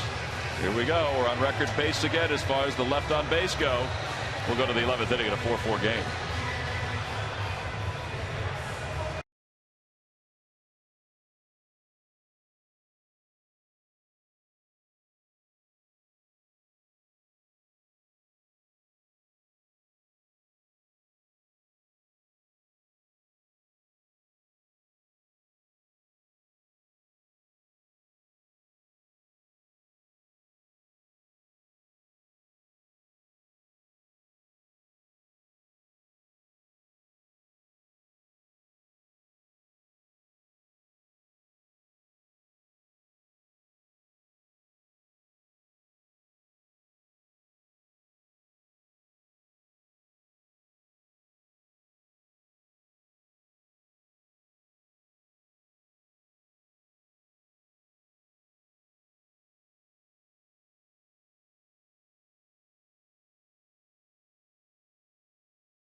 Against the Mets today, and everything that happened in the 9th inning only on Cure Auto Insurance presents Phillies post-game live. Phillies had a 4-1 lead, but Antonio Bastardo was unable to close the door on that 3-run lead, trying to save it for the Phillies with Jonathan Papelbon unavailable. Matt, you talked about that pitch to Chris Young, how big that was. Obviously the home run by Murphy was huge to then make it a 1-run game. So we're tied up at 4 as we go to the 11th. And Familia had somewhat of an easy inning in the 10th, so he'll face Mayberry to start the 11th. Mayberry in his first at bat.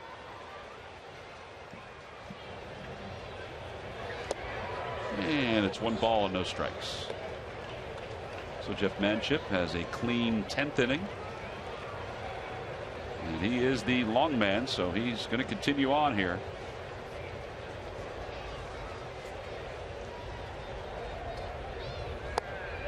Two 2-0.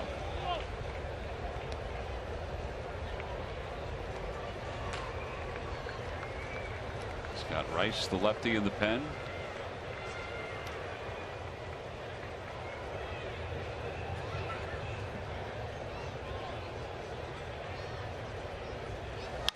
One's pulled toward third, scooped up on a sweeping play by David Wright, 1 away.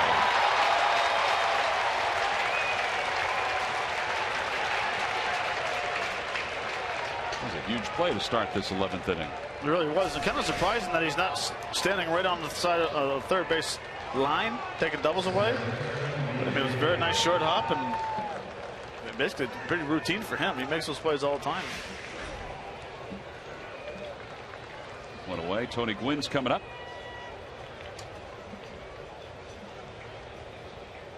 But really surprised how far he was playing off third base bag. That's a good point. Duda, on the other hand, right now is only a step or 2 away from the first base bag. And in with Gwynn up. 1 ball and no strikes to Gwynn.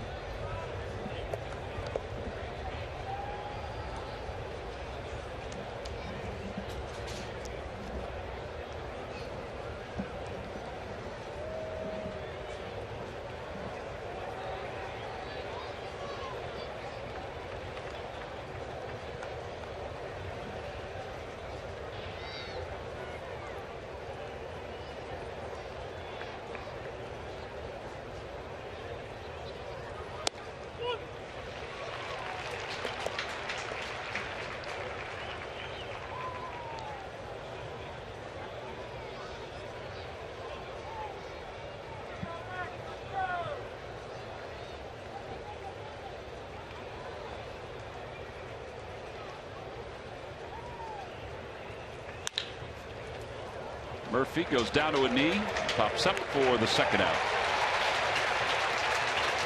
Familia's retired 5 straight for the Mets out of their bullpen.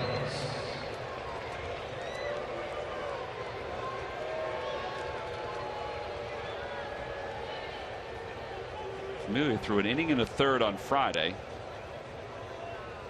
Threw a third of an inning yesterday at the 1 out, the strikeout of Marlon Byrd. And now he's in an inning and 2/3 here today, but it's been pretty quick today. Only 14 pitches. This will be the 15th against Rollins. He's very effective when he creates that angle with his sinker, and he keeps it down.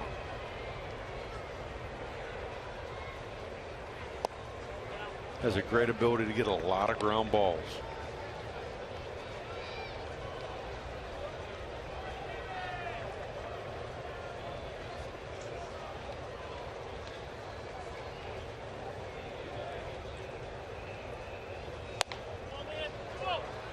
Rollins has walked twice today. Last time he walked, he scored on the triple by Utley. Trying to get on base here in the top of the 11th inning.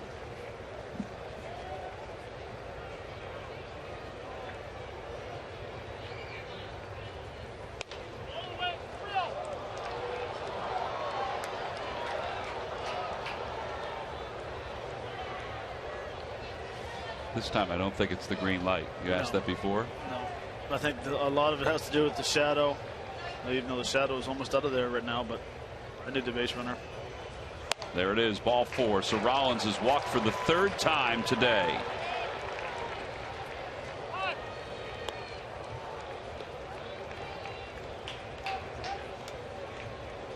Chase Utley, who tripled his last time, is not going to face Familia.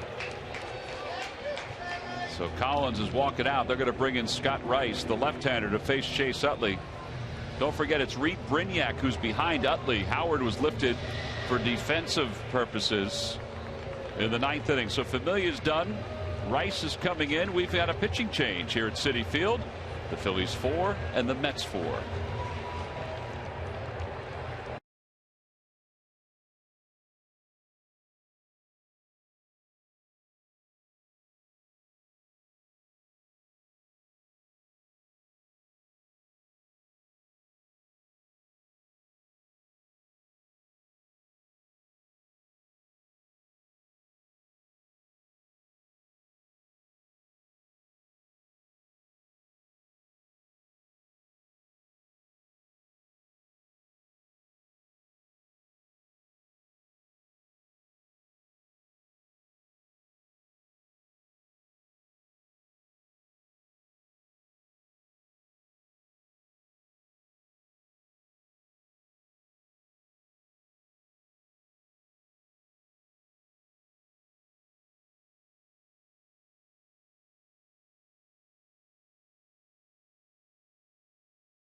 Phillies have a base runner. Familia just walked Jimmy Rollins, and he'll give way to the left-hander Scott Rice. And Rice will come on in his 19th game, a 6.23 ERA, and he will face Chase Utley. Chase Utley will be followed by Reed Brignac, who is now in the cleanup spot. Phillies had a 4-1 lead going into the 9th inning. And Antonio Bastardo was unable to hold that lead. And now the Phillies are trying to win in extra innings for the 2nd time in the series.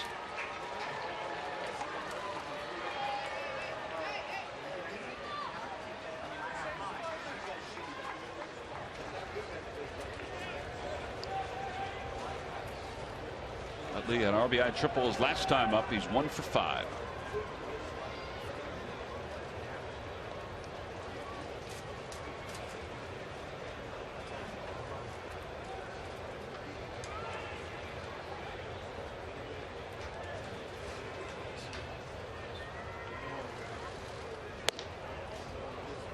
Just missed hitting Chase Utley. It's 1 ball and no strikes.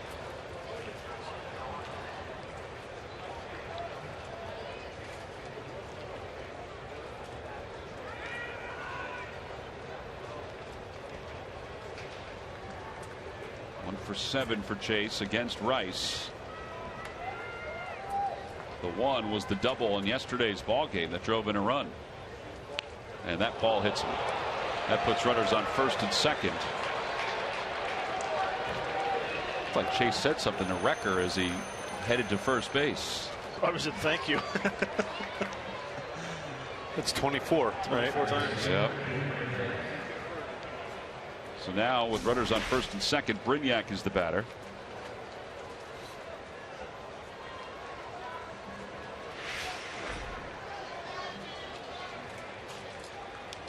Brignac just called up from Lehigh Valley, where he had 5 home runs. He had 2 home runs the last day before he was brought up.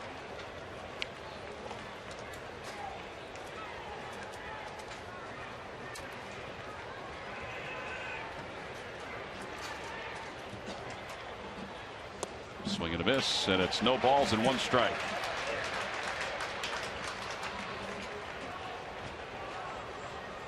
Oh for 1 so far. Brignac, during his major league career, has played in 303 games. Is a lifetime .221 hitter.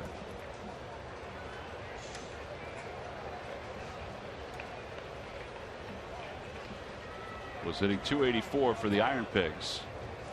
There go the runners. Pitch is whacked foul. They were just giving them the bases too. They weren't going to go over and do anything with Rollins or Utley. Now it's 0-2 to Brignac.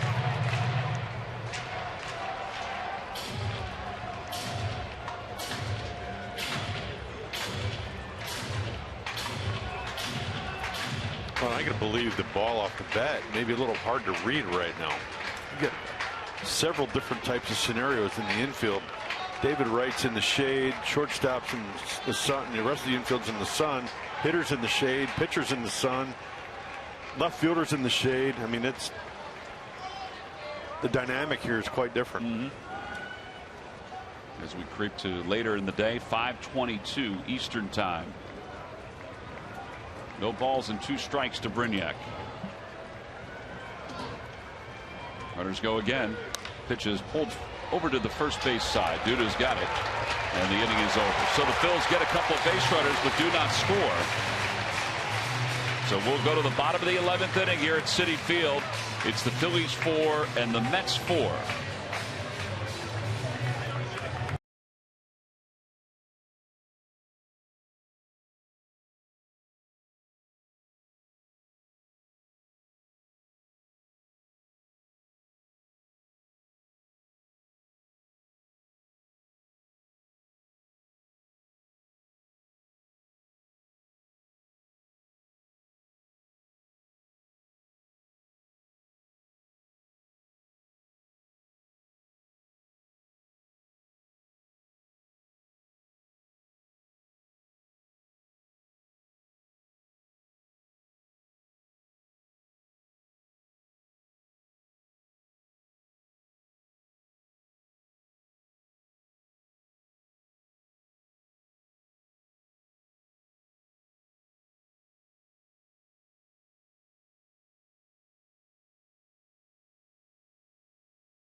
the bat slowly hit. Utley charging. He's going to have to hurry.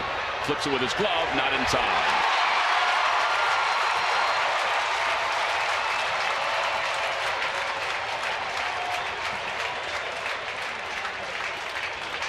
So the potential winning run is aboard for the Mets. Ryan Sandberg came out of the dugout. Seemed like he was coming out just to chat. There is nobody warming up in the bullpen. Chase had to come a long way for that ball, and I think he was too far away to make that flip, and he didn't have the time to get into his glove. That was really the only play he had. But from where his starting position there, it was a long distance to travel, and that ball wasn't hit very hard. So although Wheeler was in the on-deck circle even before Young got on board, and he was going to pinch hit, you would think that this is a bunting situation for Zach Wheeler. Most definitely. Brignac creeping into third. Wheeler takes inside, 1 ball and no strikes.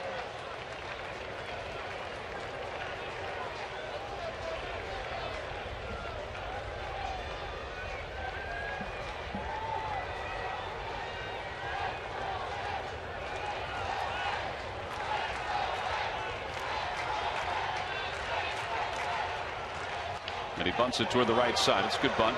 Sacrifice is successful. 1 away. 1-4 on the putout. And now Lagares is coming up.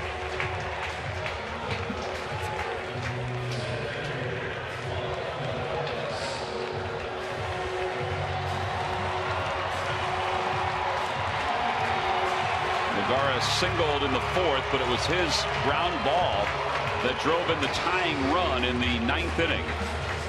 Bob McClure coming out to talk to Manship. Started coming out, then he stopped, and now he'll trot out to the mound.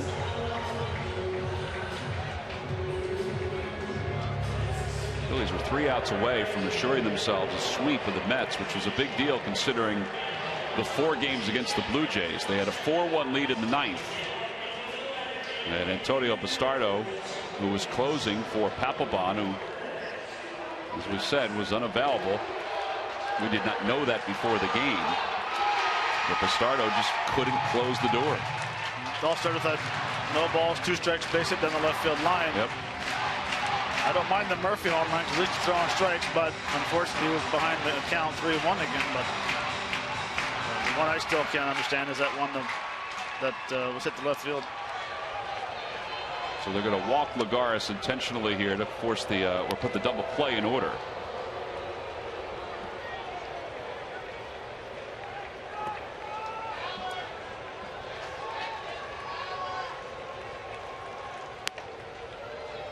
And Anthony Recker will be the hitter.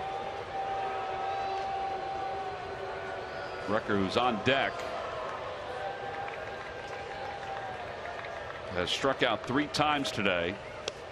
They also flied out to the wall in left field. That was back in the 4th, and he singled in the 8th inning.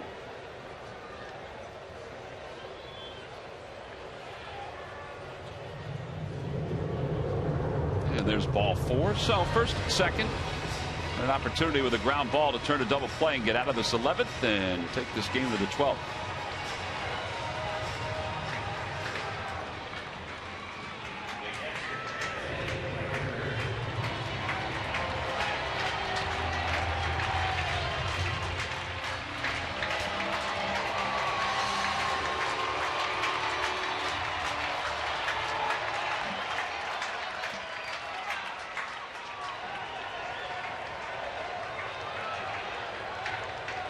Left on base this series. Look at that. 38 for the Phillies, 37 for the Mets. Okay, that's a lot. There's lead off and the pitch. In there for strike. It's 0-1. Well, considering we've played what 13 hours of baseball. Yeah, America's pastime. Beautiful day.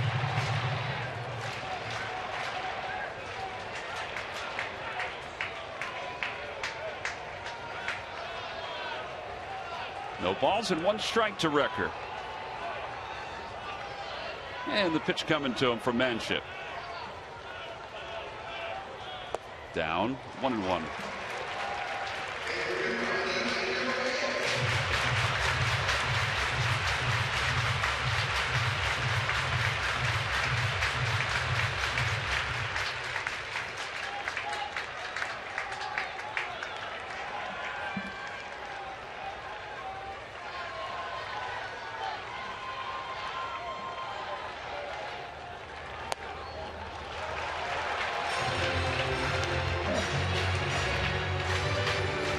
Dwight Howard was taken out of the ball game for defense earlier.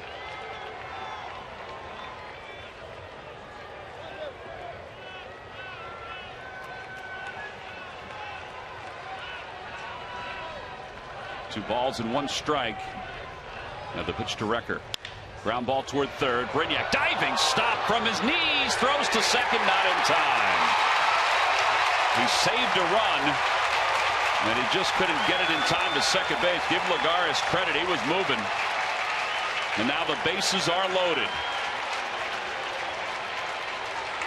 Ryan Sandberg has not used any kind of challenge here today, so it's worth at least a conversation as they look at it. This is a great play. Yeah, it is. The full extension, keeping that game-winning run coming in. It gets up. It's tough because the secondary lead at first base was so far off. Right. He had a tremendous jump into second base, which didn't let him throw him out.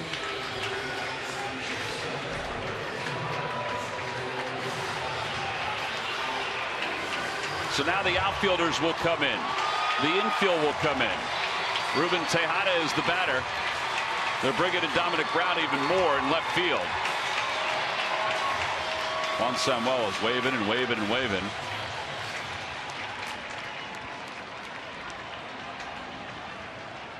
Tejada today is doubled. He's walked twice. He's grounded out twice.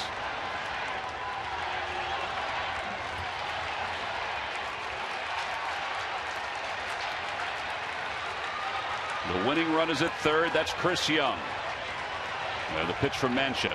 And a line drive base hit it to left center field. And the Mets will come from behind and win this one in 11 innings, 5-4 on a base hit by Ruben Tejada. On a day in which the Phillies had a 4-1 lead going into the bottom of the ninth inning. Jonathan Papelbon was unavailable, and the Phillies could not hold on, and the Mets have come all the way back to win it 5-4.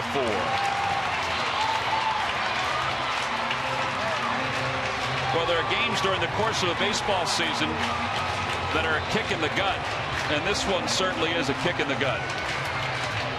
Yeah, really, especially when you have a three-run lead going into the ninth inning. Even though Papelbon is shut down for the day, you need someone in that bullpen to step up and do your job. And unfortunately today, the starter struggled, and the rest is history. Mets were hitting under 100 with bases loaded this year, under 200 with bases loaded this year. And Ruben Tejada with the bases loaded. An RBI single to left center field brings home Chris Young. And helps the Mets salvage the final game of this three-game series 5-4 and ends their 5-game losing streak. Well, here it is. Pretty good pitch. And with the infield in, the outfield in, you just got to put the ball in play. And the chances are, unless you hit it right at somebody, you're going to score that run. So Chris Young walks home from third with the winning run. And the Mets celebrate, and the Phillies finish this road trip with a 2-3 record. So the final score, it's the Mets 5, the Phillies 4. We'll be back to wrap it up one more time from Citi Field after this timeout.